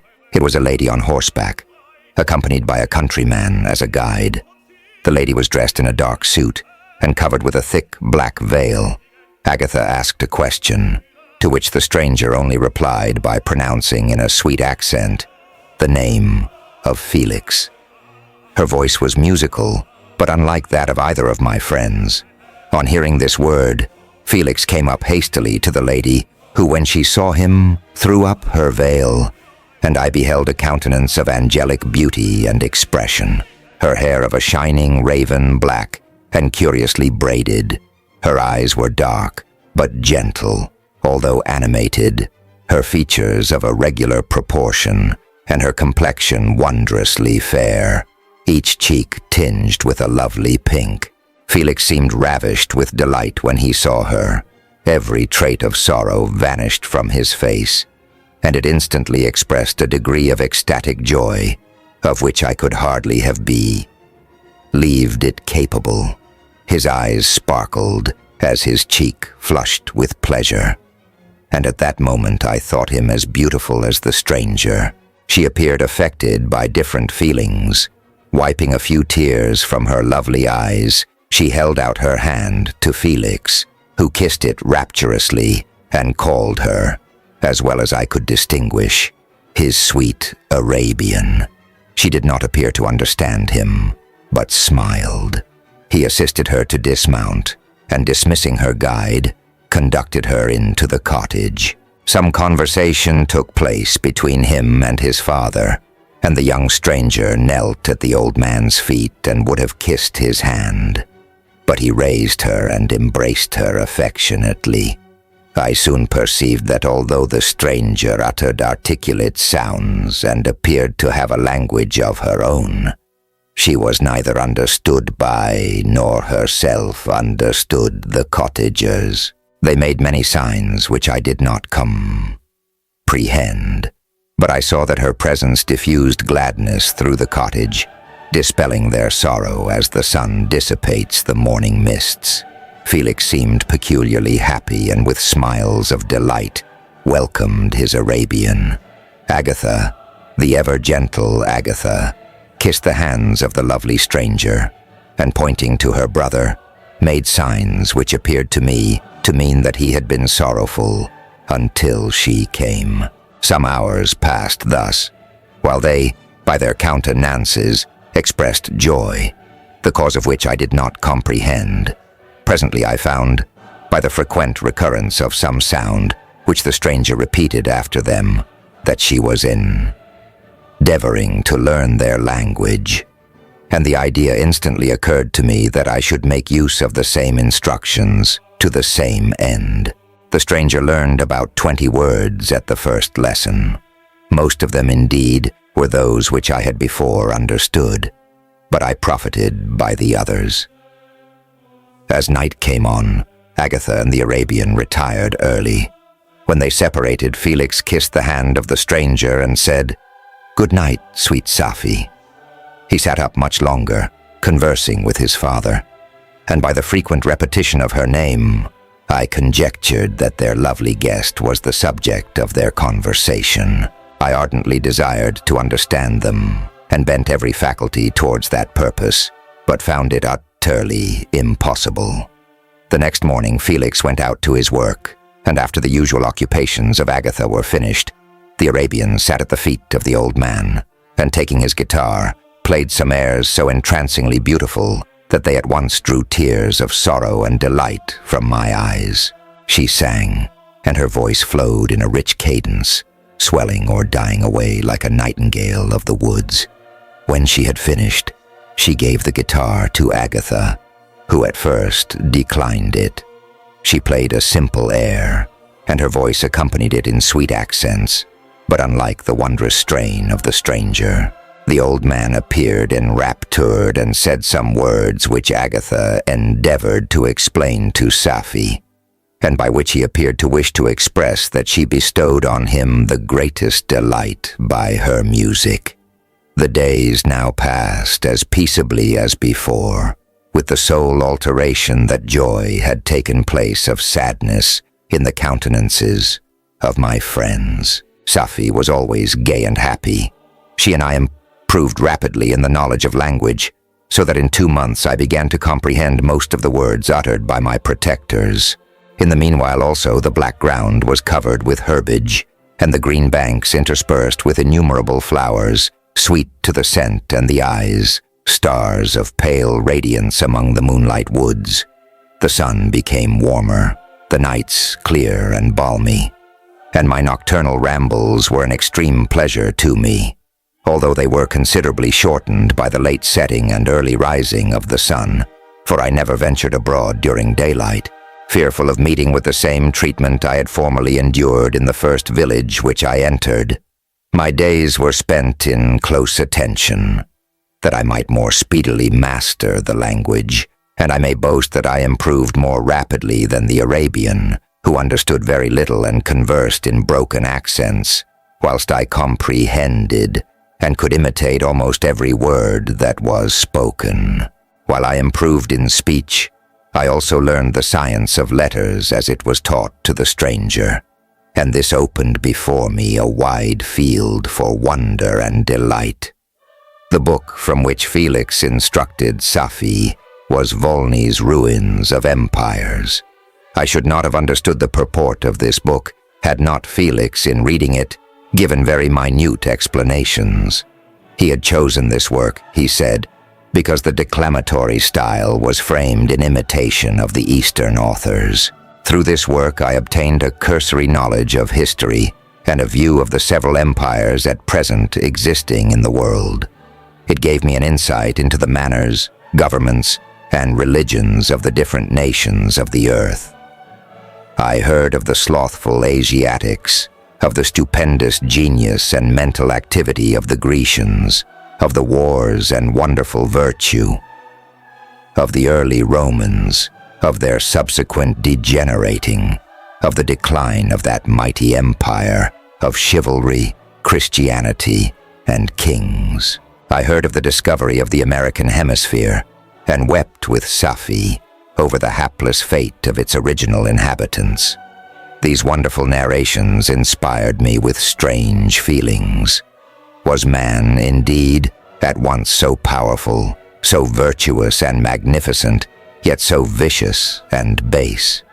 He appeared at one time a mere scion of the evil principle, and at another as all that can be conceived of noble and godlike. To be a great and virtuous man appeared the highest honor that can befall a sensitive being. To be base and vicious, as many on record have been, appeared the lowest degradation. A condition more abject than that of the blind mole or harmless worm. For a long time I could not conceive how one man could go forth to murder his fellow, or even why there were laws and governments. But when I heard details of vice and bloodshed, my wonder ceased and I turned away with disgust and loathing. Every conversation of the cottagers now opened new wonders to me. While I listened to the instructions which Felix bestowed upon the Arabian, the strange system of human society was explained to me. I heard of the division of property, of immense wealth and squalid poverty, of rank, descent, and noble blood. The words induced me to turn towards myself.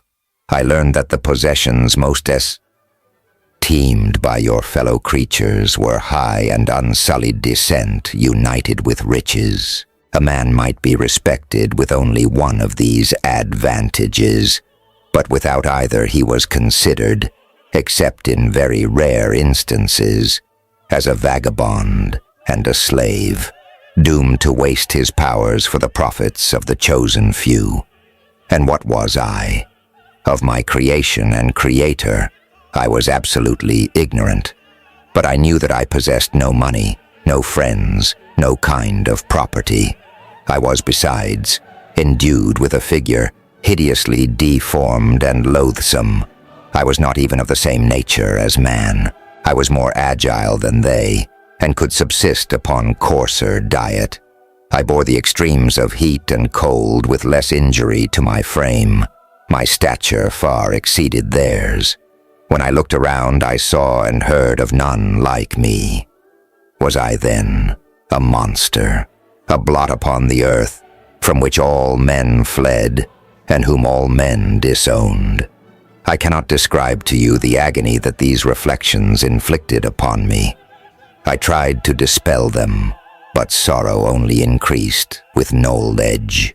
Oh, that I had forever remained in my native wood, nor known, nor felt beyond the sensations of hunger, thirst, and heat.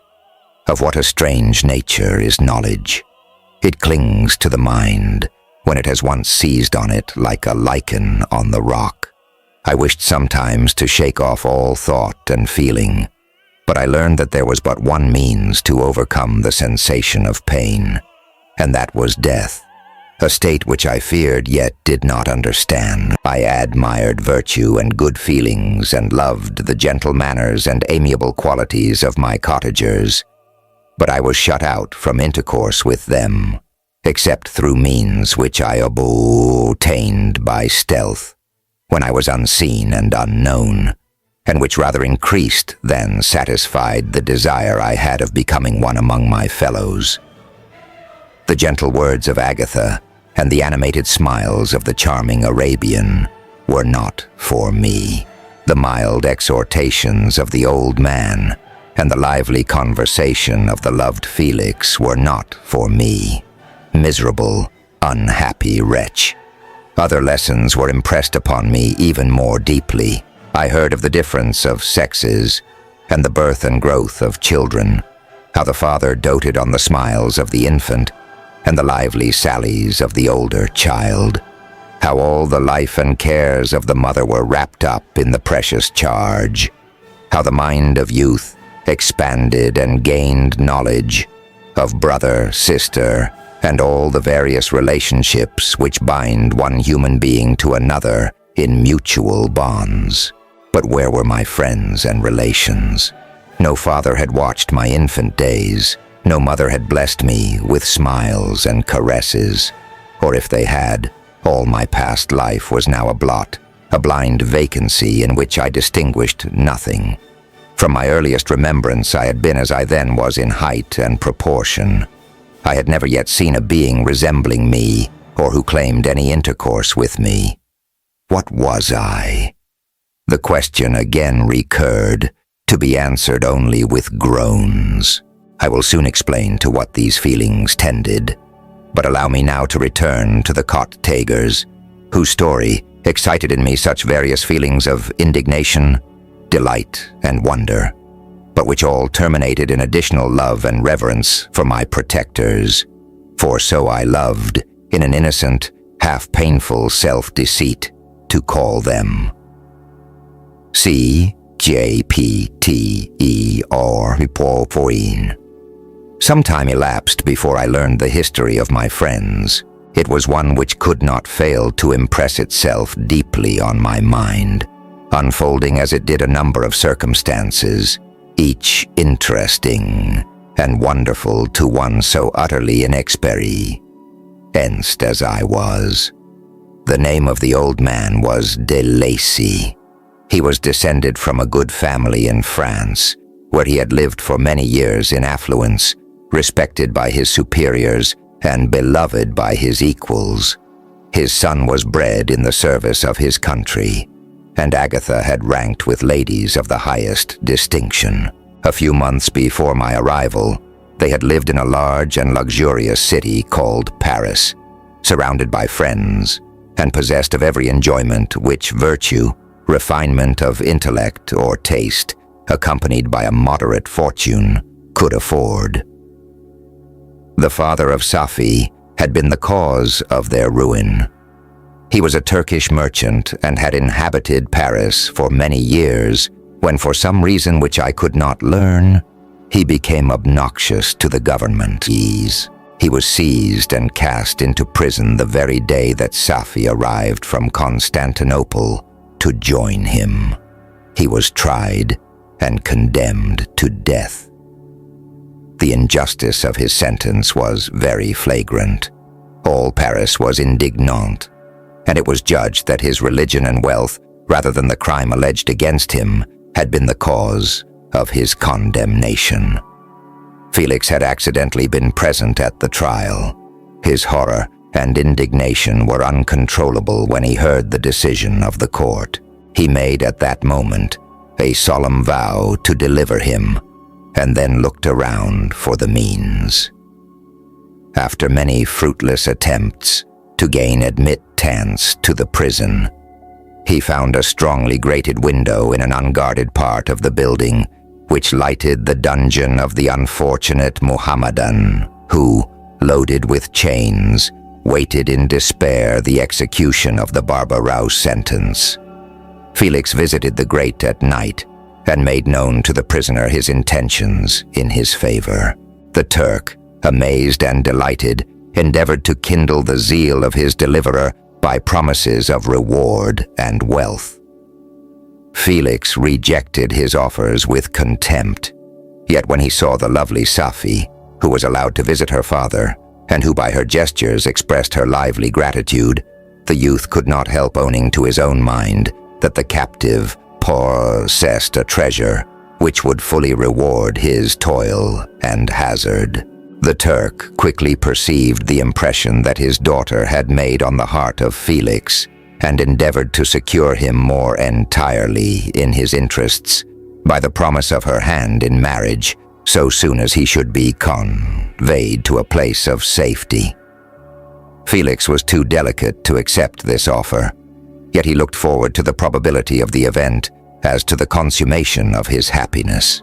During the ensuing days, while the preparations were going forward for the escape of the merchant, the zeal of Felix was warmed by several letters that he received from this lovely girl, who found means to express her thoughts in the language of her lover by the aid of an old man, a servant of her father, who understood French. She thanked him in the most ardent terms for his intended services towards her parent, and at the same time she gently deplored her own fate. I have copies of these letters, for I found means during my residence in the hovel to procure the implements of writing, and the letters were often in the hands of Felix or Agatha. Before I depart, I will give them to you. They will prove the truth of my tale, but at pre-sent, as the sun is already far declined, I shall only have time to repeat the substance of them to you. Safi related that her mother was a Christian Arab, seized and made a slave by the Turks. Recommended by her beauty, she had won the heart of the father of Safi, who married her. The young girl spoke in high and enthusiastic terms of her mother, who, born in freedom, spurned the bondage to which she was now reduced. She instructed her daughter in the tenets of her religion and taught her to aspire to higher powers of intellect and an independence of spirit forbidden to the female followers of Muhammad. This lady died, but her lessons were indelibly impressed on the mind of Safi, who sickened at the prospect of again returning to Asia and being immured within the walls of a harem, allowed only to occupy herself with infantile amusements, ill-suited to the temper of her soul, now accustomed to grand ideas and a noble emulation for virtue. The prospect of marrying a Christian and remaining in a country where women were allowed to take a rank in society was enchanting to her. The day for the execution of the Turk was fixed, but on the night previous to it, he quitted his prison, and before morning was distant many leagues from Paris. Felix had procured passports in the name of his father, sister, and himself. He had previously communicated his plan to the former, who aided the deceit by quitting his house under the pretense of a journey and concealed himself with his daughter in an obscure part of Paris. Felix conducted the fugitives through France to Lyon and across Mont-Cenis to Leghorn, where the merchant had decided to wait a favorable opportunity of passing into some part of the Turkish dominions. Safi resolved to remain with her father until the moment of his departure, before which time the Turk renewed his promise that she should be united to his deliverer, and Felix remained with them in expectation of that event, and in the meantime he enjoyed the society of the Arabian, who exhibited towards him the simplest and tenderest affection. They conversed with one another through the means of an interpreter, and sometimes with the interpretation of looks, and Safi sang to him the divine airs of her native country. The Turk allowed this intimacy to take place and encouraged the hopes of the youthful lovers, while in his heart he had formed far other plans. He loathed the idea that his daughter should be united to a Christian, but he feared the resentment of Felix if he should appear lukewarm, for he knew that he was still in the power of his deliverer if he should choose to betray him to the Italian state which they inhabited. He revolved 1,000 plans by which he should be enabled to prolong the deceit until it might be no longer necessary, and secretly to take his daughter with him when he departed. His plans were facilitated by the news which arrived from Paris. The government of France were greatly enraged at the escape of their victim and spared no pains to detect and punish his deliverer. The plot of Felix was quickly discovered, and De Lacy and Agatha were thrown into prison. The news reached Felix and roused him from his dream of pleasure. His blind and aged father there, and his gentle sister lay in a noisome dungeon, while he enjoyed the free air and the society of her whom he loved. This idea was torture to him. He quickly arranged with the Turk that if the latter should find a favorable opportunity for escape before Felix could return to Italy, Safi should remain as a boarder at a convent at Leghorn, and then, quitting the lovely Arabian, he hastened to Paris and delivered himself up to the vengeance of the law, hoping to free De Lacy and Agatha by this proceeding. He did not succeed. They remained confined for 5 months before the trial took place, the result of which deprived them of their fortune and condemned them to a perpetual exile from their native country. They found a miserable asylum in the cottage in Germany, where I discovered them. Felix soon learned that the treacherous Turk for whom he and his family endured such unheard-of oppression, on discovering that his deliverer was thus reduced to poverty and ruin, became a traitor to good feeling and hon. Auron had quitted Italy with his daughter, insultingly sending Felix a pittance of money to aid him, as he said, in some plan of future maintenance. Such were the events that preyed on the heart of Felix and rendered him, when I first saw him, the most miserable of his family. He could have endured poverty, and while this distress had been the meed of his virtue, he gloried in it. But the ingratitude of the Turk and the loss of his beloved Safi were misfortunes more bitter and irreparable.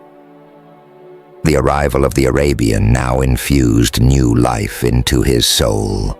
When the news reached Leghorn that Felix was deprived of his wealth and rank, the merchant commanded his daughter to think no more of her lover, but to prepare to return to her native country. The generous nature of Safi was outraged by this command. She attempted to expostulate with her father, but he left her angrily, reiterating his tyrannical mandate. A few days after, the Turk entered his daughter's apartment and told her hastily that he had reason to believe that his residence at Leghorn had been divulged, and that he should speedily be delivered up to the French government.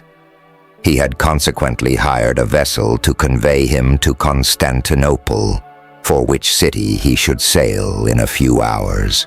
He intended to leave his daughter under the care of a confidential servant, to follow at her leisure with the greater part of his property, which had not yet arrived at Leghorn. When alone, Safi resolved in her own mind the plan of conduct that it would become her to pursue in this emergency. A residence in Turkey was abhorrent to her. Her religion and her feelings were alike averse to it. By some papers of her father which fell into her hands, she heard of the exile of her lover and learnt the name of the spot where he then resided. She hesitated some time, but at length she formed her determination. Taking with her some jewels that belonged to her and a sum of money, she quitted Italy with an attendant, a native of Leghorn, but who understood the common language of Turkey, and departed for Germany. She arrived in safety at a town about 20 leagues from the cottage of De Lacy, when her attendant fell dangerously ill. Safi nursed her with the most devoted affection. But the poor girl died, and the Arabian was left alone, unacquainted with the language of the country and utterly ignorant of the customs of the world. She fell, however, into good hands. The Italian had mentioned the name of the spot for which they were bound, and after her death, the woman of the house in which they had lived took care that Safi should arrive in safety at the cottage of her lover. Chapter. Such was the history of my beloved cottagers. It impressed me deeply. I learned from the views of social life which it developed to admire their virtues and to deprecate the vices of mankind. As yet I looked upon crime as a distant evil. Benevolence and generosity were ever present before me, inciting within me a desire to become an actor in the busy scene where so many admirable qualities were called forth and displayed. But in giving an account of the progress of my intellect, I must not omit a circumstance which occurred in the beginning of the month of August of the same year. One night during my accustomed visit to the neighboring wood where I collected my own food and brought home firing for my protectors, I found on the ground a leathern portmanteau containing several articles of dress and some books. I eagerly seized the prize and returned with it to my hovel. Fortunately, the books were written in the language, the elements of which I had acquired at the cottage.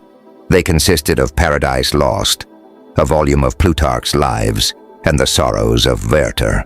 The possession of these treasures gave me extreme delight. I now continually studied and exercised my mind upon these histories, whilst my friends were employed in their ordinary occupations. I can hardly describe to you the effect of these books. They produced in me an infinity of new images and feelings that sometimes raised me to ecstasy, but more frequently sunk me into the lowest dejection, in the sorrows of Werther. Besides the interest of its simple and affecting story, so many opinions are canvassed and so many lights thrown upon what had hitherto been to me obscure subjects that I found in it a never-ending source of speculation and astonishment. The gentle and domestic manners it described, combined with lofty sentiments and feelings, which had for their object something out of self, accorded well with my experience among my protectors and with the wants which were forever alive in my own bosom. But I thought Werther himself a more divine being than I had ever beheld or imagined. His character contained no pretension, but it sank deep. The disquisitions upon death and suicide were calculated to fill me with wonder. I did not pretend to enter into the merits of the case, yet I inclined towards the opinions of the hero, whose extinction I wept, without precisely understanding it. As I read, however, I applied much personally to my own feelings and condition.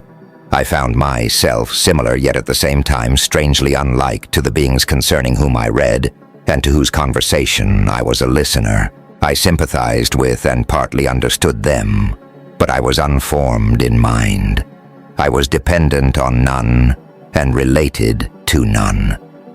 The path of my departure was free, and there was none to lament my annihilation. My person was hideous and my stature gigantic. What did this mean? Who was I? What was I? Whence did I come? What was my destination? These questions continually recurred, but I was unable to solve them. The volume of Plutarch's Lives which I possessed contained the histories of the first founders of the ancient republics. This book had a far different effect upon me from the sorrows of Werther. I learned from Werther's imaginations despondency and gloom, but Plutarch taught me high thoughts. He elevated me above the wretched sphere of my own reflections to admire and love the heroes of past ages. Many things I read surpassed my understanding and experience. I had a very confused knowledge of kingdoms, wide extents of country, mighty rivers, and boundless seas. But I was perfectly unacquainted with towns and large assemblages of men. The cottage of my protectors had been the only school in which I had studied human nature. But this book developed new and mightier scenes of action. I read of men concerned in public affairs, governing or massacring their species. I felt the greatest ardor for virtue rise within me, and abhorrence for vice, as far as I understood the signification of those terms, relative as they were, as I applied them to pleasure and pain alone. Induced by these feelings, I was of course led to admire peaceable lawgivers, Numa, Solon, and Lycurgus, in preference to Romulus and Theseus. The patriarchal lives of my protectors caused these impressions to take a firm hold on my mind. Perhaps if my first introduction to humanity had been made by a young soldier burning for glory and slaughter, I should have been imbued with different sensations. But Paradise Lost excited different and far deeper emotions. I read it, as I had read the other volumes which had fallen into my hands, as a true history. It moved every feeling of wonder and awe that the picture of an omnipotent God, warring with his creatures, was capable of exciting. I often referred the several situations, as their similarity struck me, to my own. Like Adam, I was apparently united by no link to any other being in existence. But his state was far different from mine. In every other respect, he had come forth from the hands of God, a perfect creature, happy and prosperous, guarded by the especial care of his Creator. He was allowed to converse with and acquire knowledge from beings of a superior nature. But I was wretched, helpless, and alone. Many times I considered Satan as the fitter emblem of my condition, for often, like him, when I viewed the bliss of my protectors, the bitter gall of envy rose within me. Another circumstance strengthened and confirmed these feelings. Soon after my arrival in the hovel, I discovered some papers in the pocket of the dress which I had taken from your laboratory. At first I had neglected them, but now that I was able to decipher the characters in which they were written, I began to study them with diligence. It was your journal of the 4 months that preceded my creation. You minutely described in these papers every step you took in the progress of your work. This history was mingled with accounts of domestic occurrences. You doubtless recollect these papers. Here they are. Everything is related in them which bears reference to my accursed origin. The whole detail of that series of disgusting circumstances which produced it is set in view. The minutest description of my odious and loathsome person is given, in language which painted your own horrors and rendered mine indelible. I sickened as I read. "Hateful day when I received life," I exclaimed in agony. "Accursed Creator, why did you form a monster so hideous that even you turned from me in disgust? God, in pity, made man beautiful and alluring after his own image. But my form is a filthy type of yours, more horrid even from the very resemblance. Satan had his companions, fellow devils, to admire and encourage him, but I am solitary and abhorred. These were the reflections of my hours of despondency and solitude.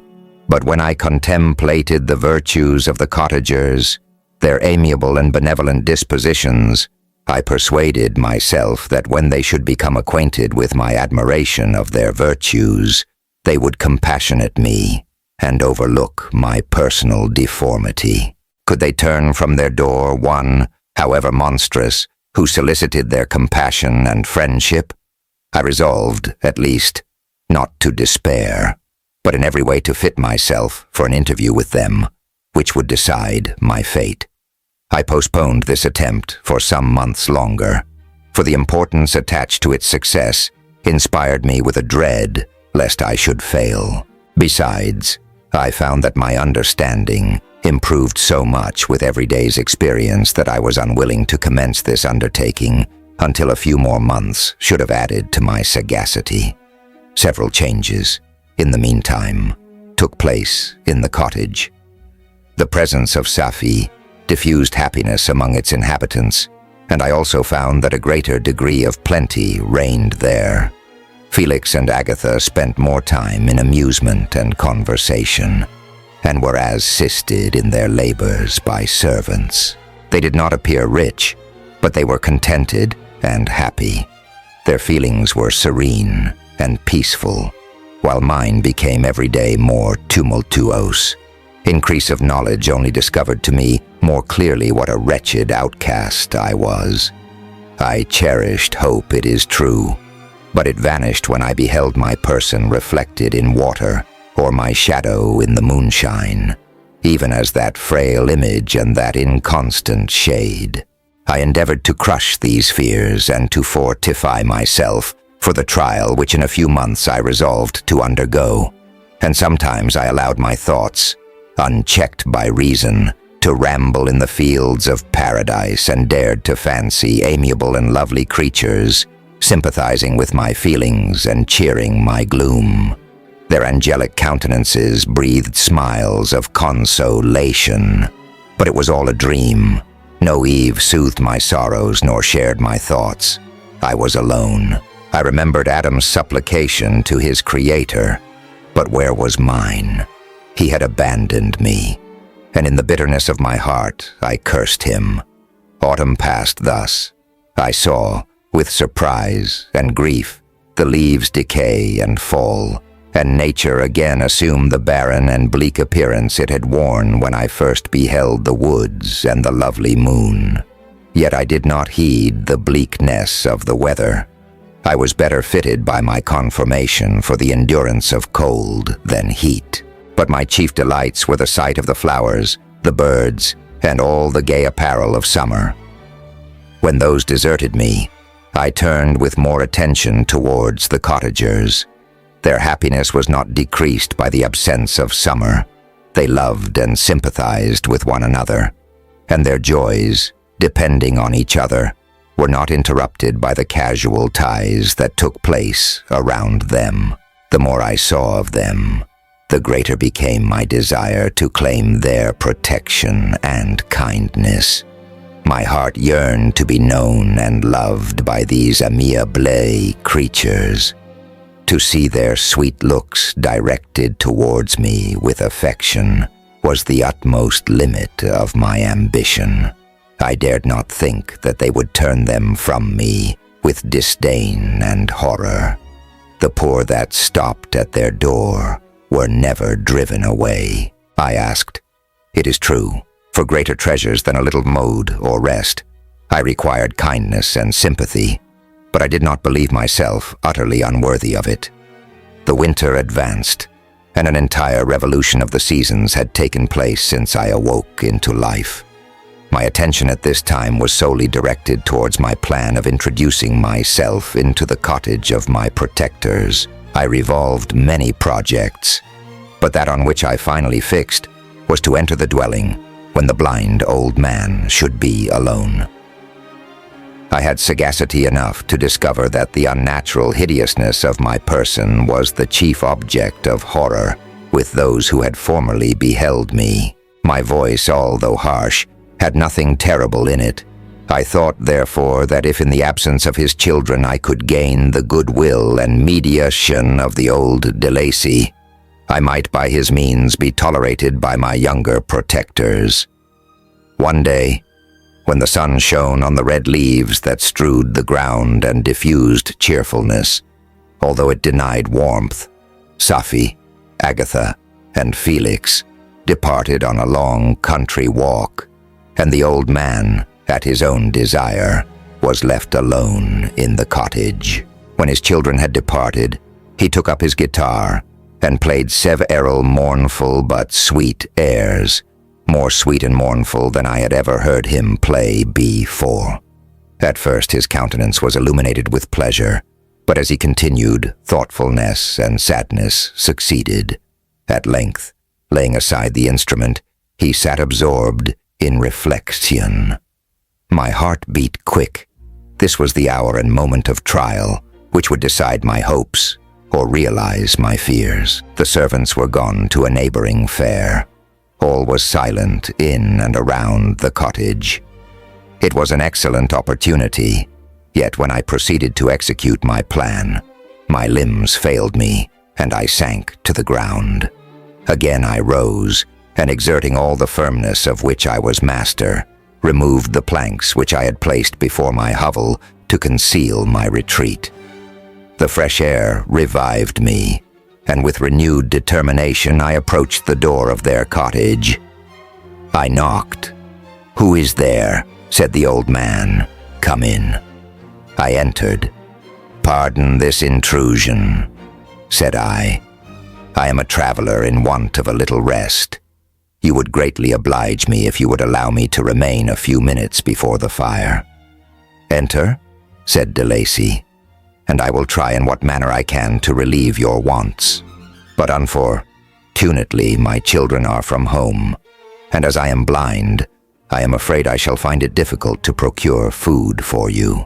Do not trouble yourself, my kind host. I have food.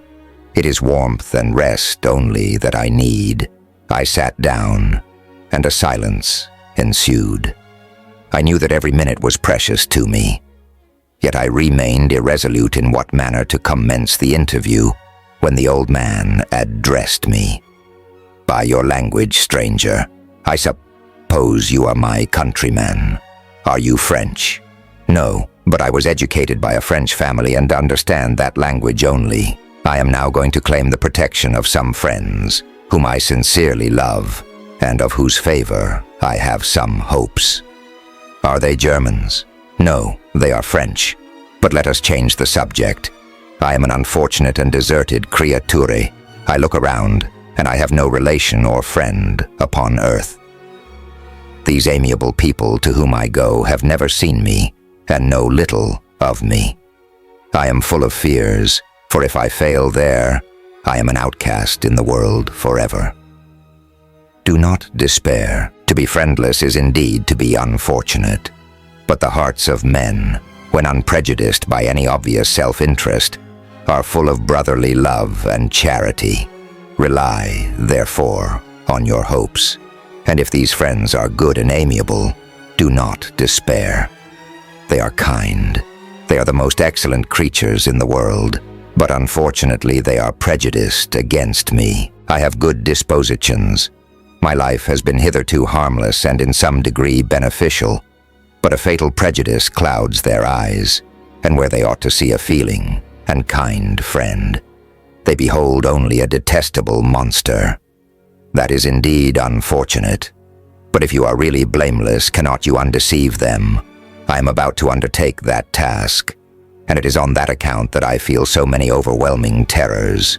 I tenderly love these friends. I have, unknown to them, been for many months in the habits of daily kindness towards them. But they believe that I wish to injure them, and it is that prejudice which I wish to overcome. Where do these friends reside? Near this spot. The old man paused and then continued. If you will unreservedly confide to me the particulars of your tale, I perhaps may be of use in undeceiving them. I am blind and cannot judge of your countenance, but there is something in your words which persuades me that you are sincere. I am poor and an exile, but it will afford me true pleasure to be in any way service, able to a human creature. Excellent man, I thank you and accept your generous offer. You raise me from the dust by this kindness, and I trust that, by your aid, I shall not be driven from the society and sympathy of your fellow creatures. Heaven forbid, even if you were really criminal, for that can only drive you to desperation and not instigate you to virtue. I also am unfortunate. I and my family have been condemned, although innocent. Judge, therefore, if I do not feel for your misfortunes. How can I thank you, my best and only benefactor? From your lips first have I heard the voice of kindness directed towards me. I shall be forever grateful, and your present humanity assures me of success with those friends whom I am on the point of meeting. May I know the names and residence of those friends? I paused. This, I thought, was the moment of decision, which was to rob me of, or bestow happiness on me forever. I struggled vainly for firmness sufficient to answer him, but the effort destroyed all my remaining strength. I sank on the chair and sobbed aloud. At that moment I heard the steps of my younger protectors. I had not a moment to lose, but seizing the hand of the old man, I cried, "Now is the time. Save and protect me. You and your family are the friends whom I seek. Do not you desert me in the hour of trial." "Great God!" exclaimed the old man. "Who are you?" At that instant, the cottage door was opened, and Felix, Safi, and Agatha entered. Who can describe their horror and consternation on beholding me? Agatha fainted, and Safi, unable to attend to her friend, rushed out of the cottage. Felix darted forward, and with supernatural force tore me from his father, to whose knees I clung. In a transport of fury, he dashed me to the ground and struck me violently with a stick. I could have torn him limb from limb, as the lion rends the antelope. But my heart sank within me as with bitter sickness, and I refrained. I saw him on the point of repeating his blow, when overcome by pain and anguish, I quitted the cottage, and in the general tumult, escaped unperceived to my hovel. CHAPTER 615. Cursed creator, why did I live? Why, in that instant, did I not extinguish the spark of existence which you had so wantonly bestowed? I know not. Despair had not yet taken possession of me. My feelings were those of rage and revenge. I could with pleasure have destroyed the cottage and its inhabitants and have glutted myself with their shrieks and misery. When night came, I quitted my retreat and wandered in the wood, and now, no longer restrained by the fear of discovery, I gave vent to my anguish in fearful howlings. I was like a wild beast that had broken the toils, destroying the objects that obstructed me, and ranging through the wood with a stag-like swiftness. Oh, what a miserable night I passed. The cold stars shone in mockery, and the bare trees waved their branches above me. Now and then the sweet voice of a bird burst forth amidst the universal stillness. All, save I, were at rest or in enjoyment. I, like the arch-fiend, bore a hell within me, and finding myself unsympathized with, wished to tear up the trees, spread havoc and destruction around me, and then to have sat down and enjoyed the ruin. But this was a luxury of sensation that could not endure. I became fatigued with excess of bodily exertion and sank on the damp grass in the sick impotence of despair. There was none among the myriads of men that existed who would pity or assist me. And should I feel kindness towards my enemies? No. From that moment I declared everlasting war against the species, and more than all, against him who had formed me and sent me forth to this insupportable misery. The sun rose. I heard the voices of men and knew that it was impossible to return to my retreat during that day. Accordingly, I hid myself in some thick underwood, determining to devote the ensuing hours to reflection on my situation. The pleasant sunshine and the pure air of day restored me to some degree of tranquility, and when I considered what had passed at the cottage, I could not help believing that I had been too hasty in my conclusions. I had certainly acted imprudently. It was apparent that my conversation had interested the father in my behalf, and I was a fool in having exposed my person to the horror of his children. I ought to have familiarized the old de Lacy to me, and by degrees to have discovered myself to the rest of his family, when they should have been prepared for my approach.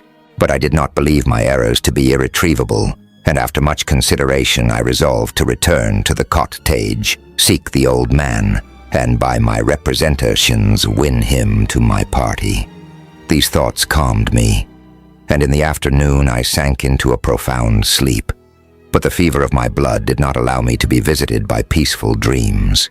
The horrible scene of the preceding day was forever acting before my eyes.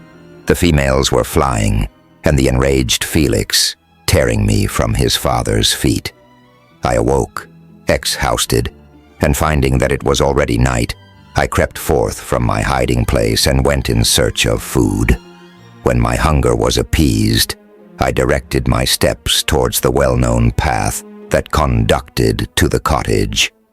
All there was at peace. I crept into my hovel and remained in silent expectation of the accustomed hour when the family arose. That hour passed. The sun mounted high in the heavens, but the cottagers did not appear. I trembled violently, apprehending some dreadful misfortune. The inside of the cottage was dark, and I heard no motion. I cannot describe the agony of this suspense. Presently, 2 countrymen passed by, but pausing near the cottage, they entered into conversation, using violent gesticulations. But I did not understand what they said, as they spoke the language of the country, which feared from that of my protectors. Soon after, however, Felix approached with another man. I was surprised, as I knew that he had not quit Ted the cottage that morning, and waited anxiously to discover from his discourse the meaning of these unusual appearances. "Do you consider," said his companion to him, "that you will be obliged to pay 3 months' rent and to lose the produce of your garden? I do not wish to take any unfair advantage, and I beg therefore that you will take some days to consider of your determination." "It is utterly useless," replied Felix. "We can never again inhabit your cottage. The life of my father is in the greatest danger, owing to the dreadful circumstance that I have related. My wife and my sister will never recover from their horror. I entreat you not to reason with me any more. Take possession of your tenement, and let me fly from this place." Felix trembled violently as he said this. He and his companion entered the cottage, in which they remained for a few minutes, and then departed. I never saw any of the family of de Lacy more. I continued for the remainder of the day in my hovel in a state of utter and stupid despair. My protectors had departed, and had broken the only link that held me to the world. For the first time, the feelings of revenge and hatred filled my bosom, and I did not strive to control them, but allowing myself to be borne away by the stream, I bent my mind towards injury and death. When I thought of my friends, of the mild voice of de Lacy, the gentle eyes of Agatha, and the exquisite beauty of the Arabian, these thoughts vanished, and a gush of tears somewhat soothed me. But again, when I reflected that they had spurned and deserted me, anger returned, a rage of anger, and unable to injure anything human, I turned my fury towards inanimate objects. As night advanced, I placed a variety of combustibles around the cottage, and after having destroyed every vestige of cultivation in the garden, I waited with forced impatience until the moon had sunk to commence my operations. As the night advanced, a fierce wind arose from the woods and quickly dispersed the clouds that had loitered in the heavens. The blast tore along like a mighty avalanche and produced a kind of insanity in my spirits that burst all bounds of reason and reflection. I lighted the dry branch of a tree and danced with fury around the devoted cottage, my eyes still fixed on the western horizon, the edge of which the moon nearly touched. A part of its orb was at length hid, and I waved my brand. It sank, and with a loud scream I fired the straw and heath and bushes which I had collected. The wind fanned the fire, and the cottage was quickly enveloped by the flames, which clung to it and licked it with their forked and destroying tongues. As soon as I was convinced that no assistance could save any part of the habitation, I quitted the scene and sought for refuge in the woods. And now, with the world before me, whither should I bend my steps? I resolved to fly far from the scene of my misfortunes, but to me, hated and despised, every country must be equally horrible. At length, the thought of you crossed my mind. I learned from your papers that you were my father, my creator, and to whom could I apply with more fitness than to him who had given me life? Among the lessons that Felix had bestowed upon Sci-Fi, geography had not been omitted. I had learned from these the relative situations of the different countries of the earth. You had mentioned Geneva as the name of your native town, and towards this place I resolved to proceed. But how was I to direct myself? I knew that I must travel in a southwesterly direction to reach my destination, but the sun was my only guide. I did not know the names of the towns that I was to pass through, nor could I ask information from a single human being. But I did not despair. From you only could I hope for succor, although towards you I felt no sentiment but that of hatred. Unfeeling, heartless creator, you had endowed me with perceptions and passions, and then cast me abroad an object for the scorn and horror of mankind. But on you only had I any claim for pity and redress, and from you I determined to seek that justice which I vainly attempted to gain from any other being that wore the human form. My travels were long, and the sufferings I endured intense. It was late in autumn when I quitted the district where I had so long resided. I traveled only at night, fearful of encountering the visage of a human being. Nature decayed around me, and the sun became heatless. Rain and snow poured around me. Mighty rivers were frozen. The surface of the earth was hard and chill and bare, and I found no shelter. O earth, how often did I imprecate curses on the cause of my being?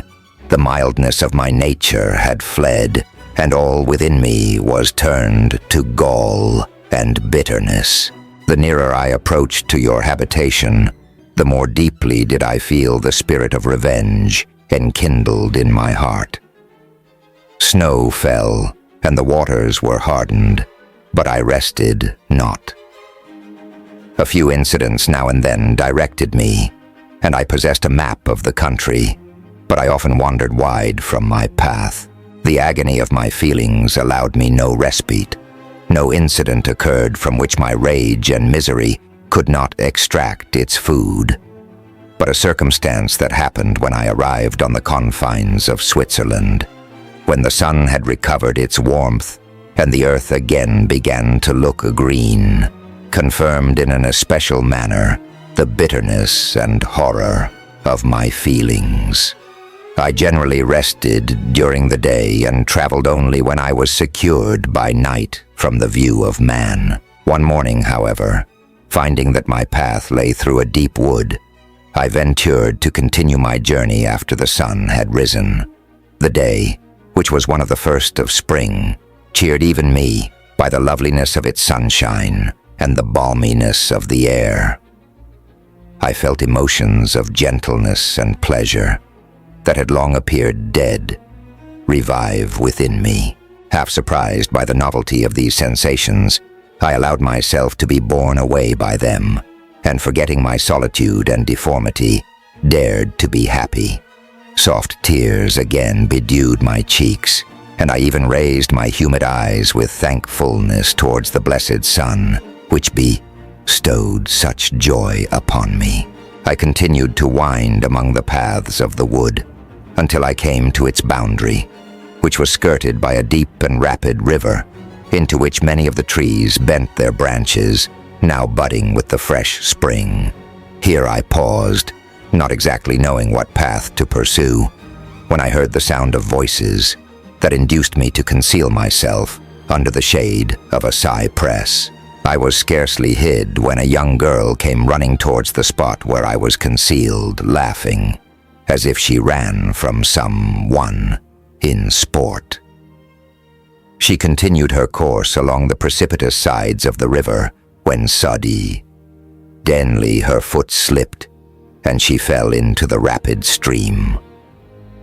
I rushed from my hiding place and with extreme labor, from the force of the current, saved her and dragged her to shore. She was senseless, and I endeavored by every means in my power to restore animation, when I was suddenly interrupted by the approach of a rustic, who was probably the person from whom she had playfully fled.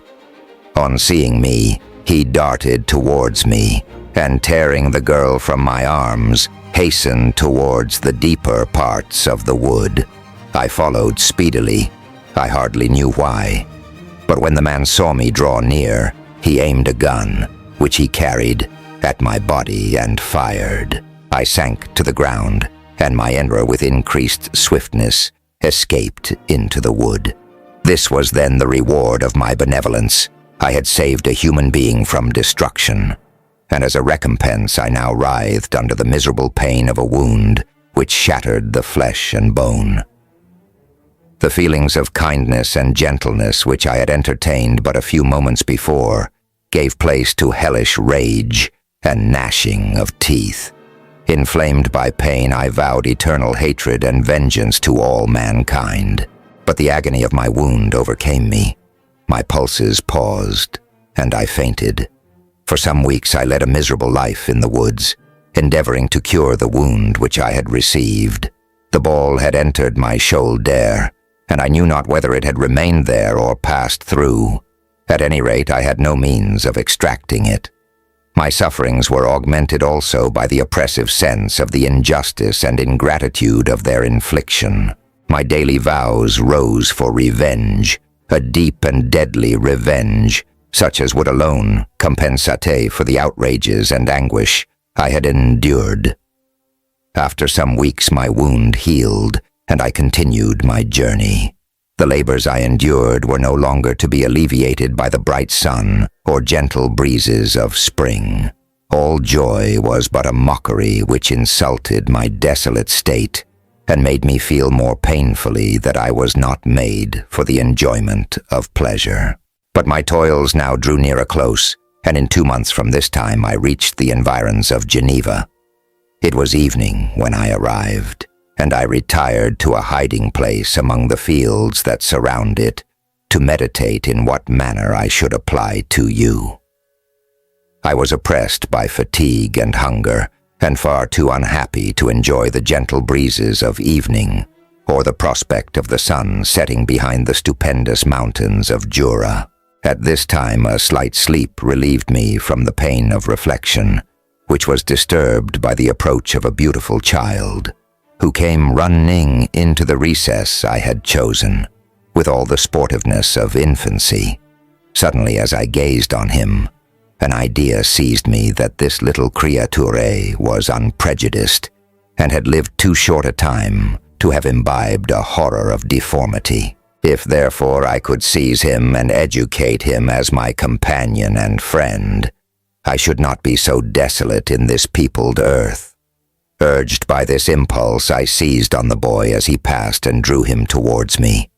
As soon as he beheld my form, he placed his hands before his eyes and uttered a shrill scream. I drew his hand forcibly from his face and said, "Child, what is the meaning of this? I do not intend to hurt you. Listen to me." He struggled violently. "Let me go," he cried. "Monster, ugly wretch. You wish to eat me and tear me to pieces. You are an ogre. Let me go, or I will tell my papa. Boy, you will never see your father again. You must come with me. Hideous monster, let me go. My papa is a syndic. He is Monsieur Frankenstein. He will punish you. You dare not keep me. Frankenstein, you belong then to my enemy, to him towards whom I have sworn eternal revenge. You shall be my first victim." The child still struggled, and loaded me with epithets which carried despair to my heart. I grasped his throat to silence him, and in a moment he lay dead at my feet. I gazed on my victim, and my heart swelled with exultation and hellish triumph. Clapping my hands, I exclaimed, "I too can create desolation. My enemy is not invulnerable. This death will carry despair to him, and 1,000 other miseries shall torment and destroy him." As I fixed my eyes on the child, I saw something glittering on his breast. I took it. It was a portrait of a most lovely woman. In spite of my malignity, it softened and attracted me. For a few moments I gazed with delight on her dark eyes, fringed by deep lashes, and her lovely lips. But presently, my rage returned. I remembered that I was forever deprived of the delights that such beautiful creatures could bestow, and that she whose resemblance I contemplated would, in regarding me, have changed that air of divine benignity to one expressive of disgust and affright. Can you wonder that such thoughts transported me with rage?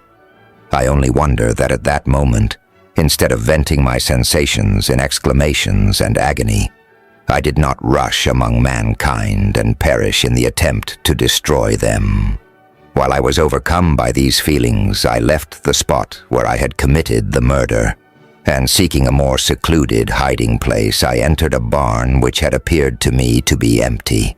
A woman was sleeping on some straw. She was young, not indeed so beautiful as her whose portrait I held, but of an agreeable aspect and blooming in the loveliness of youth and health. Here, I thought, is one of those whose joy-imparting smiles are bestowed on all but me. And then I bent over her and whispered, "Awake, fairest, thy lover is near, he who would give his life but to obtain one look of affection from thine eyes. My beloved, awake." The sleeper stirred. A thrill of terror ran through me. Should she indeed awake and see me and curse me and denounce the murderer? Thus would she assuredly act if her darkened eyes opened and she beheld me. The thought was madness. It stirred the fiend within me. Not I, but she, shall suffer the murder I have committed because I am forever robbed of all that she could give me. She shall atone. The crime had its source in her. Be hers the punishment, thanks to the lessons of Felix and the sanguinary laws of man. I had learned now to work mischief. I bent over her and placed the portrait securely in one of the folds of her dress. She moved again, and I fled. For some days I haunted the spot where these scenes had taken place, sometimes wishing to see you, sometimes resolved to quit the world and its miseries forever. At length I wandered towards these mountains, and have ranged through their immense recesses, consumed by a burning passion which you alone can gratify. We may not part until you have promised to comply with my requisition. I am alone and miserable. Man will not associate with me, but one as deformed and horrible as myself would not deny herself to me. My companion must be of the same species and have the same defects. This being, you must create. macduytuong 7. The being finished speaking and fixed his looks upon me in the expectation of a reply. But I was bewildered, perplexed, and unable to arrange my ideas sufficiently to understand the full extent of his proposition. He continued, "You must create a female for me, with whom I can live in the interchange of those sympathies necessary for my being. This you alone can do, and I demand it of you as a right which you must not refuse to concede." The latter part of his tale had kindled anew in me the anger that had died away while he narrated his peaceful life among the cottagers, and as he said this, I could no longer suppress the rage that burned within me. "I do refuse it," I replied, "and no torture shall ever extort a consent from me. You may render me the most miserable of men, but you shall never make me base in my own eyes. Shall I create another like yourself, whose joint wickedness might desolate the world? Begone. I have answered you. You may torture me, but I will never consent." "You are in the wrong," replied the fiend, "and instead of threatening, I am content to reason with you. I am malicious because I am miser able. Am I not shunned and hated by all mankind? You, my creator, would tear me to pieces and triumph. Remember that, and tell me why I should pity man more than he pities me. You would not call it murder if you could precipitate me into one of those ice rifts and destroy my frame, the work of your own hands. Shall I respect man when he condemns me? Let him live with me in the interchange of kindness, and instead of injury I would bestow every benefit upon him with tears of gratitude at his acceptance. But that cannot be. The human senses are insurmountable barriers to our union. Yet mine shall not be the submission of abject slavery. I will revenge my injuries. If I cannot inspire love, I will cause fear, and chiefly towards you, my arch-enemy, because my creator, do I swear inextinguishable hatred. Have a care. I will work at your destruction, nor finish until I desolate your heart, so that you shall curse the hour of your birth." A fiendish rage animated him as he said this. His face was wrinkled into contortions too horrible for human eyes to behold. But presently he calmed himself and proceeded. "I intended to reason. This passion is detrimental to me, for you do not reflect that you are the cause of its excess. If any being felt emotions of benevolence towards me, I should return them 100 and 100-fold. For that one creature's sake, I would make peace with the whole kind. But I now indulge in dreams of bliss that cannot be realized. What I ask of you is reasonable and moderate. I demand a creature of another sex, but as hideous as myself. The gratification is small, but it is all that I can receive, and it shall content me. It is true, we shall be monsters, cut off from all the world, but on that account we shall be more attached to one another. Our lives will not be happy, but they will be harmless and free from the misery I now feel. O my Creator, make me happy. Let me feel gratitude towards you for one benefit. Let me see that I excite the sympathy thy of some existing thing. Do not deny me my request." I was moved. I shuddered when I thought of the possible consequences of my consent, but I felt that there was some justice in his argument. His tale, and the feelings he now expressed, proved him to be a creature of fine sensations. And did I not, as his maker, owe him all the portion of happiness that it was in my power to bestow? He saw my change of feeling and continued, "If you consent, neither you nor any other human being shall ever see us again. I will go to the vast wilds of South America. My food is not that of man. I do not destroy the lamb and the kid to glut my appetite. Acorns and berries afford me sufficient nourishment. My companion will be of the same nature as myself, and will be content with the same fare.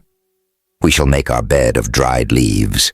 The sun will shine on us as on man, and will ripen our food. The picture I present to you is peaceful and human, and you must feel that you could deny it only in the wantonness of power and cruelty.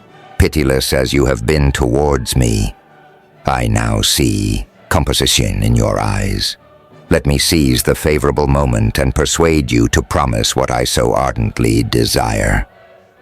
"You propose," replied I, "to fly from the habitations of man, to dwell in those wilds where the beasts of the field will be your only companions. How can you, who long for the love and sympathy of man, persevere in this exile? You will return and again seek their kindness, and you will meet with their detestation. Your evil passions will be renewed, and you will then have a companion to aid you in the task of destruction. This may not be. Cease to argue the point, for I cannot consent. How inconstant are your feelings. But a moment ago, you were moved by my representations, and why do you again harden yourself to my complaints? I swear to you, by the earth which I inhabit, and by you that made me, that with the companion you bestow, I will quit the neighborhood of man, and dwell, as it may chance, in the most savage of places. My evil passions will have fled, for I shall meet with sympathy. My life will flow quietly away, and in my dying moments I shall not curse my Maker." His words had a strange effect upon me. I compassionated him, and sometimes felt a wish to console him, but when I looked upon him, when I saw the filthy mass that moved and talked, my heart sickened, and my feelings were altered to those of horror and hatred. I tried to stifle these sensations. I thought that as I could not sympathize with him, I had no right to withhold from him the small portion of happiness which was yet in my power to bestow. "You swear," I said, "to be harmless. But have you not already shown a degree of malice that should reasonably make me distrust you?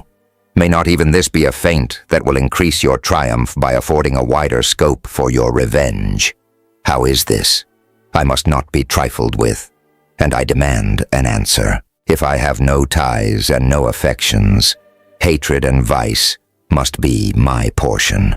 The love of another will destroy the cause of my crimes, and I shall become a thing of whose existence everyone will be ignorant. My vices are the children of a forced solitude that I abhor, and my virtues will necessarily arise when I live in communion with an equal. I shall feel the affections of a sensitive being, and become linked to the chain of existence and events from which I am now excluded. I paused some time to reflect on all he had related, and the various arguments which he had employed. I thought of the promise of virtues which he had displayed on the opening of his existence and the subsequent blight of all kindly feeling by the loathing and scorn which his protectors had manifested towards him. His power and threats were not omitted in my calculations. A creature who could exist in the ice caves of the glaciers and hide himself from pursuit among the ridges of inaccessible precipices was a being possessing faculties it would be vain to cope with. After a long pause of reflection, I concluded that the justice due both to him and my fellow creatures demanded of me that I should comply with his request.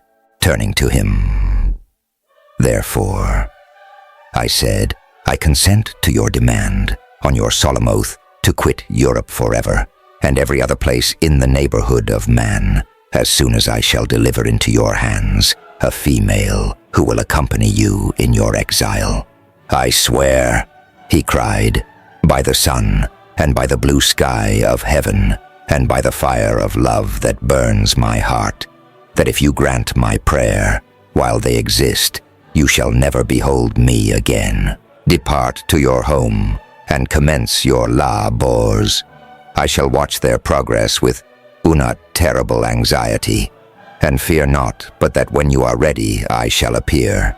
Saying this, he suddenly quitted me, fearful perhaps of any change in my sentiments.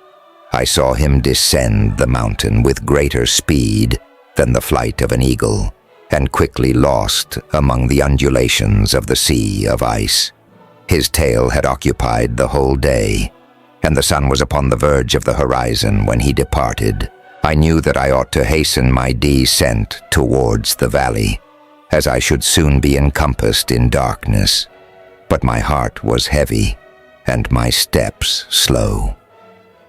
The labor of winding among the little paths of the mountain and fixing my feet firmly as I advanced perplexed me, occupied as I was by the emotions which the occurrences of the day had produced. Night was far advanced when I came to the halfway resting place and seated myself beside the fountain. The stars shone at intervals as the clouds passed from over them.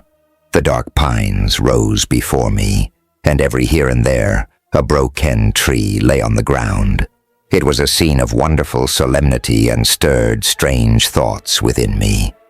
I wept bitterly, and clasping my hands in agony, I exclaimed, "O stars and clouds and winds, ye are all about to mock me. If ye really pity me, crush sensation and memory. Let me become as naught. But if not, depart, depart, and leave me in darkness."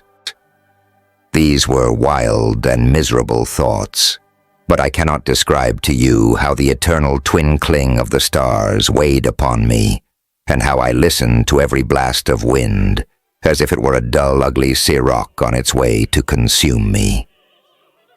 Morning dawned before I arrived at the village of Chamonix. I took no rest, but returned immediately to Geneva. Even in my own heart I could give no expression to my sensations. They weighed on me with a mountain's weight, and their excess destroyed my agony beneath them. Thus I returned home, and entering the house presented myself to the family. My haggard and wild appearance awoke intense alarm, But I answered no question. Scarcely did I speak.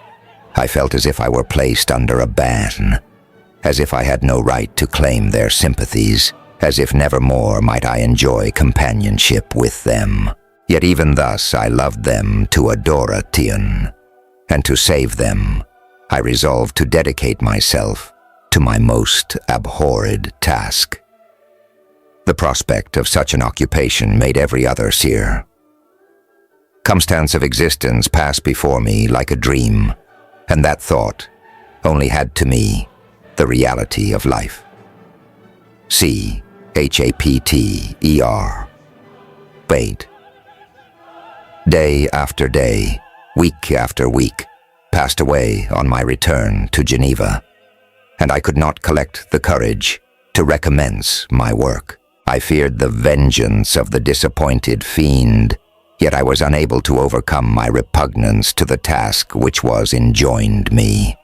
I found that I could not compose a female without again devoting several months to profound study and laborious disquisition. I had heard of some discoveries having been made by an English philosopher, the knowledge of which was material to my success, and I sometimes thought of obtaining my father's consent to visit England for this purpose.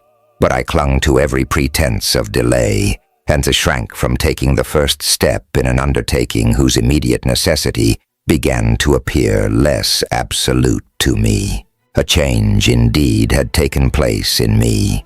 My health, which had hitherto declined, was now much restored, and my spirits, when unchecked by the memory of my unhappy promise, rose proportionably. My father saw this change with pleasure, and he turned his thoughts towards the best method of eradicating the remains of my melancholy, which every now and then would return by fits, and with a devouring blackness overcast the approaching sunshine. At these moments I took refuge in the most perfect solitude. I passed whole days on the lake alone in a little boat, watching the clouds and listening to the rippling of the waves, silent and listless. But the fresh air and bright sun seldom failed to restore me to some degree of composure, and on my return I met the salutations of my friends with a readier smile and a more cheerful heart. It was after my return from one of these rambles that my father, calling me aside, thus addressed me. "I am happy to remark, my dear son, that you have resumed your former pleasures and seem to be returning to yourself, and yet you are still unhappy and still avoid our society. For some time I was lost in conjecture as to the cause of this, but yesterday an idea struck me, and if it is well-founded, I conjure you to avow it. Reserve on such a point would be not only useless, but draw down treble misery on us all." I trembled violently at his exordium, and my father continued, "I confess, my son, that I have always looked forward to your marriage with our dear Elizabeth as the tie of our domes, tick comfort, and the stay of my declining years. You were attached to each other from your earliest infancy. You studied together, and paired in dispositions and tastes, entirely suited to one another. But so blind is the experience of man, that what I conceived to be the best assistance to my plan may have entirely destroyed it. You perhaps regard her as your sister, without any wish that she might become your wife. Nay, you may have met with an other whom you may love, and considering yourself as bound in honor to Elizabeth, this struggle may occasion the poignant misery which you appear to feel. My dear father, reassure yourself. I love my cousin tenderly and sincerely. I never saw any woman who excited, as Elizabeth does, my warmest admiration and affection. My future hopes and prospects are entirely bound up in the expectation of our union. The expression of your sentiments of this subject, my dear Victor, gives me more pleasure than I have for some time experienced. If you feel thus, we shall assuredly be happy, however present events may cast a gloom over us. But it is this gloom which appears to have taken so strong a hold of your mind that I wish to dissipate. Tell me, therefore, whether you object to an immediate solemnization of the marriage. We have been unfortunate, and recent events have drawn us from that everyday tranquility befitting my years and infirmities. You are younger, yet I do not suppose, possessed as you are of a competent fortune, that an early marriage would at all interfere with any future plans of honor and utility that you may have formed. Do not suppose, however, that I wish to dictate happiness to you, or that a delay on your part would cause me any serious uneasiness. Interpret my words with candor and answer me, I conjure you, with confidence and sincerity. I listened to my father in silence and remained for some time incapable of offering any reply. I revolved rapidly in my mind a multitude of thoughts and endeavored to arrive at some conclusion. Alas, to me, the idea of an immediate union with my Elizabeth was one of horror and dismay. I was bound by a solemn promise which I had not yet fulfilled, and dared not break. Or if I did, what manifold miseries might not impend over me and my devoted family? Could I enter into a festival with this deadly weight, yet hanging round my neck and bowing me to the ground? I must perform my engagement and let the monster depart with his mate before I allowed myself to enjoy the delight of a union from which I expected peace. I remembered also the necessity imposed upon me of either journeying to England or entering into a long correspondence with those philosophers of that country whose knowledge and discoveries were of indispensable use to me in my present undertaking. The latter method of obtaining the desired intelligence was dilatory and unsatisfactory. Besides, I had an insurmountable aversion to the idea of engaging myself in my loathsome task in my father's house, while in habits of familiar intercourse with those I loved. I knew that 1,000 fearful accidents might occur, the slightest of which would disclose a tale to thrill all connected with me with horror. I was aware also that I should often lose all self-command, all capacity of hiding the harrowing sensations that would possess me during the progress of my unearthly occupation. I must absent myself from all I loved while thus employed. Once commenced, it would quickly be achieved, and I might be restored to my family in peace and happiness. My promise fulfilled, the monster would depart forever, or so my fond fancy imaged. Some accident might meanwhile occur to destroy him and put an end to my slavery forever. These feelings dictated my answer to my father.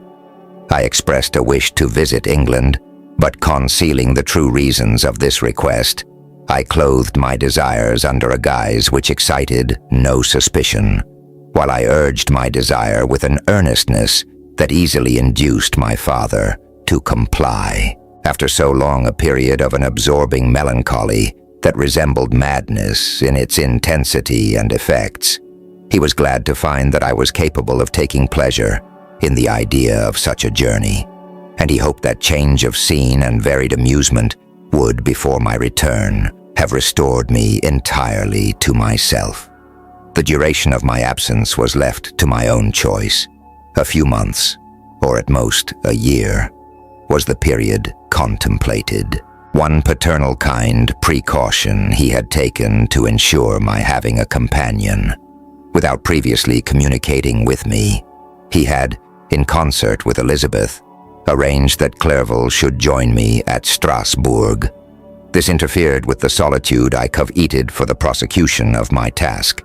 Yet at the commencement of my journey, the presence of my friend could in no way be an impediment, and truly I rejoiced that thus I should be saved many hours of lonely, maddening reflection. Nay, Henry might stand between me and the intrusion of my foe. If I were alone, would he not at times force his abhorred presence on me to remind me of my task or to contemplate its progress. To England, therefore, I was bound, and it was understood that my union with Elizabeth should take place immediately on my return. My father's age rendered him extremely averse to delay. For myself, there was one reward I promised myself from my detested toils, one consolation for my unparalleled sufferings. It was the prospect of that day when, enfranchised from my miserable slavery, I might claim Elizabeth and forget the past in my union with her. I now made arrangements for my journey, but one feeling haunted me, which filled me with fear and agitation. During my absence, I should leave my friends unconscious of the existence of their enemy and unprotected from his attacks, exasperated as he might be by my departure. But he had promised to follow me wherever I might go, and would he not accompany me to England? This imagination was dreadful in itself, but soothing inasmuch as it supposed the safety of my friends. I was agonized with the idea of the possibility that the reverse of this might happen. But through the whole period, during which I was the slave of my departure, I allowed myself to be governed by the impulses of the moment, and my present sensations strongly intimated that the fiend would follow me and exempt my family from the danger of his machinations. It was in the latter end of September that I again quitted my native country. My journey had been my own suggestion, and Elizabeth therefore acquiesced, but she was filled with disquiet at the idea of my suffering away from her, the inroads of misery and grief. It had been her care which provided me a companion in Clairville, and yet a man is blind to 1,000 minute circumstances which call forth a woman's sedulous attention. She longed to bid me hasten my return. 1,000 conflicting emotions rendered her mute as she bade me a tearful, silent farewell. I threw myself into the carriage that was to convey me away, hardly knowing whither I was going, and careless of what was passing around. I remembered only, and it was with a bitter anguish that I reflected on it, to order that my chemical instruments should be packed to go with me. Filled with dreary imaginations, I passed through many beautiful and majestic scenes, but my eyes were fixed and unobserving. I could only think of the bourne of my travels and the work which was to occupy me whilst they endured. After some days spent in listless indolence, during which I traversed many leagues, I arrived at Strasbourg, where I waited 2 days for Clairville. He came. Alas, how great was the contrast between us. He was alive to every new scene, joyful when he saw the beauties of the setting sun, and more happy when he beheld it rise and recommence a new day. He pointed out to me the shifting colors of the landscape and the appearances of the sky. "This is what it is to live," he cried. "How I enjoy existence. But you, my dear Frankenstein, wherefore are you desponding and sorrowful?" In truth, I was occupied by gloomy thoughts and neither saw the descent of the evening star nor the golden sunrise reflected in the Rhine. And you, my friend, would be far more amused with the journal of Clairville, who observed the scenery with an eye of feeling and delight, than in listening to my reflections. I, a miserable wretch, haunted by a curse that shut up every avenue to enjoyment. We had agreed to descend the Rhine in a boat from Strasbourg to Rotterdam, whence we might take shipping for London. During this voyage we passed many willowy islands and saw several beautiful towns. We stayed a day at Mannheim, and on the 5th, from our departure from Strasbourg, arrived at Mainz. The course of the Rhine below Mainz becomes much more picturesque. The river descends rapidly and winds between hills, not high but steep, and of beautiful forms. We saw many ruined castles standing on the edges of precipices, surrounded by black woods, high and inaccessible. This part of the Rhine, indeed, presents a singularly variegated landscape.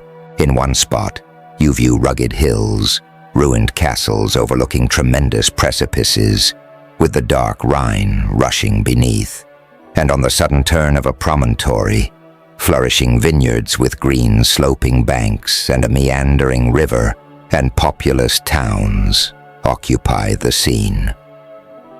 We traveled at the time of the vintage and heard the song of the laborers as we glided down the stream. Even I, depressed in mind, and my spirits continually agitated by gloomy feelings, even I was pleased. I lay at the bottom of the boat, and as I gazed on the cloudless blue sky, I seemed to drink in a tranquility to which I had long been a stranger. And if these were my sensations, who can describe those of Henry? He felt as if he had been transported to fairyland and enjoyed a happiness seldom tasted by man. "I have seen," he said, "the most beautiful scenes of my own country. I have visited the lakes of Lucerne and Uri, where the snowy mountains descend almost perpendicular to the water, casting black and impenetra, beely shades, which would cause a gloomy and mournful appearance were it not for the most verdant islands that believe the eye by their gay appearance. I have seen this lake agitated by a tempest, when the wind tore up whirlwinds of water and gave you an idea of what the water spout must be on the great ocean, and the waves dash with fury the base of the mountain where the priest and his mistress were overwhelmed by an avalanche, and where their dying voices are still said to be heard amid the pauses of the nightly wind. I have seen the mountains of La Vallée and the Pays de Vaud, but this country, Victor, pleases me more than all those wonders. The mountains of Switzerland are more majestic and strange, but there is a charm in the banks of this divine river that I never before saw equaled. Look at that castle which overhangs yon precipice, and that also on the island, almost concealed amongst the foliage of those lovely trees, and now that group of laborers coming from among their vines, and that village half hid in the recess of the mountain. Oh, surely the spirit that inhabits and guards this place has a soul more in harmony with man than those who pile the glacier or retire to the inaccessible peaks of the mountains of our own country. Clerval, beloved friend, even now it delights me to record your words and to dwell on the praise of which you are so eminently deserving. He was a being formed in the very poetry of nature. His wild and enthusiastic imagination was chastened by the sensibility of his heart. His soul overflowed with ardent affections, and his friendship was of that devoted and wondrous nature that the world-minded teach us to look for only in the imagination.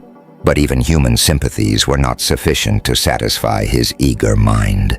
The scenery of external nature, which others regard only with admiration, he loved with ardor. The sounding cataract haunted him like a passion. The tall rock, the mountain, and the deep and gloomy wood, their colors and their forms, were then to him an appetite, a feeling, and a love that had no need of a remoter charm, by thought supplied, or any interest unborrowed from the eye. Wordsworth's Tintern Abbey, and where does he now exist? Is this gentle and lovely being lost forever? Has this mind, so replete with ideas, imaginations fanciful and magnificent, which formed a world whose existence depended on the life of its creator, has this mind perished? Does it now only exist in my memory? No, it is not thus. Your form so divinely wrought and beaming with beauty has decayed, but your spirit still visits and consoles your unhappy friend. Pardon this gush of sorrow. These ineffectual words are but a slight tribute to the unexampled worth of Henry, but they soothe my heart, overflowing with the anguish which his remembrance creates.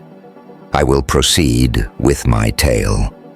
Beyond Cologne, we descended to the plains of Holland, and we resolved to post the remainder of our way, for the wind was contrary, and the stream of the river was too gentle to aid us. Our journey here lost the interest arising from beautiful scenery, but we arrived in a few days at Rotterdam, whence we proceeded by sea to England. It was on a clear morning in the latter days of December that I first saw the white cliffs of Britain. The banks of the Thames presented a new scene. They were flat but fertile, and almost every town was marked by the remembrance of some story. We saw Tilbury Fort and remembered the Spanish Armada, Gravesend, Woolwich, and Greenwich, places which I had heard of even in my country. At length we saw the numerous steeples of London, St. Paul's towering above all, and the tower famed in English history, CHAPTER 19. London was our present point of rest. We determined to remain several months in this wonderful and celebrated city. Clerval desired the intercourse of the men of genius and talent who flourished at this time. But this was with me a secondary object. I was principally occupied with the means of obtaining the informa, necessary for the completion of my prom. I see, and quickly availed myself of the letters of introduction that I had brought with me. Ed, dressed to the most distinguished natural philosophers. If this journey had taken place during my days of study and happiness, it would have afforded me inexpressible pleasure.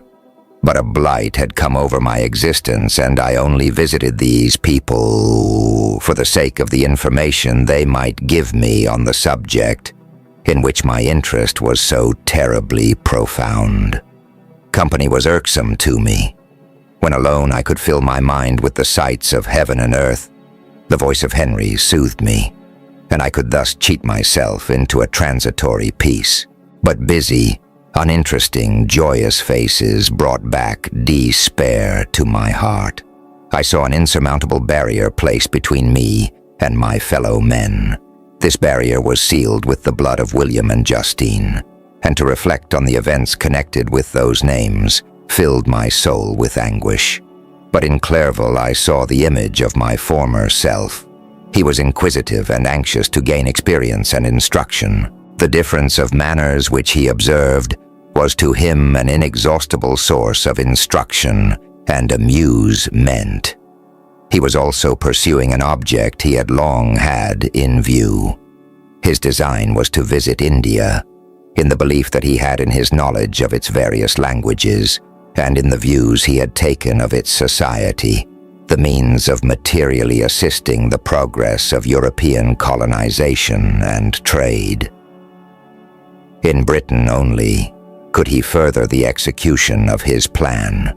He was forever busy, and the only check to his enjoyments was my sorrowful and dejected mind.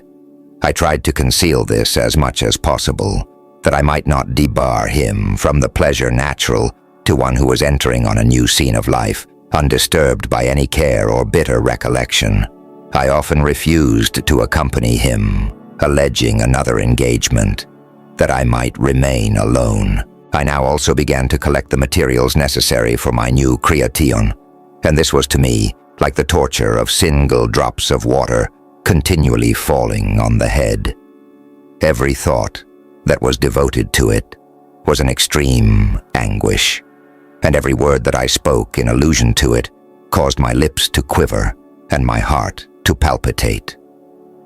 After passing some months in London, we received a letter from a person in Scotland who had formerly been our visitor at Geneva. He mentioned the beauties of his native country and asked us if those were not sufficient allurements to induce us to prolong our journey as far north as Perth, where he resided. Clerval eagerly desired to accept this invitation, and I, although I abhorred society, wished to view again mountains and streams and all the wondrous works with which nature adorns her chosen dwelling places. We had arrived in England at the beginning of October, and it was now February. We accordingly determined to commence our journey towards the north at the expiration of another month. In this expedition, we did not intend to follow the great road to Edinburgh, but to visit Windsor, Oxford, Matlock, and the Cumberland Lakes, resolving to arrive at the completion of this tour about the end of July. I packed up my chemical instruments and the materials I had collected, resolving to finish my labors in some obscure nook in the northern highlands of Scotland. We quitted London on the th of March and remained a few days at Windsor, rambling in its beautiful forest. This was a new scene to us mountaineers. The majestic oaks, the quantity of game, and the herds of stately deer were all novelties to us. From thence, we proceeded to Oxford. As we entered this city, our minds were filled with the remembrance of the events that had been transacted there more than a century and a half before. It was here that Charles I had collected his forces. This city had remained faithful to him, after the whole nation had forsaken his cause to join the standard of Parliament and liberty. The memory of that unfortunate king and his companions, the amiable Falkland, the insolent Goring, his queen and son, gave a peculiar interest to every part of the city which they might be supposed to have inhabited. The spirit of elder days found a dwelling here, and we delighted to trace its footsteps. If these feelings had not found an imaginary gratification, the appearance of the city had yet in itself sufficient beauty to obtain our admiration.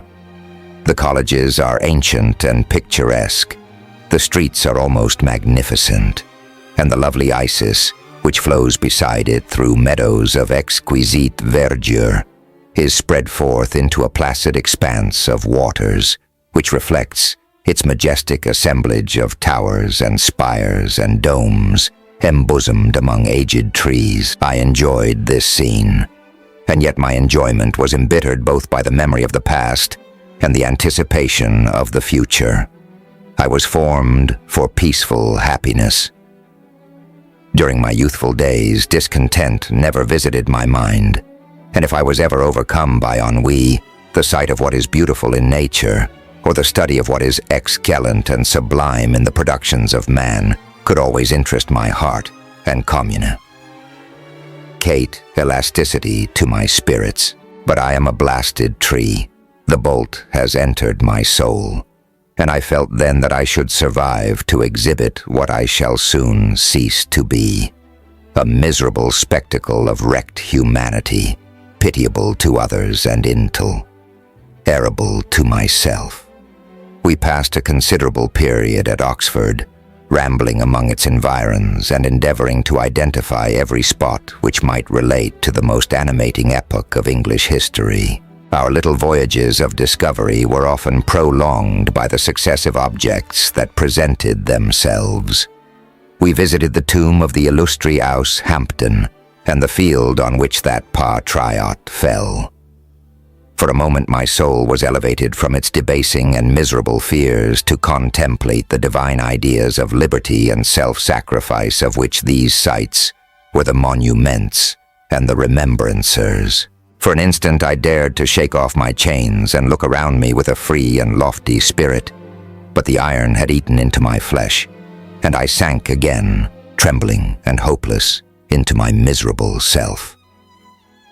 We left Oxford with regret and proceeded to Matlock, which was our next place of rest. The country in the neighborhood of this village resembled to a greater degree the scenery of Switzerland, but everything is on a lower scale, and the green hills want the crown of distant white Alps which always attend on the piny mountains of my native country. We visited the wondrous cave and the little cabinets of natural history, where the curiosities are disposed in the same manner as in the collections at WarpVox and Chamonix. The latter name made me tremble when pronounced by Henry, and I hastened to quit Matlock, with which that terrible scene was thus associated. From Derby, still journeying northwards, we passed 2 months in Cumberland and Westmoreland. I could now almost fancy myself among the Swiss mountains. The little patches of snow, which yet lingered on the northern sides of the mountains, the lakes, and the dashing of the rocky streams were all familiar and dear sights to me. Here also we made some acquaintances who almost contrived to cheat me into happiness. The delight of Clerval was proportionably greater than mine.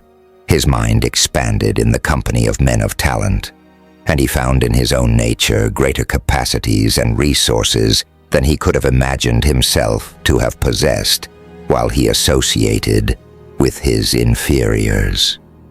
"I could pass my life here," said he to me, "and among these mountains I should scarcely regret Switzerland and the Rhine." But he found that a traveler's life is one that includes much pain amidst its enjoyments. His feelings are forever on the stretch, and when he begins to sink into repose, he finds himself obliged to quit that on which he rests in pleas, lure for something new, which again engages his attention, and which also he forsakes for other novelties. We had scarcely visited the various lakes of Cumberland and Westmoreland, and conceived an affection for some of the inhabitants when the period of our appointment with our Scotch friend approached, and we left them to travel on. For my own part, I was not sorry. I had now neglected my promise for some time, and I feared the effects of the demon's disappointment. He might remain in Switzerland and wreak his vengeance on my relatives. This idea pursued me and tormented me at every moment, from which I might otherwise have snatched repose and peace. I waited for my letters with feverish impatience.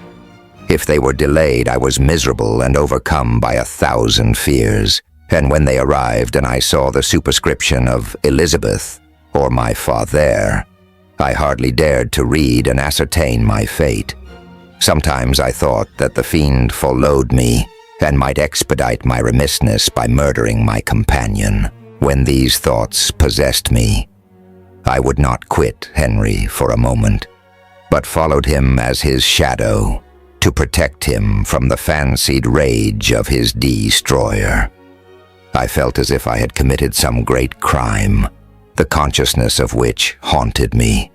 I was guiltless, but I had indeed drawn down a horrible curse upon my head, as mortal as that of crime. I visited Edinburgh with languid eyes and mind, and yet that city might have interested the most unfortunate being. Clerval did not like it so well as Oxford, for the antiquity of the latter city was more pleasing to him. But the beauty and regularity of the new town of Edinburgh, its romantic castle and its environs, the most delightful in the world, Arthur's Seat, St. Bernard's Well, and the Pentland Hills compensated him for the change and filled him with cheerfulness and admiration. But I was impatient to arrive at the termination of my journey. We left Edinburgh in a week, passing through Coupar, St. Andrews, and along the banks of the Tay to Perth, where our friend expected us. But I was in no mood to laugh and talk with strangers, or enter into their feelings or plans with the good humor expected from a guest. And accordingly, I told Clerval that I wished to make the tour of Scotland alone. "Do you," said I, "enjoy yourself, and let this be our rendezvous. I may be absent a month or 2, but do not interfere with my motions, I entreat you. Leave me to peace and solitude for a short time, and when I return, I hope it will be with a lighter heart, more congenial to your own temper." Henry wished to dissuade me, but seeing me bent on this plan, ceased to remonstrate. He entreated me to write often. "I had rather be with you," he said, in your solitary rambles, than with these Scotch people, whom I do not know. Hasten then, my dear friend, to return, that I may again feel myself somewhat at home, which I cannot do in your absence. Having parted from my friend, I determined to visit some remote spot of Scotland and finish my work in solitude. I did not doubt, but that the monster followed me and would discover himself to me when I should have finished, that he might receive his companion. With this resolution, I traversed the northern highlands and fixed on one of the remotest of the Orkneys as the scene of my labors. It was a place fitted for such a work, being hardly more than a rock whose high sides were continually beaten upon by the waves. The soil was barren, scarcely affording pasture for a few miserable cows, and oatmeal for its inhabitants, which consisted of 5 persons, whose gaunt and scraggy limbs gave tokens of their miserable fare. Vegetables and bread, when they indulged in such luxuries, and even fresh water, was to be procured from the mainland, which was about 5 miles distant. On the whole island, there were but 3 miserable huts, and one of these was vacant when I arrived. This I hired. It contained but 2 rooms, and these exhibited all the squalidness of the most miserable penury. The thatch had fallen in, the walls were unplastered, and the door was off its hinges. I ordered it to be repaired, bought some furniture, and took possession, an incident which would doubtless have occasioned some surprise, had not all the senses of the cottagers been benumbed by want and squalid poverty. As it was, I lived ungazed at and unmolested, hardly thanked for the pittance of food and clothes which I gave. So much does suffering blunt even the coarsest sensations of men. In this retreat I devoted the morning to labor, but in the evening, when the weather permit, I walked on the stony beach of the sea to listen to the waves as they roared and dashed at my feet. It was a monotonous yet ever-changing scene. I thought of Switzerland. It was far different from this desolate and appalling landscape. Its hills are covered with vines, and its cottages are scattered thickly in the plains. Its fair lakes reflect a blue and gentle sky, and when troubled by the winds, their tumult is but as the play of a lively infant when compared to the roarings of the giant ocean. In this manner, I distributed my occupations when I first arrived. But as I proceeded in my labor, it became every day more horrible and irksome to me. Sometimes I could not prevail on myself to enter my laboratory for several days, and at other times I toiled day and night in order to complete my work. It was indeed a filthy process in which I was engaged. During my first experiment, a kind of enthusiastic frenzy had blinded me to the horror of my employment. My mind was intently fixed on the consummation of my labor, and my eyes were shut to the horror of my proceedings. But now I went to it in cold blood, and my heart often sickened at the work of my hands. Thus situated, employed in the most detestable occupation, immersed in a solitude where nothing could for an instant call my attention from the actual scene in which I was engaged, my spirits became unequal. I grew restless and nervous. Every moment I feared to meet my persecutor. Sometimes I sat with my eyes fixed on the ground, fearing to raise them lest they should encounter the object which I so much dreaded to behold. I feared to wander from the sight of my fellow creatures lest when alone he should come to claim his companion. In the meantime I worked on, and my labor was already considerably advanced. I looked towards its completion with a tremulous and eager hope, which I dared not trust myself to question, but which was intermixed with obscure forebodings of evil that made my heart sicken in my bosom. I sat one evening in my laboratory. The sun had set, and the moon was just rising from the sea. I had not sufficient light for my employment, and I remained idle, In a pause of consideration of whether I should leave my labor for the night or hasten its conclusion by an unremitting attention to it. As I sat, a train of reflection occurred to me which led me to consider the effects of what I was now doing.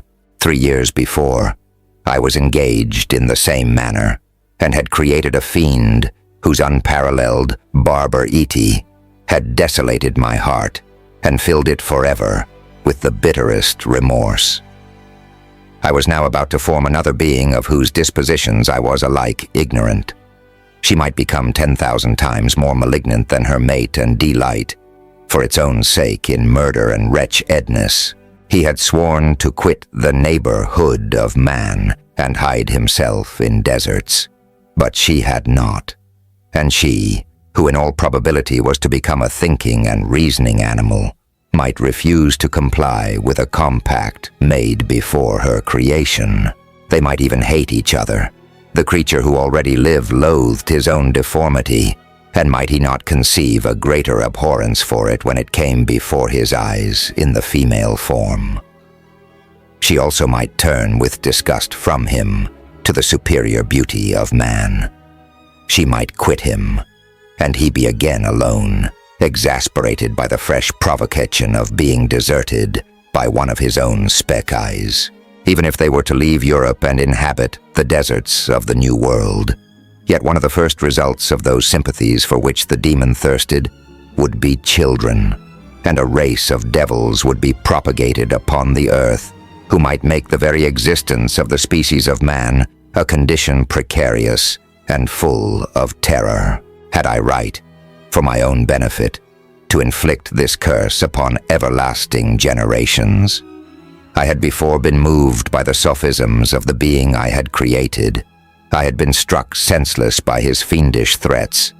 But now, for the first time, the wickedness of my promise burst upon me. I shuddered to think that future ages might curse me as their pest, whose selfishness had not hesitated to buy its own peace at the price, perhaps, of the existence of the whole human race. I trembled, and my heart failed within me, when on looking up, I saw by the light of the moon the demon at the casement. A ghastly grin wrinkled his lips as he gazed on me, where I sat fulfilling the task which he had allotted to me. Yes, he had followed me in my travels. He had loitered in forests, hid himself in caves, or taken refuge in wide and desert heaths. And he now came to mark my progress and claim the fulfillment of my promise. As I looked on him, his countenance expressed the utmost extent of malice and treachery. I thought with a sensation of madness on my promise of creating another like to him, and trembling with passion, tore to pieces the thing on which I was engaged. The wretch saw me destroy the creature on whose future existence he depended for happiness, and with a howl of devilish despair and revenge, withdrew. I left the room, and locking the door, made a solemn vow in my own heart never to resume my labors. And then, with trembling steps, I sought my own apartment. I was alone. None were near me to dissipate the gloom and relieve me from the sickening oppression of the most terrible reveries. Several hours passed, and I remained near my window, gazing on the sea. It was almost motionless, for the winds were hushed, and all nature reposed under the eye of the quiet moon. A few fishing vessels alone specked the water, and now and then the gentle breeze wafted the sound of voices as the fishermen called to one another. I felt the silence, although I was hardly conscious of its extreme profundity, until my ear was suddenly arrested by the paddling of oars near the shore, and a person landed close to my house. In a few minutes after, I heard the creaking of my door, as if someone endeavored to open it softly. I trembled from head to foot. I felt a presentiment of who it was and wished to rouse one of the peasants who dwelt in a cottage not far from mine. But I was overcome by the sensation of helplessness, so often felt in frightful dreams, when you in vain endeavor to fly from an impending danger and was rooted to the spot. Presently I heard the sound of footsteps along the passage. The door opened, and the wretch whom I dreaded appeared. Shutting the door, he approached me and said in a smothered voice, "You have destroyed the work which you began. What is it that you intend? Do you dare to break your promise? I have endured toil and misery. I left Switzerland with you. I crept along the shores of the Rhine, among its willow islands and over the summits of its hills. I have dwelt many months in the heaths of England and among the deserts of Scotland. I have endured incalculable fatigue and cold and hunger. Do you dare destroy my hopes? Begone. I do break my promise. Never will I create another like yourself, equal in deformity and wickedness. Slave, I before reasoned with you, but you have proved yourself unworthy of my condescension. Remember that I have power. You believe yourself miserable, but I can make you so wretched that the light of day will be hateful to you. You are my creator, but I am your master. Obey. The hour of my irresolution is past, and the period of your power is arrived. Your threats cannot move me to do an act of wickedness, but they confirm me in a determination of not creating you a companion in vice. Shall I, in cool blood, set loose upon the earth a demon whose delight is in death and wretchedness? Begone.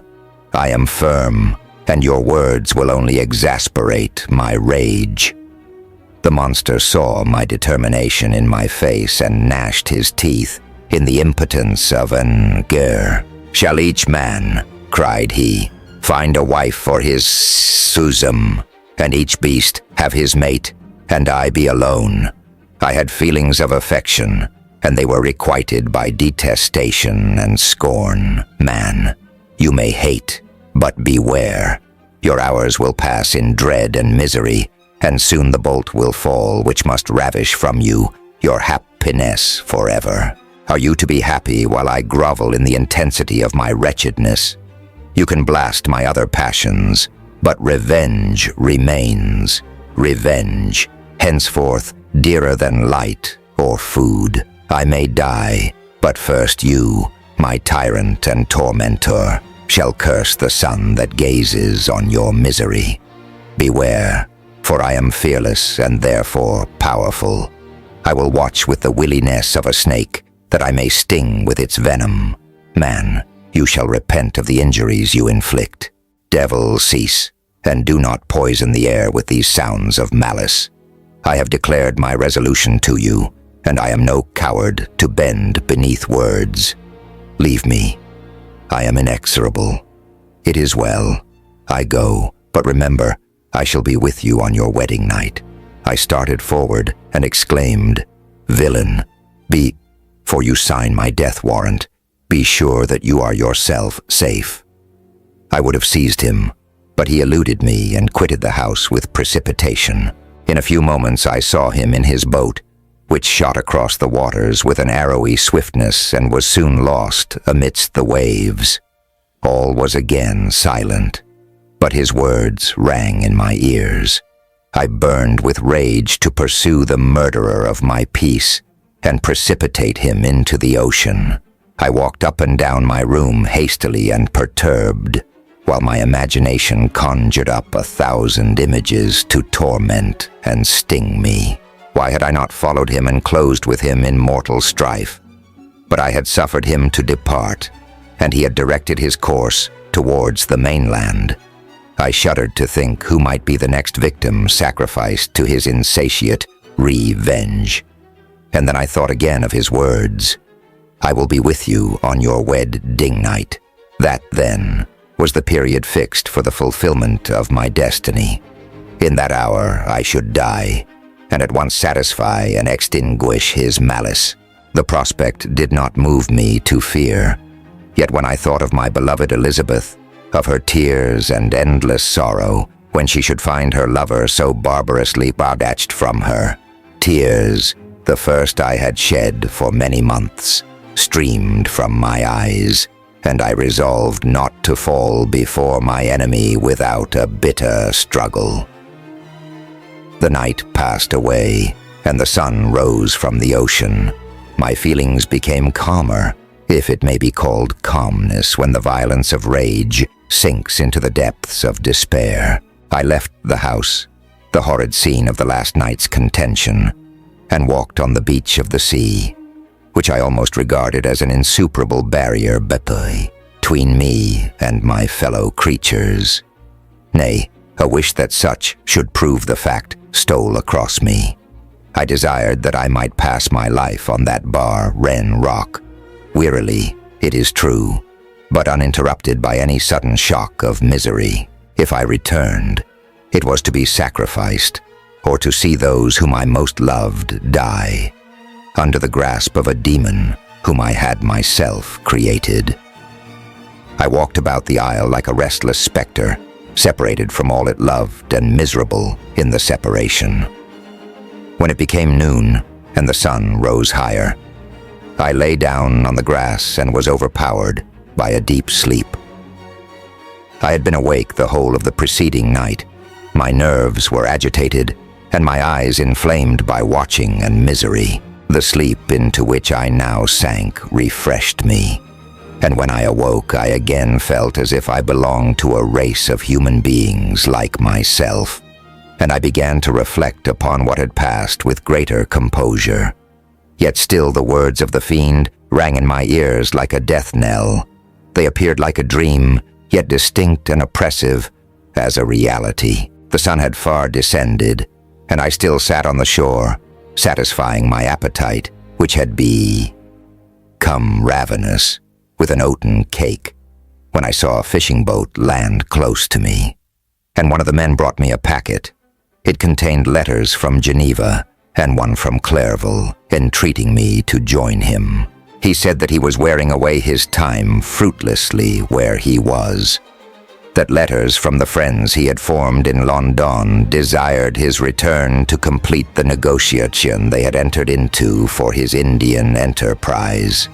He could not any longer delay his departure, but as his journey to London might be followed, even sooner than he now conjectured by his longer voyage, he entreated me to bestow as much of my society on him as I could spare.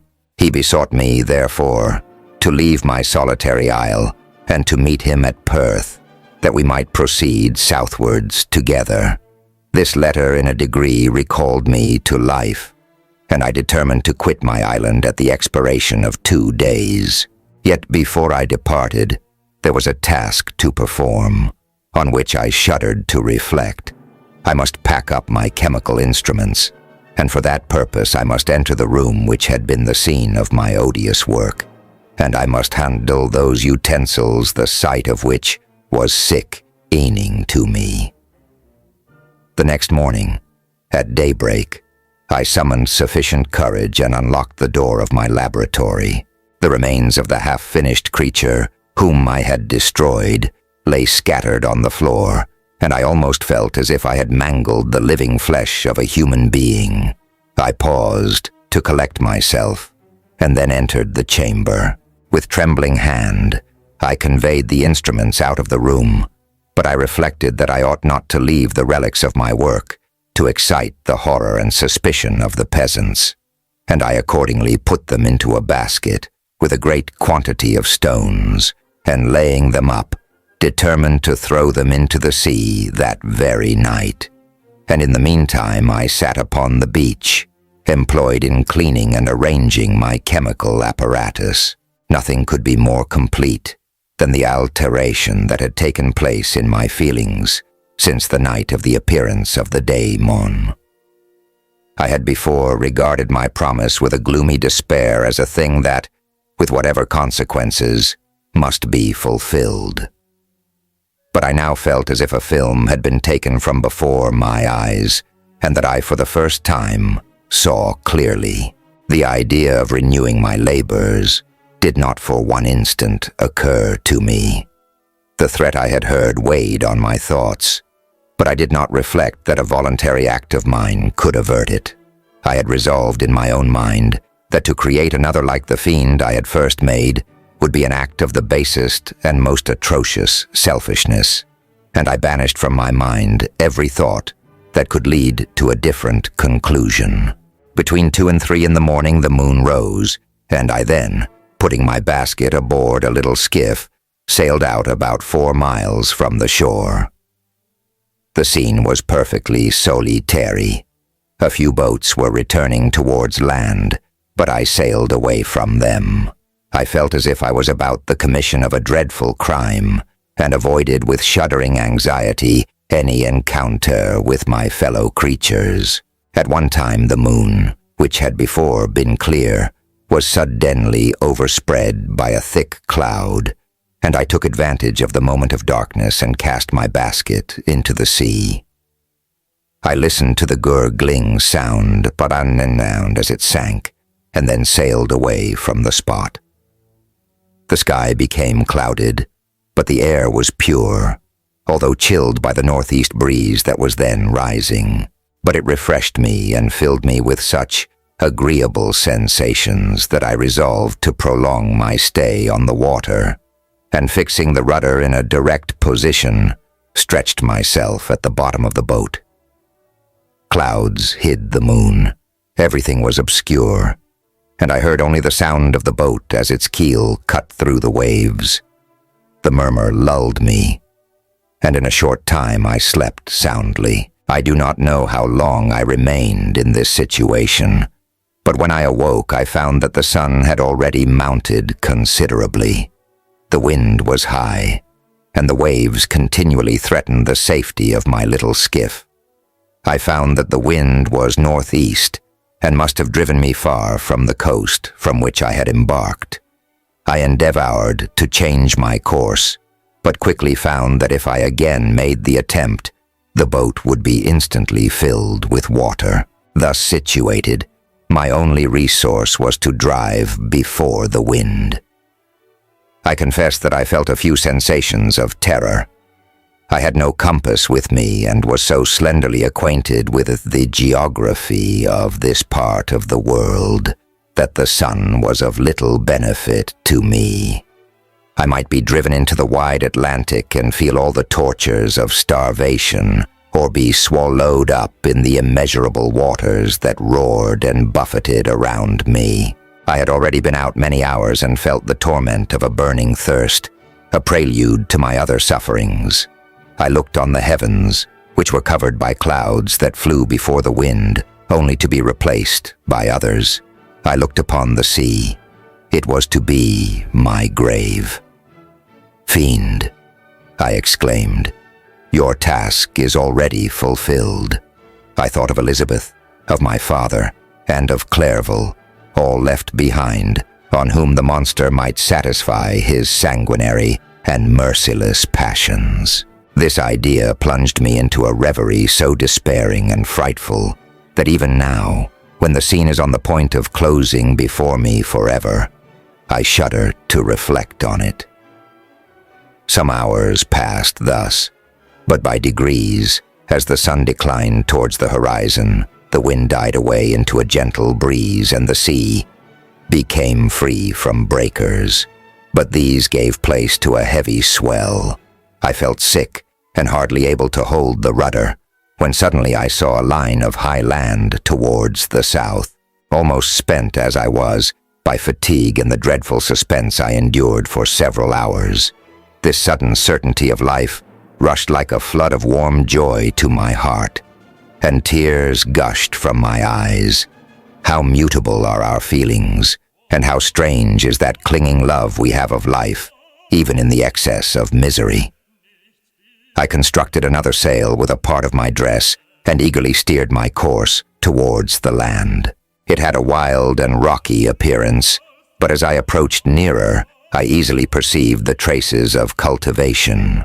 I saw vessels near the shore and found myself suddenly transported back to the neighborhood of civilized man.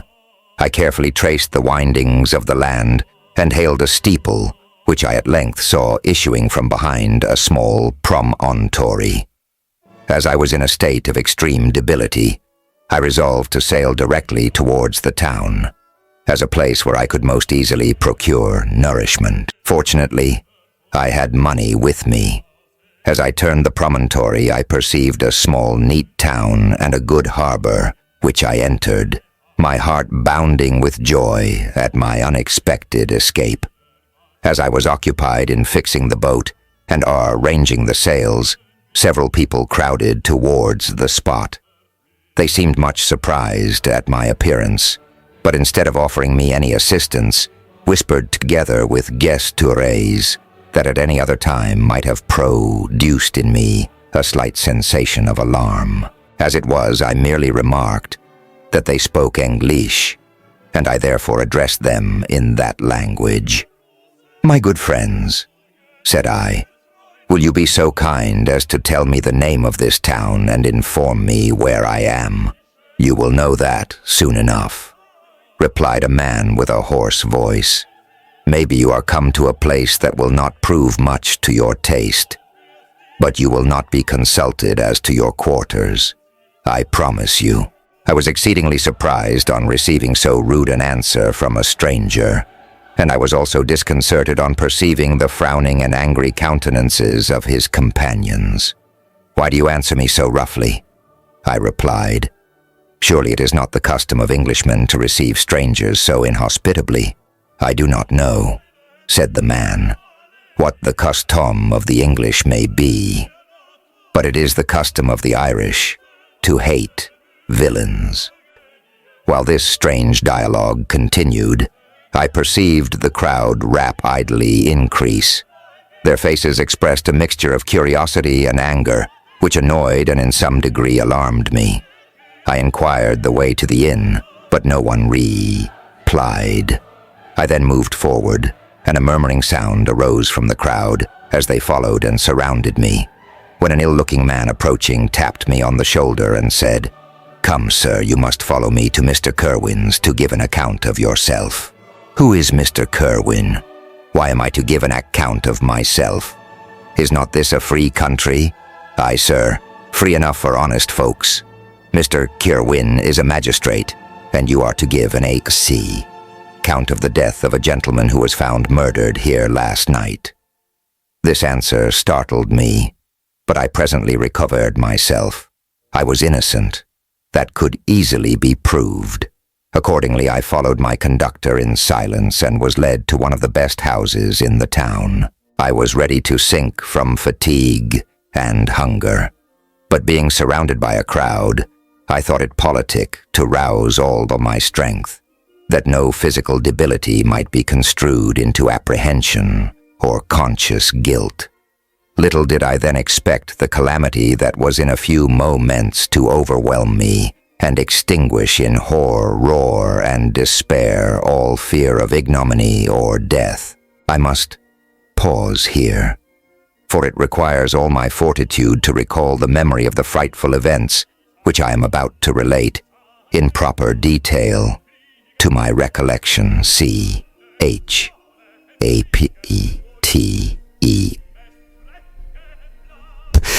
I was soon introduced into the presence of the magistrate, an old benevolent man with calm and mild manners. He looked upon me, however, with some degree of severity, and then turning towards my conductors, he asked who appeared as witnesses on this occasion. About half a dozen men came forward, and one being selected by the magistrate, he deposed that he had been out fishing the night before with his son and brother-in-law, Daniel Nugent. When about 10 o'clock, they observed a strong northerly blast rising, and they accordingly put in for port. It was a very dark night, as the moon had not yet risen. They did not land at the harbor, but, as they had been accustomed, at a creek about 2 miles below. He walked on first, carrying a part of the fishing tackle, and his companions followed him at some distance.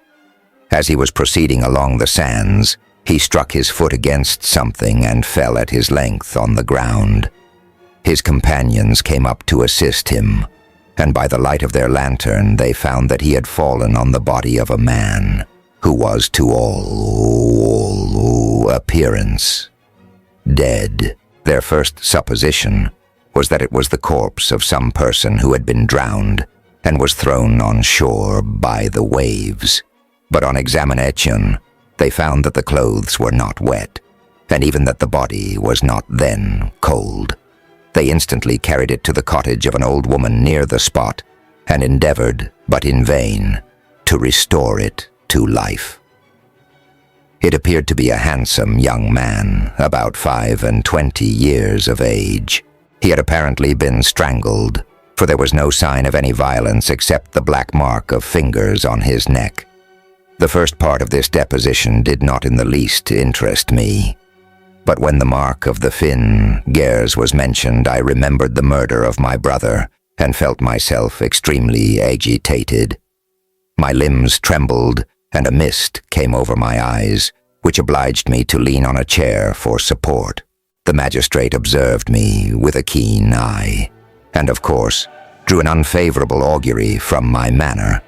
The son confirmed his father's account, but when Daniel Nugent was called, he swore positively that just before the fall of his companion, he saw a boat, with a single man in it, at a short distance from the shore, and as far as he could judge by the light of a few stars, it was the same boat in which I had just landed. A woman D. posed that she lived near the beach and was standing at the door of her cottage, waiting for the return of the fisherman, about an hour B. For she heard of the discovery of the body when she saw a boat with only one man in it push off from that part of the shore where the corpse was afterwards found. Another woman confirmed the account of the fisherman having brought the body into her house. It was not cold. They put it into a bed and rubbed it, and Daniel went to the town for an apothecary, but life was quite gone. Several other men were examined concerning my landing, and they agreed that with the strong north wind that had arisen during the night, it was very probable that I had beaten about for many hours and had been obliged to return nearly to the same spot from which I had departed.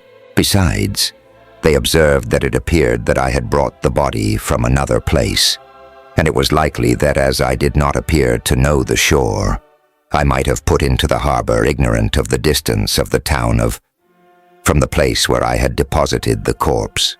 Mr. Kerwin, on hearing this evidence, desired that I should be taken into the room where the body lay for interment, that it might be served what effect the sight of it would produce upon me. This idea was probably suggested by the extreme agitation I had exhibited when the mode of the murder had been described. I was accordingly conducted by the magistrate and several other persons to the inn. I could not help being struck by the strange coincidences that had taken place during this eventful night. But knowing that I had been conversing with several persons in the island I had inhabited about the time that the body had been found, I was perfectly tranquil as to the consequences of the affair. I entered the room where the corpse lay and was led up to the coffin. How can I describe my sensations on beholding it? I feel yet parched with horror, nor can I reflect on that terrible moment without shuddering and agony. The examination, the presence of the magistrate and witnesses, passed like a dream from my memory when I saw the lifeless form of Henry Clerval stretched before me. I gasped for breath, and throwing myself on the body, I exclaimed, "Have my murderous machinations deprived you also, my dearest Henry, of life? 2 I have already destroyed. Other victims await their destiny. But you, Clerval, my friend, my benefactor." The human frame could no longer support the agonies that I endured, and I was carried out of the room in strong convulsions. A fever succeeded to this. I lay for 2 months on the point of death. My ravings, as I afterwards heard, were frightful. I called myself the murderer of William, of Justine, and of Clerval. Sometimes I entreated my attendants to assist me in the destruction of the fiend by whom I was tormented, and at others I felt the fingers of the monster already grasping my neck, and screamed aloud with agony and terror. Fortunately, as I spoke my native language, Mr. Kerwin alone understood me, but my gestures and bitter cries were sufficient to affright the other witnesses. Why did I not die, more miserable than man ever was before? Why did I not sink into forgetfulness and rest? Death snatches away many blooming children, the only hopes of their doting parents. How many brides and youthful lovers have been one day in the bloom of health and hope, and the next to pray for worms and the decay of the tomb? Of what materials was I made that I could thus resist so many shocks, which, like the turning of the wheel, continually renewed the torture? But I was doomed to live, and in 2 months found myself as awaking from a dream, in a prison, stretched on a wretched bed, surrounded by jailers, turnkeys, bolts, and all the miserable apparatus of a dungeon. It was morning, I remember, when I thus awoke to understanding. I had forgotten the particulars of what had happened, and only felt as if some great misfortune had suddenly overwhelmed me. But when I looked around and saw the barred windows and the squalidness of the room in which I was, all flashed across my memory, and I groaned bitterly. This sound disturbed an old woman who was sleeping in a chair beside me.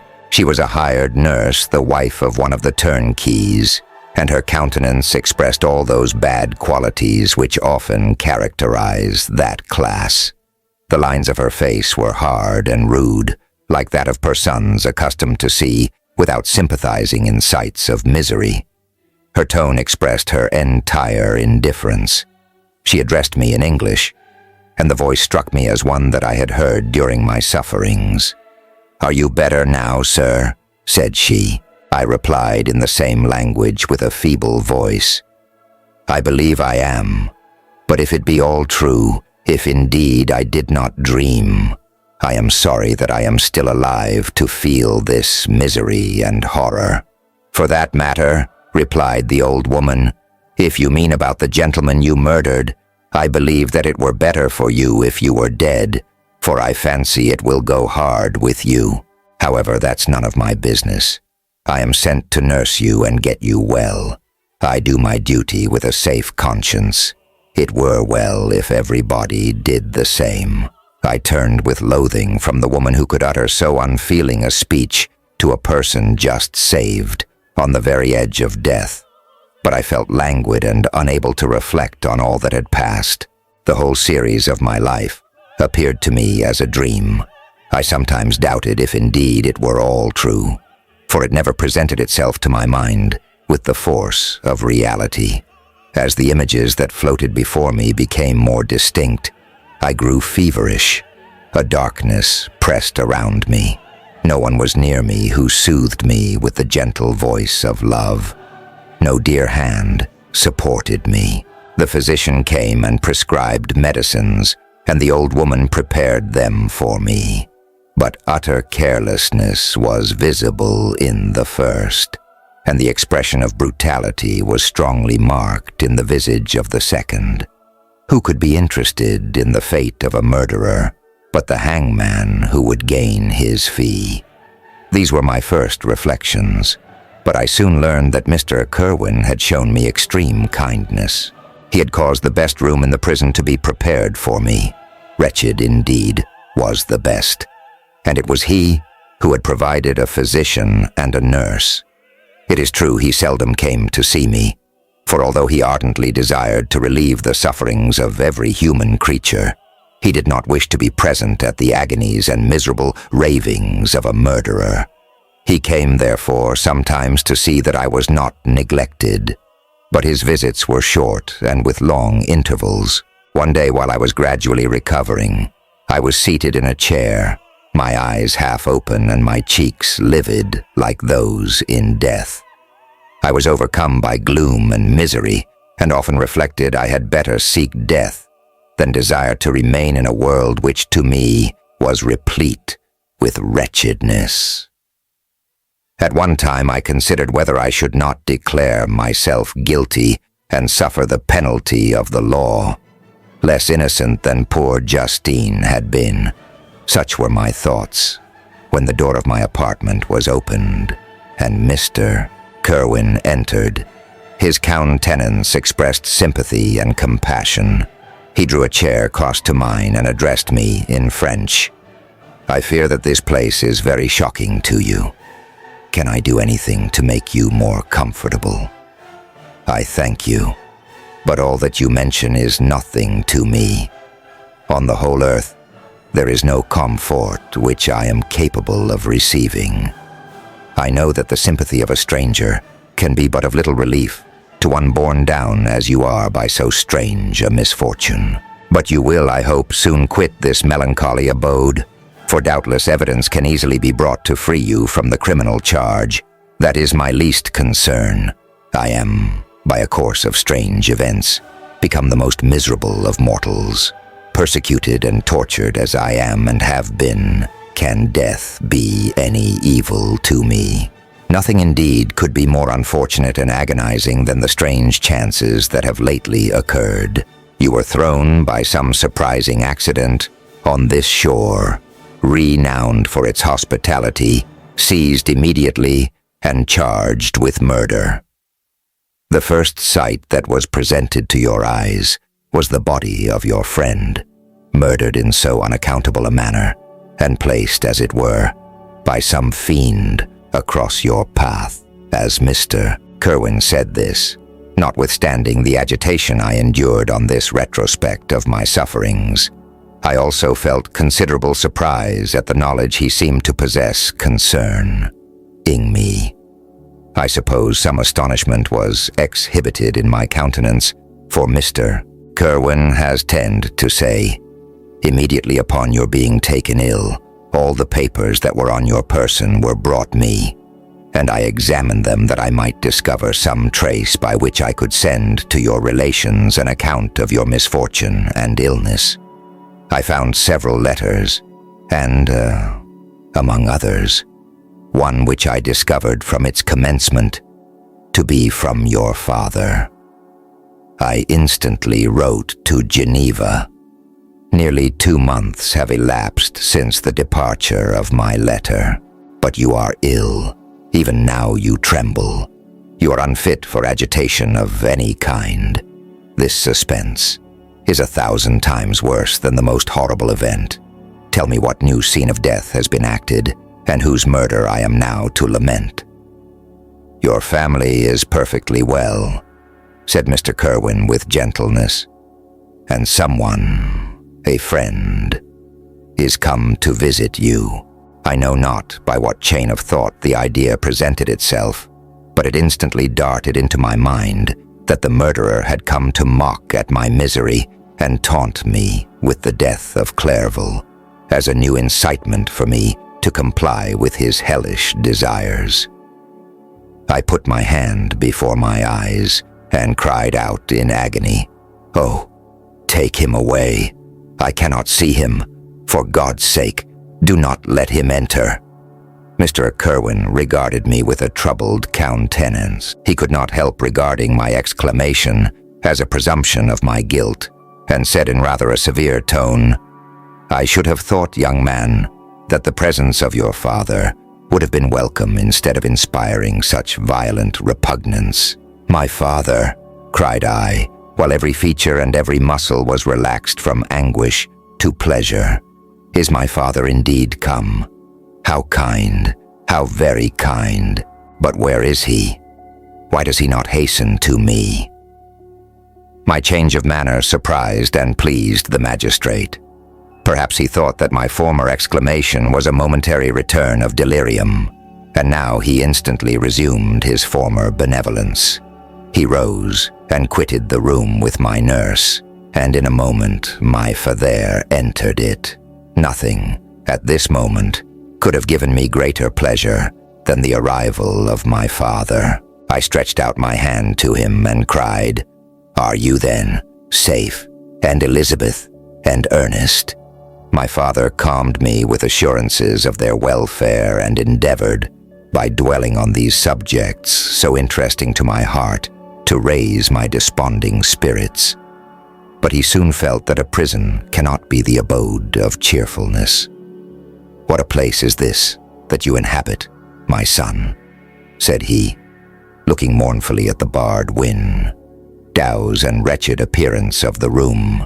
"You traveled to seek happiness, but a fatality seems to pursue you. And poor Clerval." The name of my unfortunate and murdered friend was an agitation too great to be endured in my weak state. I shed tears. "Alas, yes, my father," replied I. "Some destiny of the most horrible kind hangs over me, and I must live to fulfill it, or surely I should have died on the coffin of Henry." We were not allowed to converse for any length of time, for the precarious state of my health rendered every precaution necessary that could ensure tranquility. Mr. Kerwin came in and insisted that my strength should not be exhausted by too much exertion, but the appearance of my father was to me like that of my good angel, and I gradually recovered my health. As my sickness quitted me, I was absorbed by a gloomy and black melancholy that nothing could dissipate. The image of Clerval was for ever before me, ghastly and murdered. More than once, the agitation into which these reflections threw me made my friends dread a dangerous relapse. Alas, why did they preserve so miserable and detested a life? It was surely that I might fulfill my destiny, which is now drawing to a close. Soon, oh very soon, will death extinguish these throbbings and relieve me from the mighty weight of anguish that bears me to the dust. And in executing the award of justice, I shall also sink to rest. Then the appearance of death was distant, although the wish was ever present to my thoughts, and I often sat for hours motionless and speechless, wishing for some mighty revolution that might bury me and my destroyer in its ruins. The season of the assizes approached. I had already been 3 months in prison, and though I was still weak and in continual danger of a relapse, I was obliged to travel nearly 100 miles to the country town where the court was held. Mr. Kerwin charged himself with every care of collecting witnesses and arranging my defense.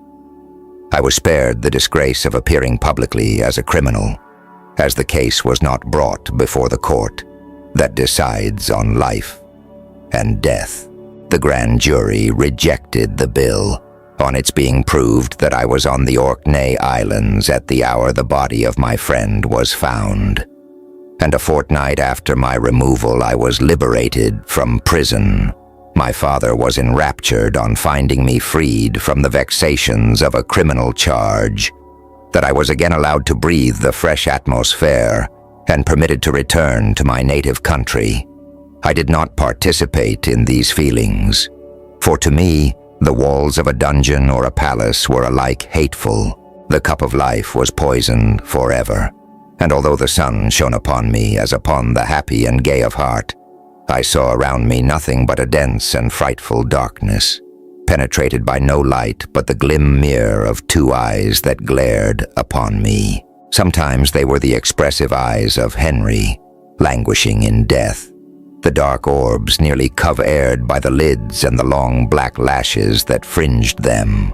Sometimes it was the watery, clouded eyes of the monster, as I first saw them in my chamber at Ingolstadt. My father tried to awaken in me the feelings of affection. He talked of Geneva, which I should soon visit, of Elizabeth and Ernest. But these words only drew deep groans from me. Sometimes, indeed, I felt a wish for happiness and thought with melancholy delight of my beloved cousin, or longed, with a devouring maladie du pays, to see once more the blue lake and rapid Rhone that had been so dear to me in early childhood. But my general state of feeling was a torpor in which a prison was as well come a residence as the divinest scene in nature, and these fits were seldom interrupted but by paroxysms of anguish and despair. At these moments, I often endeavored to put an end to the existence I loathed, and it required unceasing attendance and vigilance to restrain me from committing some dreadful act of violence. Yet one duty remained to me, the recollection of which finally triumphed over my selfish despair. It was necessary that I should return without delay to Geneva, there to watch over the lives of those I so fondly loved, and to lie in wait for the murderer, that if any chance led me to the place of his concealment, or if he dared again to blast me by his presence, I might, with unfailing aim, put an end to the existence of the monstrous image which I had endued with the mockery of a soul still more monstrous. My father still desired to delay our departure, fearful that I could not sustain the fatigues of a journey, for I was a shattered wreck, the shadow of a human being. My strength was gone. I was a mere skeleton, and fever night and day preyed upon my wasted frame. Still, as I urged our leaving Ireland with such inquietude and impatience, my father thought it best to yield. We took our passage on board a vessel bound for Havre de Grace, and sailed with a fair wind from the Irish shores. It was midnight. I lay on the deck looking at the stars and listening to the dashing of the waves. I hailed the darkness that shut Ireland from my sight, and my pulse beat with a feverish joy when I reflected that I should soon see Geneva. The past appeared to me in the light of a frightful dream, yet the vessel in which I was, the wind that blew me from the detested shore of Ireland, and the sea which surrounded me told me too forcibly that I was deceived by no vision, and that Clerval, my friend and dearest companion, had fallen a victim to me and the monster of my creation. I repassed in my memory my whole life, my quiet happiness while residing with my family in Geneva, the death of my mother, and my departure for Ingolstadt. I remembered, shuddering, the mad enthusiasm that hurried me on to the creation of my hideout's enemy, and I called to mind the night in which he first lived. I was unable to pursue the train of thought. 1,000 feelings pressed upon me, and I wept bitterly. Ever since my recovery from the fever, I had been in the custom of taking every night a small quantity of laudanum, for it was by means of this drug only that I was enabled to gain the rest necessary for the preservation of life. Oppressed by the recollection of my various misfortunes, I now swallowed double my usual quantity and soon slept profoundly. But sleep did not afford me respite from thought and misery. My dreams presented 1,000 objects that scared me. Towards morning, I was possessed by a kind of nightmare. I felt the fiend's grasp in my neck and could not free myself from it. Groans and cries rang in my ears. My father, who was watching over me, perceiving my restlessness, awoke me. The dashing waves were around, the cloudy sky above. The fiend was not here. A sense of security, a feeling that a truce was established between the present hour and the irresistible, disastrous future imparted to me a kind of calm forgetfulness, of which the human mind is by its structure peculiarly susceptible. Chapter Baxato 2. The voyage came to an end. We landed and proceeded to Paris. I soon found that I had overtaxed my strength and that I must repose before I could continue my journey. My father's care and attentions were indefatigable, but he did not know the origin of my sufferings and sought erroneous methods to remedy the incurable ill. He wished me to seek amusement in society. I abhorred the face of man. Oh, not abhorred.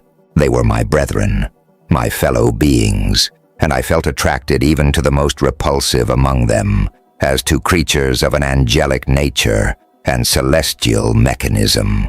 But I felt that I had no right to share their intercourse.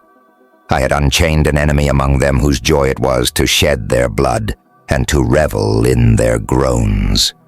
How they would, each and all, abhor me and hunt me from the world, Did they know my unhallowed acts and the crimes which had their source in me? My father yielded at length to my desire to avoid society and strove by various arguments to banish my despair. Sometimes he thought that I felt deeply the degradation of being obliged to answer a charge of murder, and he endeavored to prove to me the futility of pride. "Alas, my father," said I, "how little do you know me. Human beings, their feelings and passions, would indeed be degraded if such a wretch as I felt pride. Justine, poor unhappy Justine, was as innocent as I, and she suffered the same charge. She died for it, and I am the cause of this. I murdered her. William, Justine, and Henry, they all died by my hands." My father had often, during my imprisonment, heard me make the same assertion. When I thus accused myself, he sometimes seemed to desire an explanation, and at others he appeared to consider it as the offspring of delirium, and that during my illness, some idea of this kind had presented itself to my imagination, the remembrance of which I preserved in my convalescence. I avoided explanation and maintained a continual silence concerning the wretch I had created. I had a persuasion that I should be supposed mad, and this in itself would forever have chained my tongue. But besides, I could not bring myself to disclose a secret which would fill my hearer with consternation and make fear and unnatural horror the inmates of his breast. I checked, therefore, my impatient thirst for sympathy, and was silent when I would have given the world to have confided the fatal secret. Yet still, words like those I have recorded would burst uncontrollably from me. I could offer no explanation of them, but their truth in part relieved the burden of my mysterious woe. Upon this occasion, my father said with an expression of unbounded wonder, "My dearest Victor, what infatuation is this? My dear son, I entreat you never to make such an assertion again." "I am not mad," I cried energetically. "The sun and the heavens, who have viewed my operations, can bear witness of my truth. I am the assassin of those most innocent victims. They died by my machinations. 1,000 times would I have shed my own blood, drop by drop, to have saved their lives. But I could not, my father. Indeed, I could not sacrifice the whole human race."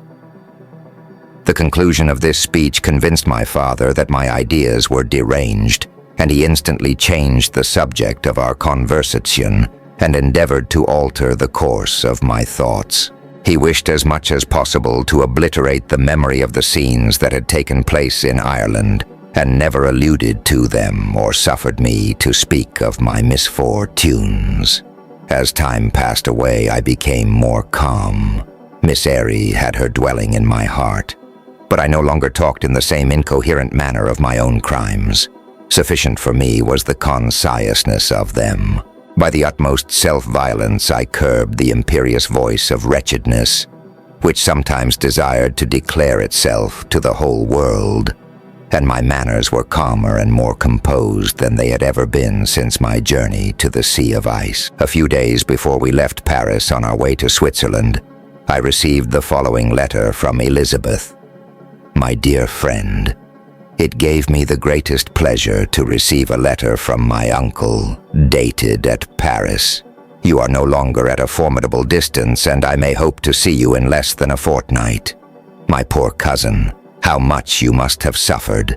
I expect to see you looking even more ill than when you quitted Geneva. This winter has been passed most miserably, tortured as I have been by anxious suspense. Yet I hope to see peace in your countenance and to find that your heart is not totally void of comfort and tranquility. Yet I fear that the same feelings now exist that made you so miserable a year ago, even perhaps augmented by time. I would not disturb you at this period, when so many misfortunes weigh upon you. But a conversation that I had with my uncle previous to his departure renders some explanation necessary before we meet. Explanation? You may possibly say, what can Elizabeth have to explain? If you really say this, my questions are answered and all my doubts satisfied. But you are distant from me, and it is possible that you may dread and yet be pleased with this explanation. And in a probability of this being the case, I dare not any longer postpone writing what, during your absence, I have often wished to express to you, but have never had the courage to begin. You well know, Victor, that our union had been the favorite plan of your parents ever since our infancy. We were told this when young, and taught to look forward to it as an event that would certainly take place. We were affectionate playfellows during childhood, and I believe, dear and valued friends to one another as we grew older.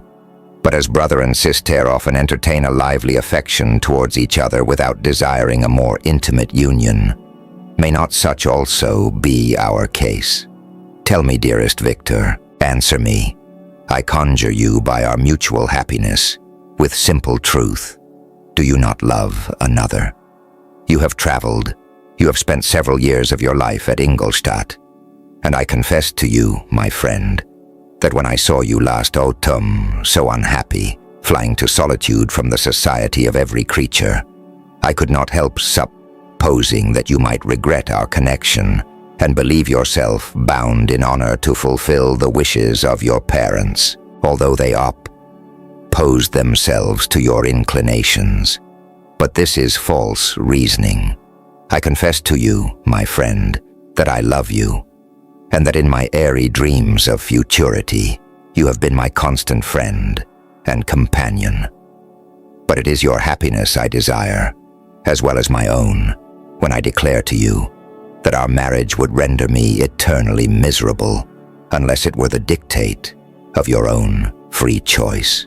Even now I weep to think that, borne down as you are by the cruelest misfortunes, you may stifle, by the word honor, all hope of that love and happiness which would alone restore you to yourself. I, who have so disinterested an affection for you, may increase your miseries tenfold by being an obstacle to your wishes. Ah, Victor, be assured that your cousin and playmate has too sincere a love for you not to be made miserable by this supposition. Be happy, my friend, and if you obey me in this one request, remain satisfied that nothing on earth will have the power to interrupt my tranquility. Do not let this letter disturb you. Do not unswear tomorrow, or the next day, or even until you come, if it will give you pain. My uncle will send me news of your health, and if I see but one smile on your lips when we meet, occasioned by this or any other exertion of mine, I shall need no other happiness. Elizabeth Lavenza, Geneva, Maith.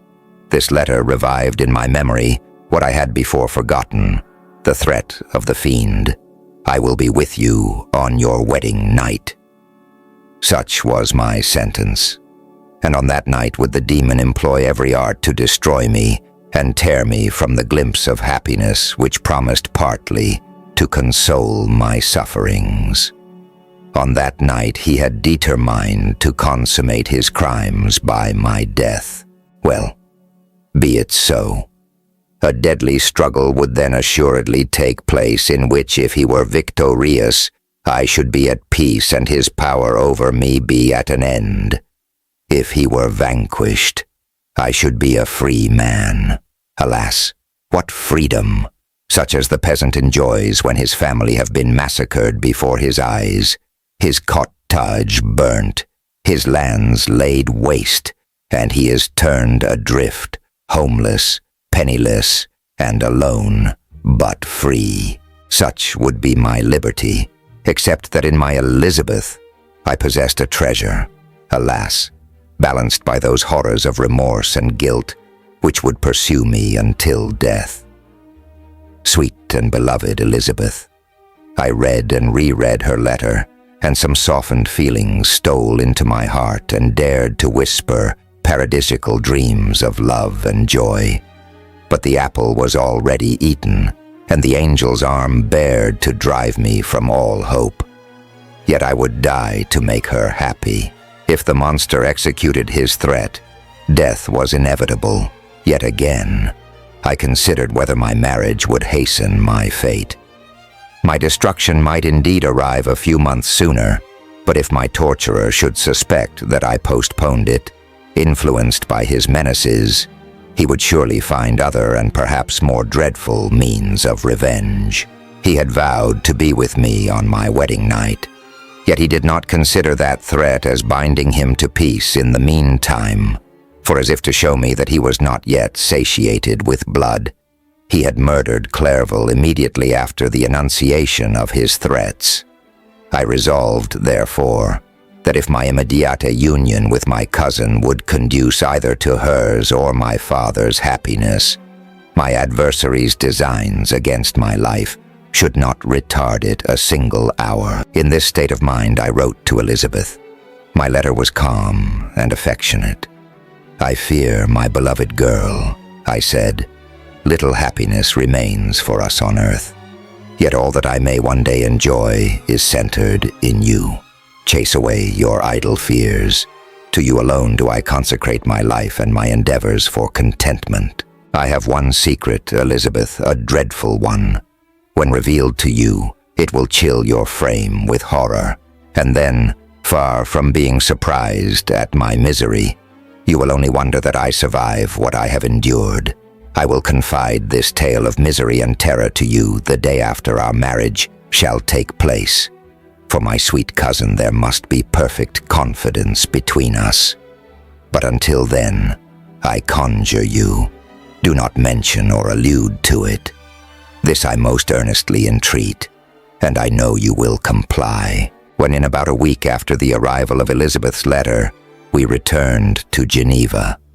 The sweet girl welcomed me with warm affection, yet tears were in her eyes as she beheld my emaciated frame and feverish cheeks. I saw a change in her also.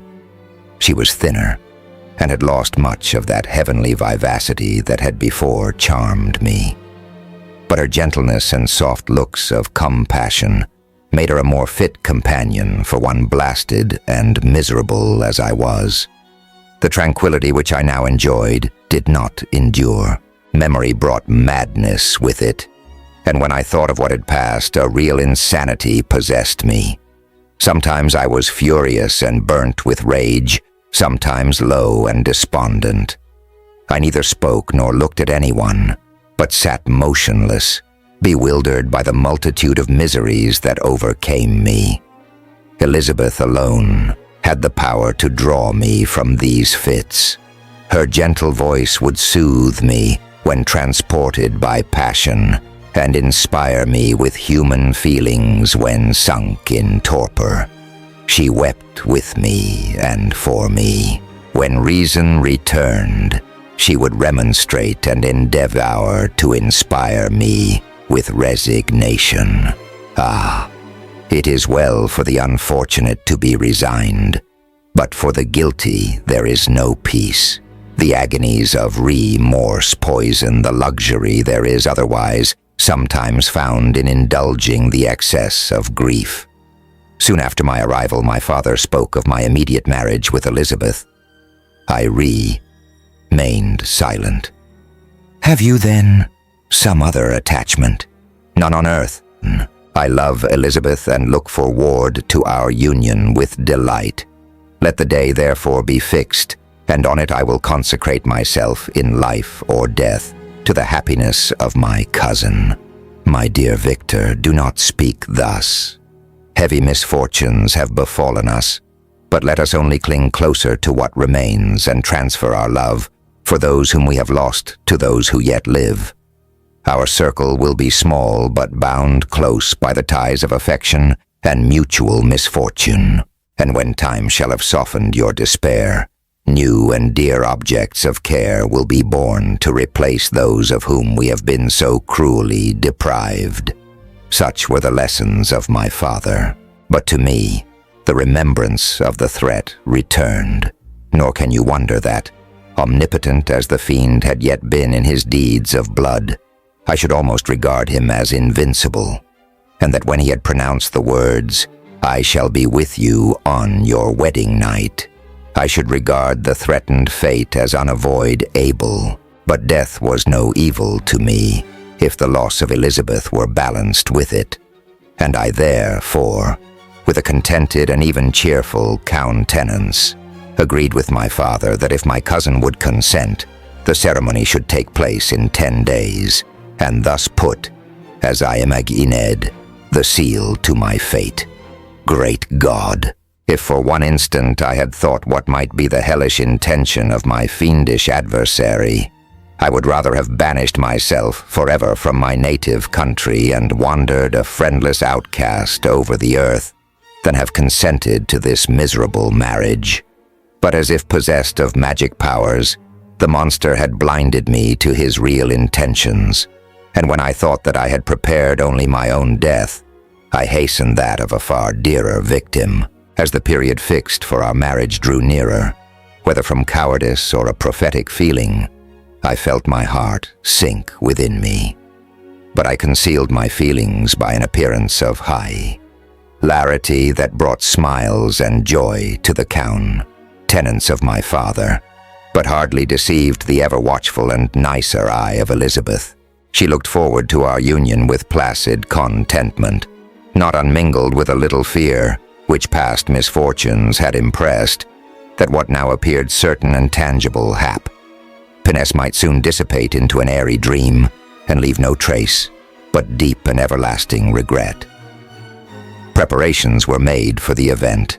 Congratulatory visits were received, and all wore a smiling appearance. I shut up, as well as I could, in my own heart the anxiety that preyed there and entered with seeming earnestness into the plans of my father, although they might only serve as the decorations of my tragedy.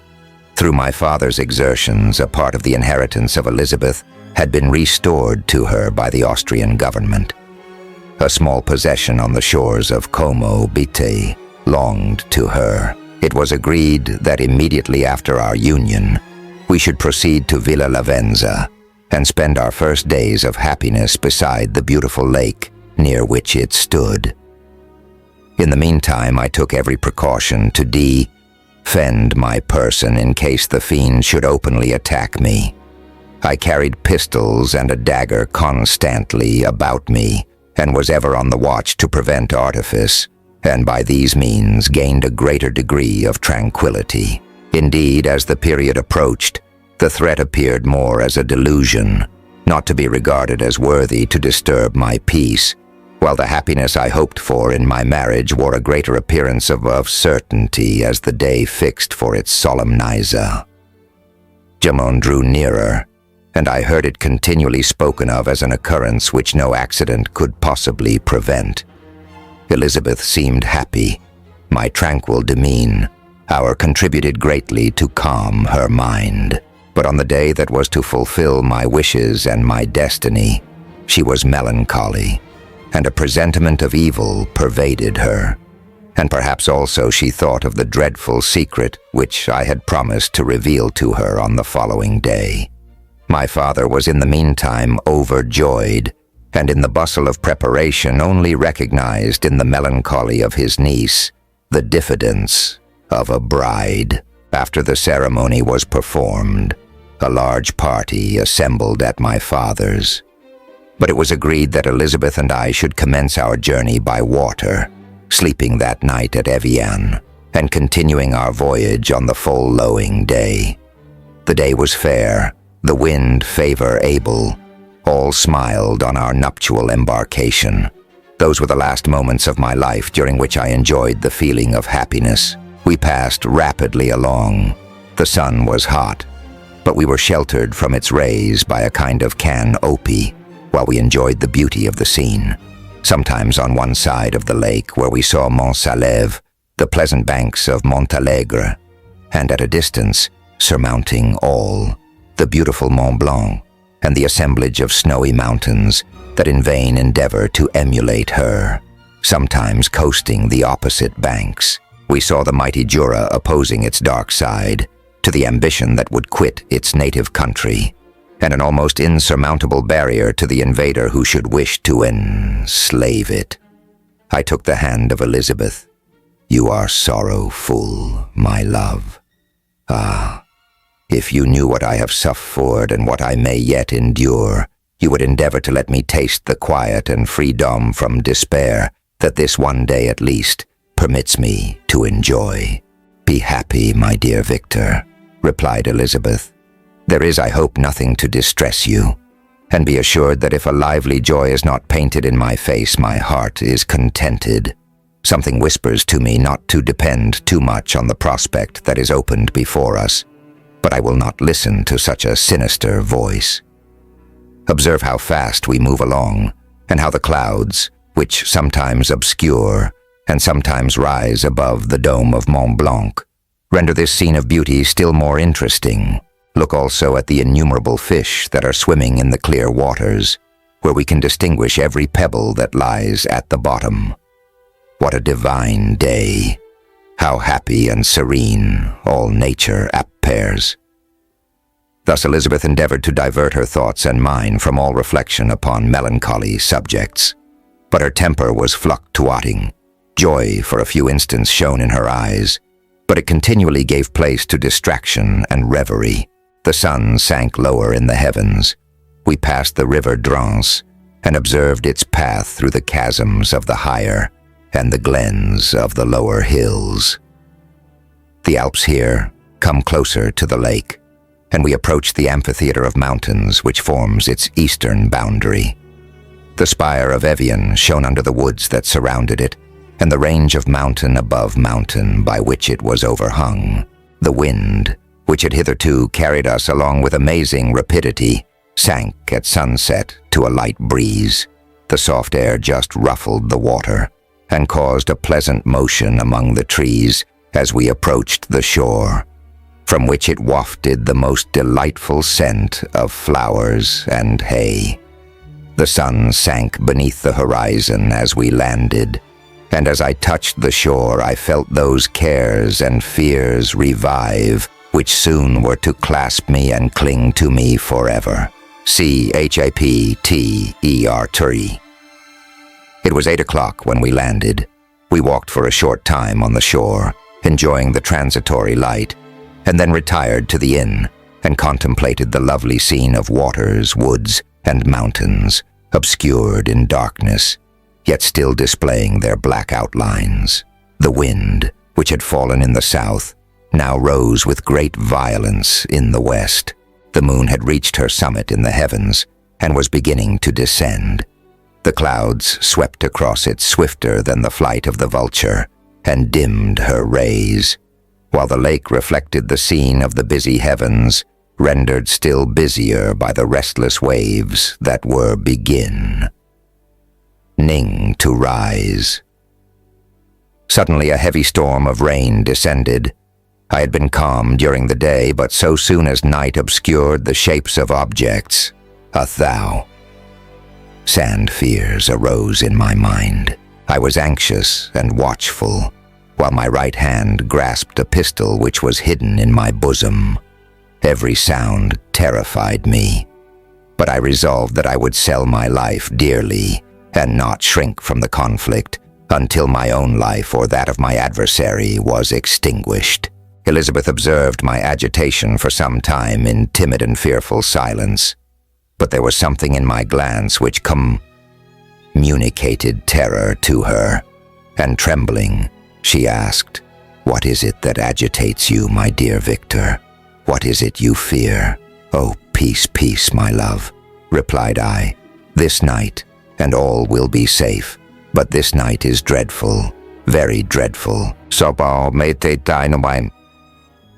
I passed an hour in this state of mind, when suddenly I reflected how fearful the combat which I momentarily expected would be to my wife, and I earnestly entreated her to retire, resolving not to join her until I had obtained some knowledge as to the situation of my enemy.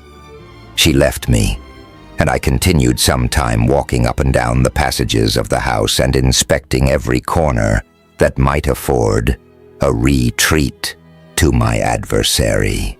But I discovered no trace of him, and was beginning to conjecture that some fortunate chance had intervened to prevent the execution of his menaces when suddenly I heard a shrill and dreadful scream. It came from the room into which Elizabeth had retired. As I heard it, the whole truth rushed into my mind. My arms dropped. The motion of every muscle and fiber was suspended. I could feel the blood trickling in my veins and tingling in the extremities of my limbs. This state lasted but for an instant. The scream was repeated, and I rushed into the room. Great God! Why did I not then expire? Why am I here to relate the destruction of the best hope and the purest creature on earth? She was there, lifeless and inanimate, thrown across the bed, her head hanging down and her pale and distorted features half covered by her hair. Everywhere I turn, I see the same figure, her bloodless arms and relaxed form flung by the murderer on its bridal bier. Could I behold this and live? Alas, life is obstinate and clings closest where it is most hated. For a moment only did I lose recollection. I fell senseless on the ground. When I recovered, I found myself surrounded by the people of the inn. Their countenances expressed a breathless terror, but the horror of others appeared only as a mockery, a shadow of the feelings that oppressed me. I escaped from them to the room where lay the body of Elizabeth, my love, my wife, so lately living, so dear, so worthy. She had been moved from the posture in which I had first beheld her, and now, as she lay, her head upon her arm, and a handkerchief thrown across her face and neck, I might have supposed her asleep.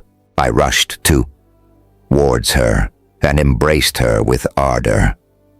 But the deadly languor and coldness of the limbs told me that what I now held in my arms had ceased to be the Elizabeth whom I had loved and cherished. The murderous mark of the fiend's grasp was on her neck, and the breath had ceased to issue from her lips. While I still hung over her in the agony of despair, I happened to look up. The windows of the room had before been darkened, and I felt a kind of panic on seeing the pale yellow light of the moon illuminate the chamber. The shutters had been thrown back, and with a sensation of horror not to be described, I saw at the open window a figure the most hideous and abhorred. A grin was on the face of the monster. He seemed to jeer, as with his fiendish finger he pointed towards the corpse of my wife. I rushed towards the window, and drawing a pistol from my bosom, fired, but he eluded me, leaped from his station, and running with the swiftness of lightning, plunged into the lake.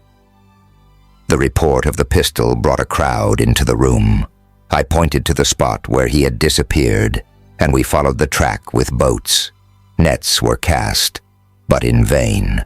After passing several hours, we returned hopeless, most of my companions believing it to have been a form conjured up by my fancy. After having landed, they proceeded to search the country, parties going in different directions among the woods and vines. I attempted to accompany them and proceeded a short distance from the house, but my head whirled round. My steps were like those of a drunken man. I fell at last in a state of utter exhaustion. A film covered my eyes, and my skin was parched with the heat of fever. In this state I was carried back and placed on a bed, hardly conscious of what had happened.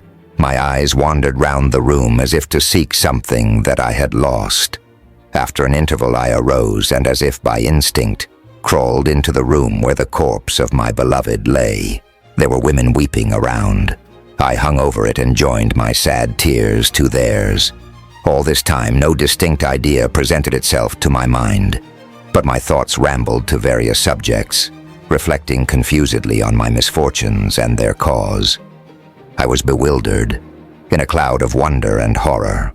The death of William, the execution of Justine, the murder of Clairville, and lastly of my wife. Even at that moment, I knew not that my only remaining friends were safe from the malignity of the fiend.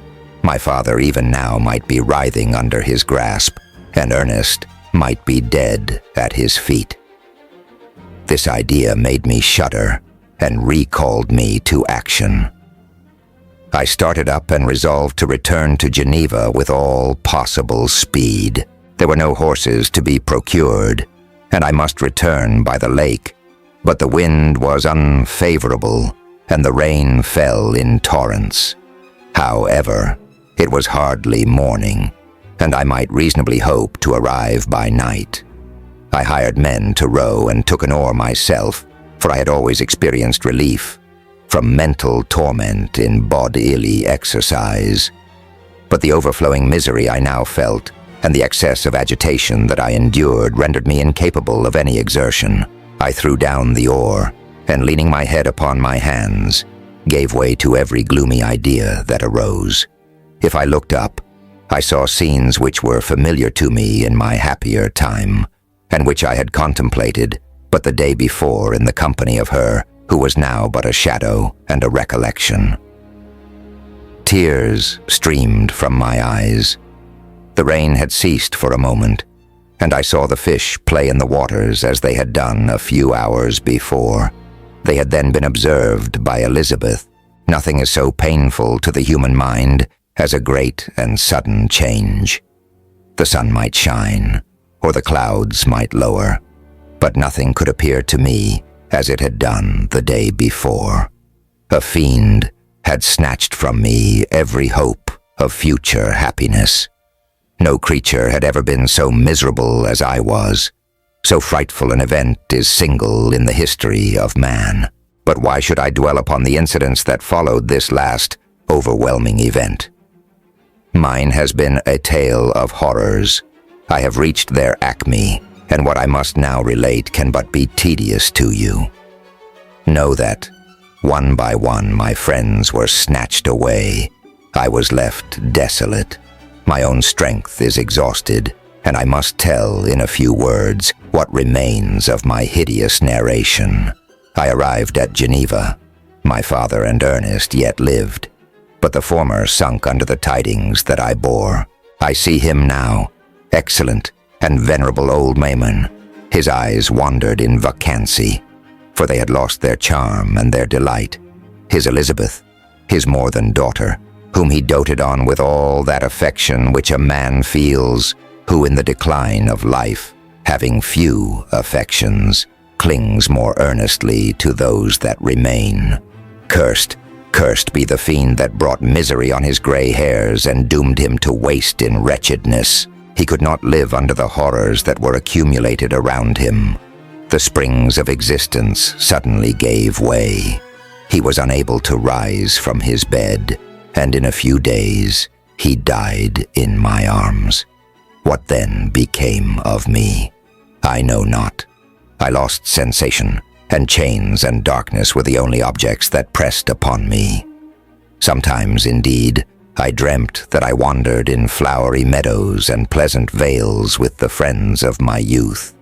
But I awoke and found myself in a dungeon. Melancholy followed, but by degrees I gained a clear conception of my miseries and situation, and was then released from my prison. For they had called me mad, and during many months, as I understood, a solitary cell had been my habitation. Liberty, however, had been a useless gift to me. Had I not, as I awakened to reason, at the same time awakened to revenge. As the memory of past misfortunes pressed upon me, I began to reflect on their cause. The monster whom I had created, the miserable demon whom I had sent abroad into the world for my destruction.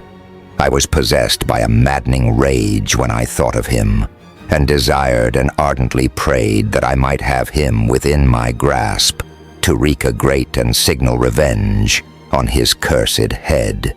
Nor did my hate long confine itself to useless wishes. I began to reflect on the best means of securing him, And for this purpose, about a month after my release, I repaired to a criminal judge in the town and told him that I had an accusation to make, that I knew the destroyer of my family, and that I required him to exert his whole authority for the apprehension of the murderer. The magistrate listened to me with attention and kindness. "Be assured, sir," said he, "no pains or exertions on my part shall be spared to discover the villain." "I thank you," replied I. "Listen, therefore, to the deposition that I have to make. It is indeed a tale so strange that I should fear you would not credit it, were there not something in truth which, however wonderful, forces conviction. The story is too connected to be mistaken for a dream, and I have no motive for falsehood." My manner as I thus addressed Hisas was impressive but calm. I had formed in my own heart a resolution to pursue my destroyer to death, and this purpose quieted my agony, and for an interval reconciled me to life. I now related my history briefly but with firmness and precision, marking the dates with accuracy and never deviating into invective or exclamation. The magistrate appeared at first perfectly incredulous, but as I continued he became more attentive and interested. I saw him sometimes shudder with horror, at others a lively surprise, unmingled with disbelief, was painted on his countenance. When I had concluded my narration, I said, "This is the being whom I accuse and for whose seizure and punishment I call upon you to exert your whole power. It is your duty as a magistrate, and I believe and hope that your feelings as a man will not revolt from the execution of those functions on this occasion." This address caused a considerable change in the physiognomy of my own auditor. He had heard my story with that half kind of belief that is given to a tale of spirits and supernatural events. But when he was called upon to act officially in consequence, the whole tide of his incredulity returned. He, however, answered mildly, "I would willingly afford you every aid in your pursuit. But the creature of whom you speak appears to have powers which would put all my exertions to defiance. Who can follow an animal which can traverse the sea of ice and inhabit caves and dens where no man would venture to intrude? Besides, some months have elapsed since the commission of his crimes, and no one can conjecture to what place he has wandered or what region he may now inhabit. I do not doubt that he hovers near the spot which I inhabit, and if he has indeed taken refuge in the Alps, he may be hunted like the chamois and destroyed as a beast of prey. But I perceive your thoughts. You do not credit my narrative, and do not intend to pursue my enemy with the punishment which is his desert." As I spoke, rage sparkled in my eyes. The magistrate was intimidated. "You are mistaken," said he. "I will exert myself, and if it is in my power to seize the monster, be assured that he shall suffer punishment proportionate to his crimes. But I fear, from what you have yourself described to be his properties, that this will prove impracticable, and thus, while every proper measure is pursued, you should make up your mind to disappointment. That cannot be. But all that I can say will be of little avail. My revenge is of no moment to you. Yet while I allow it to be a vice, I confess that it is the devouring and only passion of my soul. My rage is unspeakable when I reflect that the murderer, whom I have turned loose upon society, still exists. You refuse my just demand. I have but one resource, and I devote myself, either in my life or death, to his destruction. I trembled with excess of agitation as I said this. There was a frenzy in my manner, and something, I doubt not, of that haughty fierceness which the martyrs of old are said to have possessed. but to a Genevan magistrate whose mind was occupied by far other ideas than those of devotion and heroism, this elevation of mind had much the appearance of madness. He endeavored to soothe me as a nurse does a child, and reverted to my tale as the effects of delirium. "Man," I cried, "how ignorant art thou in thy pride of wisdom! Cease. You know not what it is you say." I broke from the house angry and disturbed, and retired to meditate on some other mode of action. CHAPTER/14. My present situation was one in which all voluntary thought was swallowed up and lost. I was hurried away by fury. Revenge alone endowed me with strength and composure. It molded my feelings and allowed me to be calculating and calm at periods when otherwise delirium or death would have been my portion. My first resolution was to quit Geneva forever, my country which, when I was happy and beloved, was dear to me, now, in my adversity, became hateful. I provided myself with a sum of money, together with a few jewels which had belonged to my mother, and departed. And now my wanderings began, which are to cease but with life. I have traversed a vast portion of the earth and have endured all the hardships which travelers in deserts and barbarous countries are wont to meet. How I have lived, I hardly know. Many times have I stretched my failing limbs upon the sandy plain and prayed for death. But revenge kept me alive. I dared not die and leave my adversary in being. When I quitted Geneva, my first labor was to gain some clue by which I might trace the steps of my fiendish enemy. But my plan was unset to lead, and I wandered many hours round the confines of the town, uncertain what path I should pursue. As night approached, I found myself at the entrance of the cemetery, where William, Elizabeth, and my father reposed. I entered it and approached the tomb, which marked their graves. Everything was silent, except the leaves of the trees, which were gently agitated by the wind. The night was nearly dark, and the scene would have been solemn and affecting even to an uninterested observer. The spirits of the departed seemed to flit around and to cast a shadow, which was felt but not seen, around the head of the mourner. The deep grief which this scene had at first excited quickly gave way to rage and despair. They were dead, and I lived. Their murderer also lived, and to destroy him I must drag out my weary existence. I knelt on the grass and kissed the earth, and with quivering lips exclaimed, "By the sacred earth on which I kneel, by the shades that wander near me, by the deep and eternal grief that I feel, I swear, and by thee, O night, and the spirits that preside over thee, to pursue the demon who caused this misery, until he or I shall perish in mortal conflict. For this purpose I will preserve my life. To execute this dear revenge will I again behold the sun and tread the green herbage of earth, which otherwise should vanish from my eyes forever. And I call on you, spirits of the dead, and on you, wandering ministers of vengeance, to aid and conduct me in my work. Let the cursed and hellish monster drink deep of agony. Let him feel the despair that now torments me."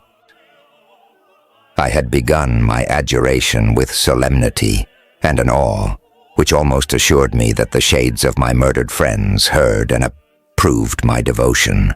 But the furies possessed me as I concluded, and rage choked my utterance. I was answered through the stillness of night by a loud and fiendish laugh.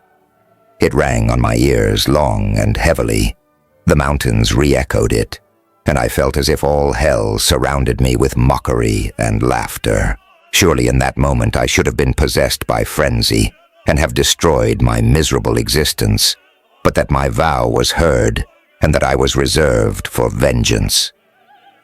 The laughter died away when a well-known and abhorred voice, apparently close to my ear, addressed me in an audible whisper.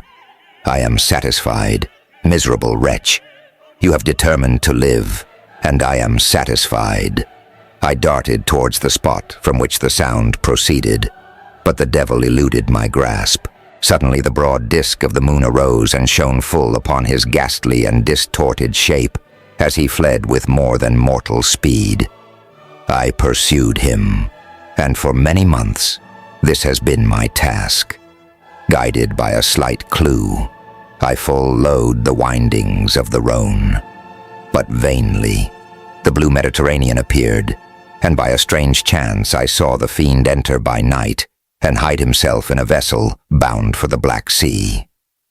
I took my passage in the same ship, but he escaped I know not how, amidst the wilds of Tartary and Russia. Although he still evaded me, I have ever followed in his track. Sometimes the peasants, scared by this horrid apparition, informed me of his path.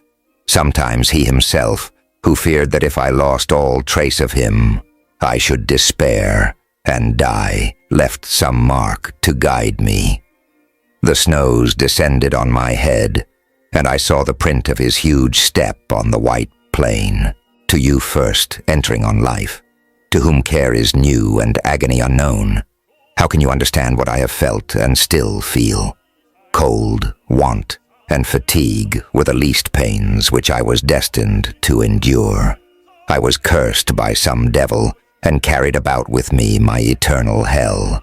Yet still a spirit of good followed and directed my steps, and when I most murmured would suddenly extricate me from seemingly insurmountable difficulties. Sometimes, when nature, overcome by hunger, sank under the exhaustion, a repast was prepared for me in the desert that restored and inspirited me.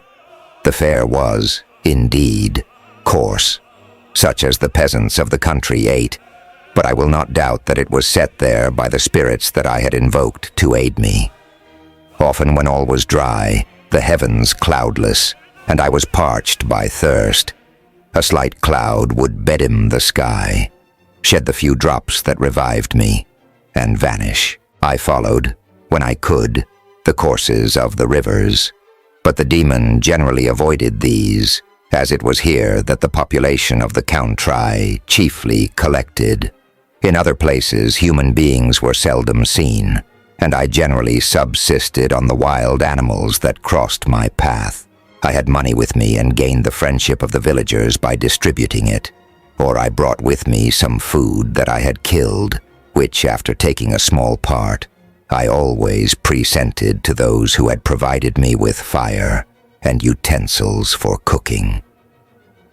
My life as it passed thus was indeed hateful to me, and it was during sleep alone that I could taste joy. O blessed sleep, often when most miserable, I sank to repose, and my dreams lulled me even to rapture. The spirits that guarded me had provided these moments, or rather hours, of happiness that I might retain strength to fulfill my pilgrimage. Deprived of this respite, I should have sunk under my hard ships. During the day I was sustained and inspirited by the hope of night, for in sleep I saw my friends, my wife, and my beloved country. Again I saw the benevolent countenance of my father, heard the silver tones of my Elizabeth's voice, and beheld Clerval enjoying health and youth. Often when wearied by a toilsome march, I persuaded myself that I was dreaming until night should come, and that I should then enjoy reality in the arms of my dearest friends. What agonizing fondness did I feel for them? How did I cling to their dear forms, as sometimes they haunted even my waking hours, and persuade myself that they still lived. At such moments, vengeance that burned within me died in my heart, and I pursued my path towards the destruction of the demon more as a task enjoined by heaven, as the mechanical impulse of some power of which I was unconscious, than as the ardent desire of my soul. What his feelings were whom I pursued, I can not know. Sometimes, indeed, he left marks in writing on the barks of the trees, or cut in stone that guided me and instigated my fury. My reign is not yet over. These words were legible in one of these inscriptions. You live, and my power is complete. Follow me. I seek the everlasting ices of the north, where you will feel the misery of cold and frost, to which I am impackative. You will find near this place, if you follow not too tardily, a dead hare. Eat and be refreshed. Come on, my enemy. We have yet to wrestle for our lives, but many hard and miser-sorable hours must you endure, until that period shall arrive. Scoffing devil, again do I vow vengeance, again do I devote thee, miserable fiend, to torture and death. Never will I give up my search until he or I perish, and then with what ecstasy shall I join my Elizabeth and my departed friends, who even now prepare for me the reward of my tedious toil and horrible pilgrim age. As I still pursued my journey to the northward, the snows thickened, and the cold increased in a degree almost too severe to support. The peasants were shut up in their hovels, and only a few of the most hardy ventured forth to seize the animals whom starvation had forced from their hiding places to seek for prey. The rivers were covered with ice, and no fish could be procured, and thus I was cut off from my chief article of maintenance. The triumph of my ennemi increased with the difficulty of my labor. One inscription that he left was in these words: prepare. Your toils only begin. Wrap yourself in furs and provide food, for we shall soon enter upon a journey where your sufferings will satisfy my everlasting hatred. My courage and perseverance were invigorated by these scoffing words. I resolved not to fail in my purpose, and calling on heaven to support me, I continued with unabated fervor to traverse immense deserts, until the ocean appeared at a distance and formed the utmost boundary of the horizon. Oh, how unlike it was to the blue seasons of the south. Covered with ice, it was only to be distinguished from land by its superior wildness and ruggedness. The Greeks wept for joy when they beheld the Mediterranean from the hills of Asia, and hailed with rapture the boundary of their toils. I did not weep, but I knelt down, and with a full heart thanked my guiding spirit for conducting me in safety to the place where I hoped, notwithstanding my adversary's jibe, to meet and grapple with him. Some weeks before this period I had procured a sledge and dogs, and thus traversed the snows with inconceivable speed. I know not whether the fiend possessed the same advantages, but I found that as before I had daily lost ground in the pursuit, I now gained on him, so much so that when I first saw the ocean, he was but one day's journey in advance, and I hoped to intercept him before he should reach the beach. With new courage, therefore, I pressed on, and in 2 days arrived at a wretched hamlet on the seashore. I inquired of the inhabitants concerning the fiend, and gained accurate informa. Tion, a gigantic monster, they said, had arrived the night before, armed with a gun and many pistols, putting to flight the inhabitants of a solitary cottage through fear of his terrific appearance. He had carried off their store of winter food, and placing it in a sledge, to draw which he had seized on a numerous drove of trained dogs, he had harnessed them, and the same night, to the joy of the horror-struck villagers, had pursued his journey across the sea in a direction that led to no land, and they conjectured that he must speedily be destroyed by the breaking of the ice, or frozen by the eternal frosts. On hearing this information, I suffered a temporary access of despair. He had escaped me, and I must commence a destructive and almost endless journey across the mountainous ices of the ocean, amidst cold that few of the inhabitants could long endure, and which I, the native of a genial and sunny climate, could not hope to survive. Yet at the idea that the fiend should live and be triumphant, my rage and vengeance returned, and like a mighty tide, overwhelmed every other feeling. After a slight repose, ing, which the spirits of the dead hovered round and instigated me to toil and revenge, I prepared for my journey. I exchanged my land sledge for one, fashioned for the inequalities of the frozen ocean, and purchasing a plentiful stock of provisions, I departed from land. I cannot guess how many days have passed since then, but I have endured misery which nothing but the eternal sentiment of a just retribution burning within my heart could have enabled me to support. Immense and rugged mountains of ice often barred up my passage, and I often heard the thunder of the ground sea, which threatened my destruction. But again the frost came and made the paths of the sea secure. By the quantity of provision which I had consumed, I should guess that I had passed 3 weeks in this journey, and the continual protraction of hope returning back upon the heart often wrung bitter drops of despondency and grief from my eyes. Despair had indeed almost secured her prey, and I should soon have sunk beneath this misery, once after the poor animals that conveyed me had with incredible toil gained the summit of a sloping ice mountain, and one, sinking under his fatigue, died. I viewed the expanse before me with anguish, when suddenly my eye caught a dark speck upon the dusky plain. I strained my sight to discover what it could be, and uttered a wild cry of ecstasy when I distinguished a sledge and the distorted proportions of a well-known form within. Oh, with what a burning gush did hope revisit my heart. Warm tears filled my eyes, which I hastily wiped away, that they might not intercept the view I had of the daemon. But still my sight was dimmed by the burning drops, until, giving way to the emotions that oppressed me, I wept aloud. But this was not the time for delay. I disencumbered the dogs of their dead companion, gave them a plentiful portion of food, and after an hour's rest, which was absolutely necessary, and yet which was bitterly irksome to me, I continued my route. The sledge was still visibly, nor did I again lose sight of it except at the moments when for a short time some ice rock concealed it with its intervening crags.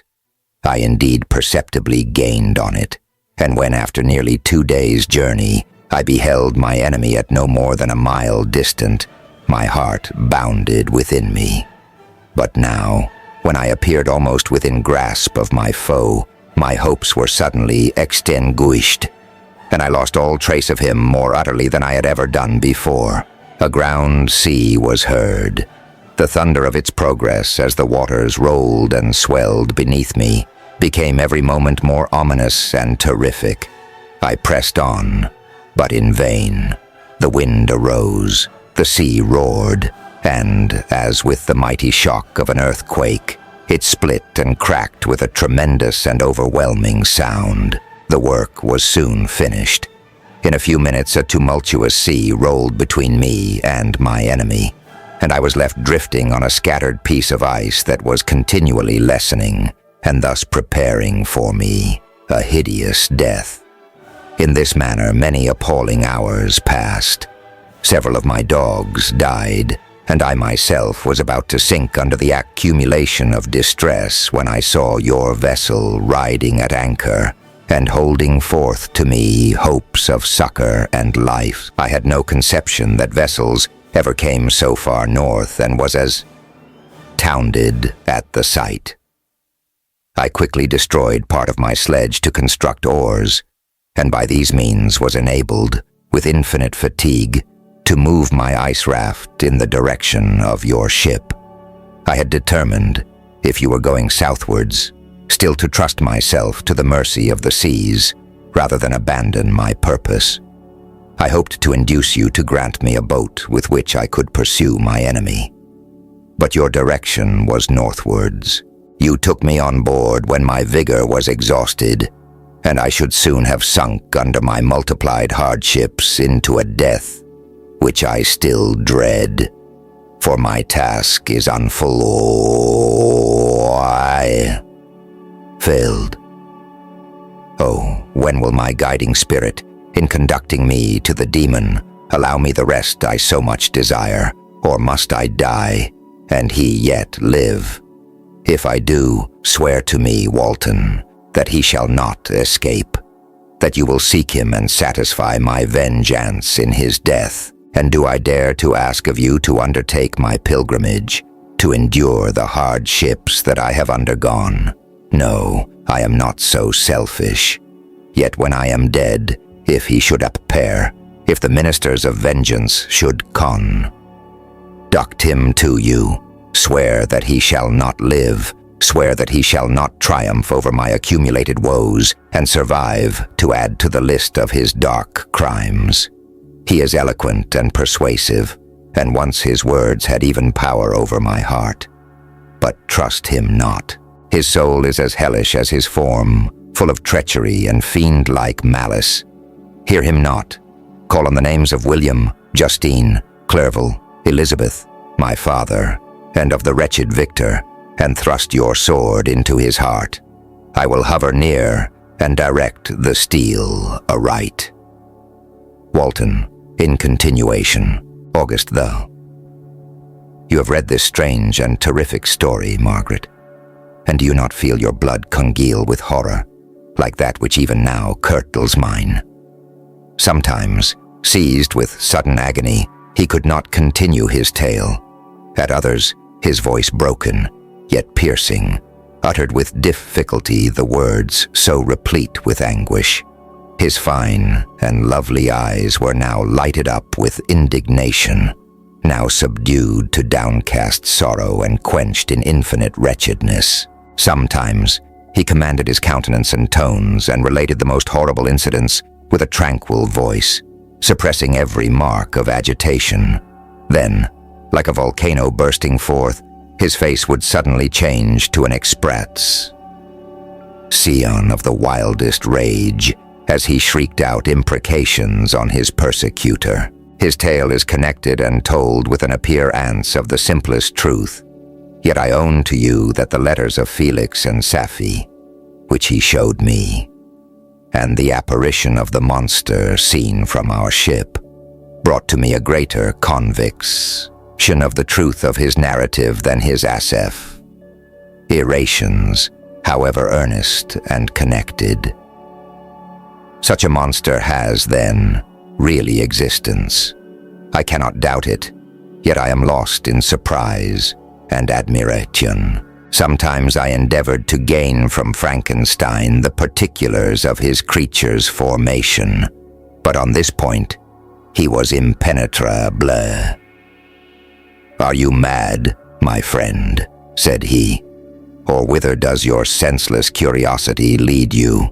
Would you also create for yourself and the world a demoniacal enemy? Peace, peace. Learn my miseries and do not seek to increase your own." Frankenstein discovered that I made notes concerning his history.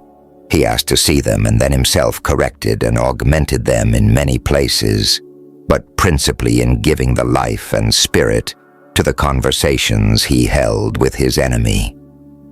"Since you have preserved my narration," said he, "I would not that a mutilated one should go down to posterity. Thus has a week passed away, while I have listened to the strangest tale that ever imagination formed. My thoughts and every feeling of my soul have been drunk up by the interest for my guest which this tale and his own elevated and gentle manners have created. I wish to soothe him, yet can I counsel one so infinitely miserable, so destitute of every hope of consolation, to live? Oh no, The only joy that he can now know will be when he composes his shattered spirit to peace and death. Yet he enjoys one comfort, the offspring of solitude and delirium. He believes that when in dreams he holds converse with his friends and derives from that communion consolation for his miseries or excitements to his vengeance, that they are not the creations of his fancy, but the beings them, selves who visit him from the regions of a remote world. This faith gives a solemnity to his reveries that render them to me almost as imposing and interesting as truth. Our conversations are not always confined to his own history and misfortunes. On every point of general literature, he displays unbounded knowledge and a quick and piercing apprehension. His eloquence is forcible and touching, nor can I hear him when he relates a pathetic incident or endeavors to move the passions of pity or love without tears. What a glorious creature must he have been in the days of his prosperity, when he is thus noble and godlike in ruin. He seems to feel his own worth and the greatness of his fall. When younger, said he, I believed myself destined for some great enterprise. My feelings are profound, but I possessed a coolness of judgment that fitted me for illustrious achievements. This sentiment of the worth of my nature supported me when others would have been oppressed, for I deemed it criminal to throw away in useless grief those talents that might be useful to my fellow creatures. When I reflected on the work I had completed, no less a one than the creation of a sensitive and rational animal, I could not rank myself with the herd of common projectors. But this thought, which supported me in the commencement of my career, now serves only to plunge me lower in the dust.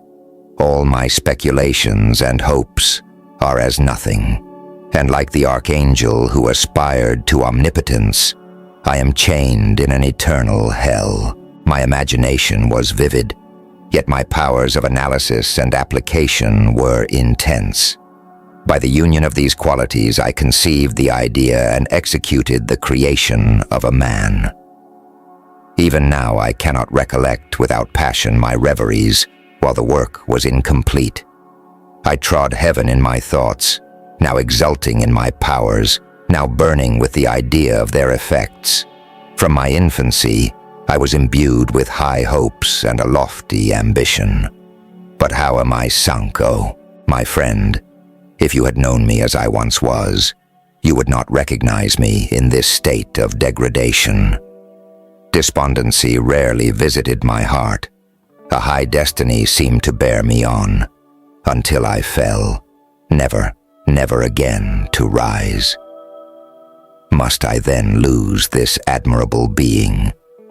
I have longed for a friend.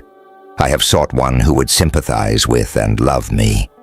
Behold, on these desert seas I have found such a one. But I fear I have gained him only to know his value and lose him. I would reconcile him to life, but he repulses the idea. I thank you, Walton, he said, for your kind intentions toward so miserable a wretch. But when you speak of new ties and fresh affections, think you that any can replace those who are gone? Can any man be to me as Clerval was, or any woman another Elizabeth? Even where the affections are not strongly moved by any superior excellence, the companions of our childhood always possess a certain power over our minds which hardly any later friend can obtain. They know our infantine dispositions, which, however they may be afterwards modified, are never eradicated, and they can judge of our actions with more certain conclusions as to the integrity of our motives. A sister or a brother can never, unless indeed such symptoms have been shown early, suspect the other of fraud or false dealing, when another friend, however strongly he may be attached, may, in spite of himself, be contemplated with suspicion. But I enjoyed friends, dear, not only through habit and association, but from their own merits. And wherever I am, the soothing voice of my Elizabeth, and the conversation of Clerval will be ever whispered in my ear. They are dead, and but one feeling in such a solitude can persuade me to preserve my life. If I were engaged in any high undertaking or design, fraught with extensive utility to my fellow creatures, then could I live to fulfill it ill. But such is not my destiny. I must pursue and destroy the being to whom I gave existence. Then my lot on earth will be fulfilled, and I may die. September and my beloved sister, I write to you, encompassed by peril and ignorant, whether I am ever doomed to see again dear England and the dearer friends that inhabit it. I am surrounded by mountains of ice which admit of no escape and threaten every moment to crush my vessel. The brave fellows whom I have persuaded to be my companions look towards me for aid, but I have none to bestow. There is something terribly appalling in our situation, yet my courage and hopes do not desert me. Yet it is terrible to reflect that the lives of all these men are endangered through me. If we are lost, my mad schemes are the cause. And what, Margaret, will be the state of your mind? You will not hear of my destruction, and you will anxiously await my return. Years will pass, and you will have visitings of despair, and yet be tortured by hope. Oh, my beloved sister, the sickening failing of your heart, felt expectations is in prospect, more terrible to me than my own death. But you have a husband and lovely children. You may be happy. Heaven bless you and make you so.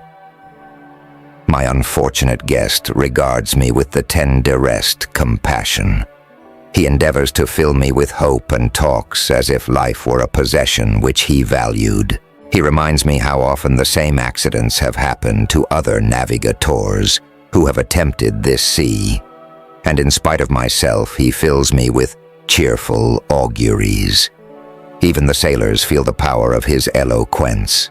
When he speaks, they no longer despair.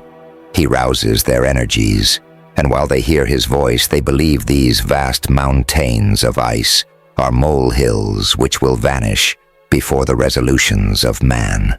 These feelings are transitory.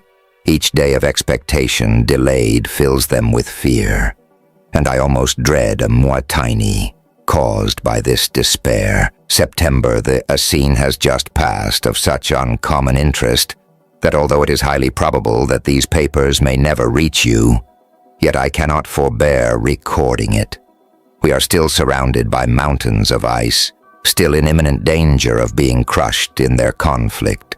The cold is excessive, and many of my unfortunate comrades have already found a grave amidst this scene of desolation.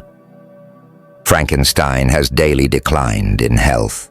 A feverish fire still glimmers in his eyes, but he is exhausted, and when suddenly roused to any exertion, he speedily sinks again into apparent lifelessness.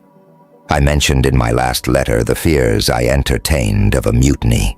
This morning, as I sat watching the wan countenance of my friend, his eyes half closed and his limbs hanging listlessly, I was roused by half a dozen of the sailors who demanded admission into the cabin.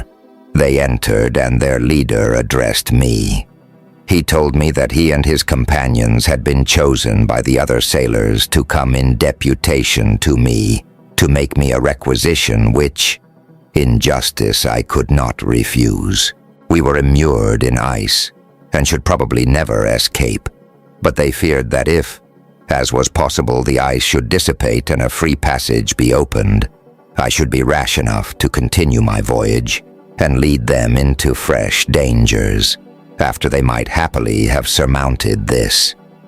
They insisted, therefore, that I should engage with a solemn promise that if the vessel should be freed, I would instantly direct my course southwards. This speech troubled me. I had not despaired, nor had I yet conceived the idea of returning if set free.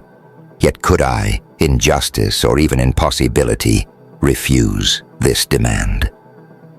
I hesitated before I answered, when Frankenstein, who had at first been silent, and indeed appeared hardly to have force enough to attend, now roused himself. His eyes sparkled, and his cheeks flushed with momentary vigor. Turning towards the men, he said, "What do you mean? What do you demand of your captain?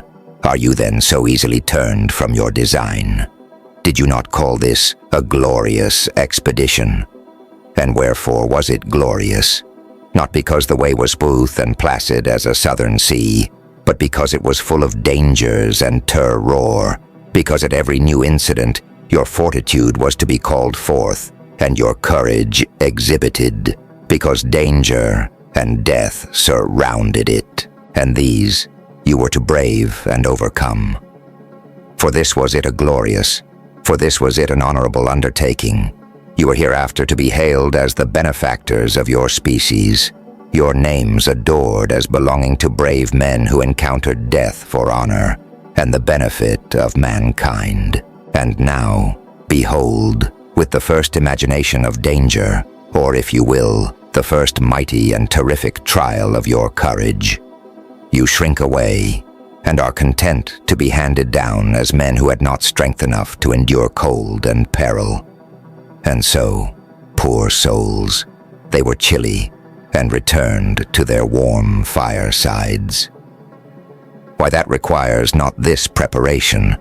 Ye need not have come thus far and dragged your captain to the shame of a defeat merely to prove yourselves cowards. Oh, be men, or be more than men. Be steady to your purposes and firm as a rock. This ice is not made of such stuff as your hearts may be. It is mutable and cannot withstand you if you say that it shall not. Do not return to your families with the stigma of disgrace marked on your brows. Return as heroes who have fought and conquered, and who know not what it is to turn their backs on the foe." He spoke this with a voice so modulated to the different feelings expressed in his speech, with an eye so full of lofty design and heroism, that can you wonder that these men were moved? They looked at one another and were unable to reply. I spoke. I told them to retire and consider of what had been said, that I would not lead them farther north if they strenuously desired the contrary, but that I hoped that, with reflection, their courage would return. They retired, and I turned towards my friend, but he was sunk in languor and almost deprived of life. How all this will terminate I know not, but I had rather die than return shamefully, my purpose unfulfilled. Yet I fear such will be my fate.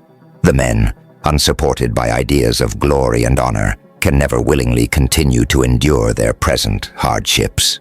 September the die is cast. I have consented to return if we are not destroyed. Thus are my hopes, blasted by cowardice and indecision. I come back ignorant and disappointed. It requires more philosophy than I possess to bear this injustice with patience. September. It is past. I am returning to England. I have lost my hopes of utility and glory. I have lost my friend. But I will endeavor to detail these bitter circumstances to you, my dear sister. And while I am wafted towards England and towards you, I will not despond. September thus as the ice began to move, and roarings like thunder were heard at a distance as the islands split and cracked in every direction. We were in the most imminent peril, but as we could only remain passive, my chief attention was occupied by my unfortunate guest, whose illness increased in such a degree that he was entirely confined to his bed. The ice cracked behind us and was driven with force towards the north. A breeze sprang from the west, and on the Thiesh, the passage towards the south became perfectly free. When the sailors saw this and that their return to their native country was apparently assured, a shout of tumultuous joy broke from them, loud and long continued. Frankenstein, who was dozing, awoke and asked the cause of the tumult. "They shout," I said, "because they will soon return to England. Do you then really return?" "Alas, yes, I cannot withstand their demands. I cannot lead them unwillingly to danger, and I must return. Do so, if you will." "But I will not. You may give up your purpose, but mine is assigned to me by heaven, and I dare not. I am weak, but surely the spirits who assist my vengeance will endow me with sufficient strength." Saying this, he endeavored to spring from the bed, but the exertion was too great for him. He fell back and fainted. It was long before he was restored, and I often thought that life was entirely extinct. At length he opened his eyes. He breathed with difficulty and was unable to speak. The surgeon gave him a composing draught and ordered us to leave him undisturbed. In the meantime, he told me that my friend had certainly not many hours to live. His sentence was pronounced, and I could only grieve and be patient. I sat by his bed, watching him. His eyes were closed, and I thought he slept. But presently he called to me in a feeble voice and, bidding me come near, said, "Alas, the strength I relied on is gone. I feel that I shall soon die, and he, my enemy and persecutor, may still be in being. Think not, Walton, that in the last moments of my existence I feel that burning hatred and ardent desire of revenge I once expressed, but I feel myself justified in desiring the death of my adversary. During these last days I have been occupied in examining my past conduct, nor do I find it blamable. In a fit of enthusiastic madness I created a rational creature, and was bound to. Wards him to assure, as far as was in my power, his happiness and well-being. This was my duty, but there was another still paramount to that.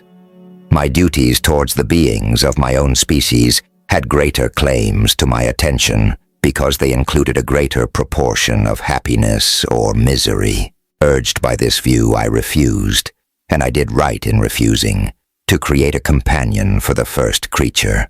He showed unparalleled malignity and selfishness in evil. He destroyed my friends.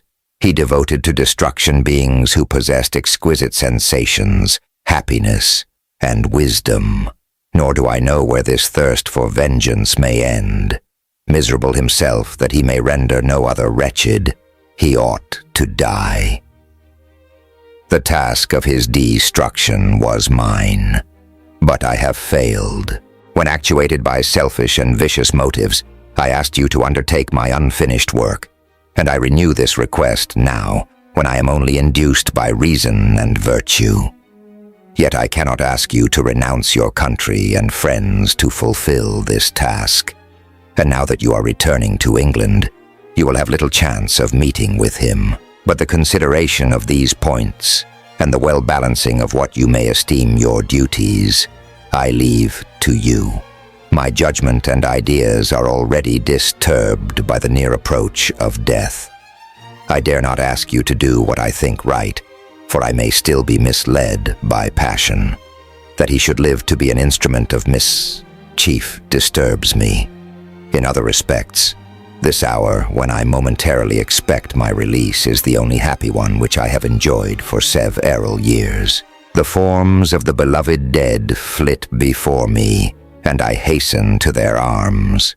Farewell, Walton. Seek happiness in tranquility and avoid ambition, even if it be only the apparently innocent one of distinguishing yourself in science and discoveries. Yet why do I say this? I have myself been blasted in these hopes, yet another may succeed. His voice became fainter as he spoke, and at length, exhausted by his effort, he sank into silence. About half an hour afterwards, he attempted again to speak, but was unable. He pressed my hand feebly, and his eyes closed forever, while the irradiation of a gentle smile passed away from his lips. Margaret, what comment can I make? on the untimely extinction of this glorious spirit. What can I say that will enable you to understand the depth of my sorrow? All that I should express would be inadequate and feeble. My tears flow. My mind is overshadowed by a cloud of disappointment. But I journey towards England, and I may there find consolation. I am interrupted. What do these sounds portend? It is midnight. The breeze blows fairly, and the watch on deck scarcely stir. Again there is a sound as of a human voice, but hoarser. It comes from the cabin where the remains of Frankenstein still lie. I must arise and examine. Good night, my sister. Great God, what a scene has just taken place. I am yet dizzy with the remembrance of it. I hardly know whether I shall have the power to detail it. Yet the tale which I have recorded would be incomplete without this final and wonderful catastrophe. I entered the cabin where lay the remains of my ill-fated and admirable friend.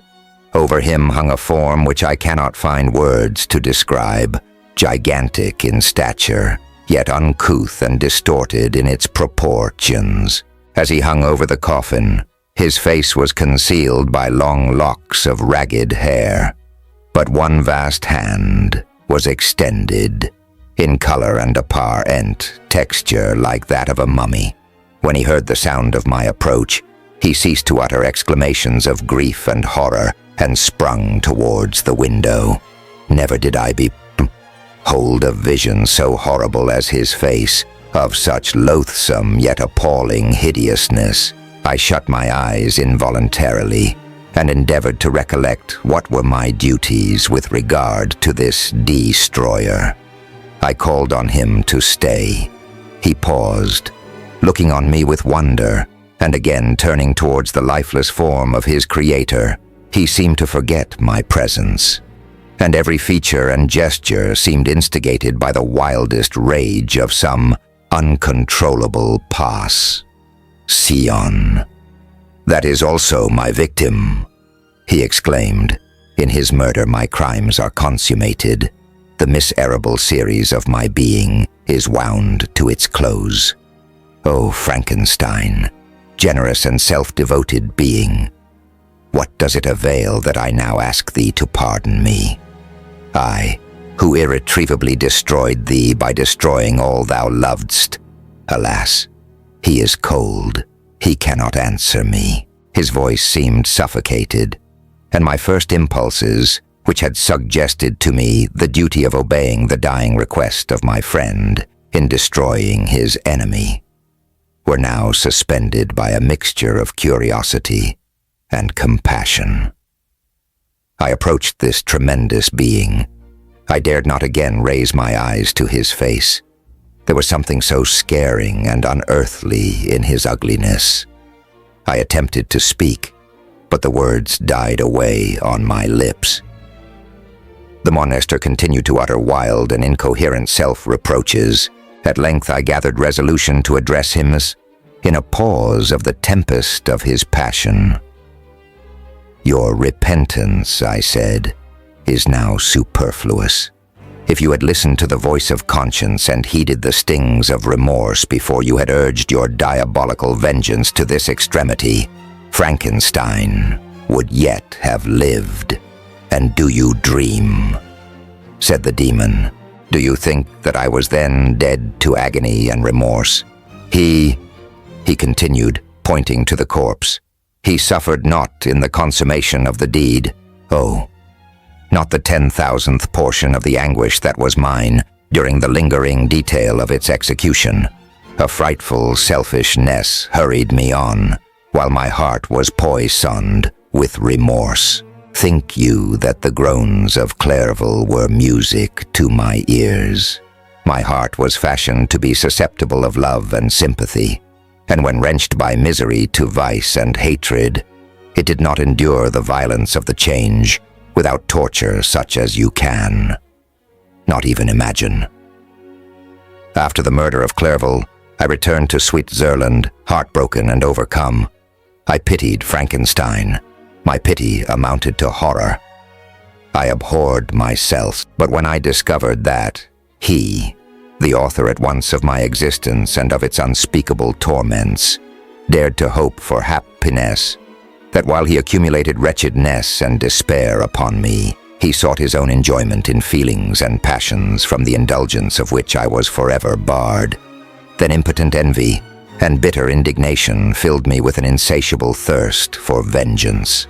I recollected my threat and resolved that it should be accomplished. I knew that I was preparing for myself a deadly torture, but I was the slave, not the master, of an impulse which I detested, yet could not disobey. Yet when she died, nay then, I was not miserable. I had cast off all feeling, subdued all anguish to riot in the excess of my despair. Evil thenceforth became my good. Urged thus far, I had no choice but to adapt my nature to an element which I had willingly chosen. The completion of my demoniacal design became an insatiable passion, and now it is ended. There is my last victim. I was at first touched by the expressions of his misery. Yet when I called to mind what Frankenstein had said of his powers of eloquence and persuasion, and when I again cast my eyes on the lifeless form of my friend, indignation was rekindled within me. "Wretch," I said, "it is well that you come here to whine over the desolation that you have made. You throw a torch into a pile of buildings, and when they are consumed, you sit among the ruins and lament the fall. Hypocritical fiend, if he whom you mourn still lived, still would he be the object, again would he become the prey of your accursed vengeance. It is not pity that you feel. You lament only because the victim of your malignity is withdrawn from your power." "Oh, it is not thus, interrupted the being, "yet such must be the impression conveyed to you by what appears to be the purport of my actions. Yet I seek not a fellow feeling in my misery. No sympathy may I ever find. When I first sought it, it was the love of virtue, the feelings of happiness and affection with which my whole being overflowed, that I wished to be participated. But now that virtue has become to me a shadow, and that happiness and affection are turned into bitter and loathing despair. In what should I seek for sympathy? I am content to suffer alone, while my sufferings shall endure.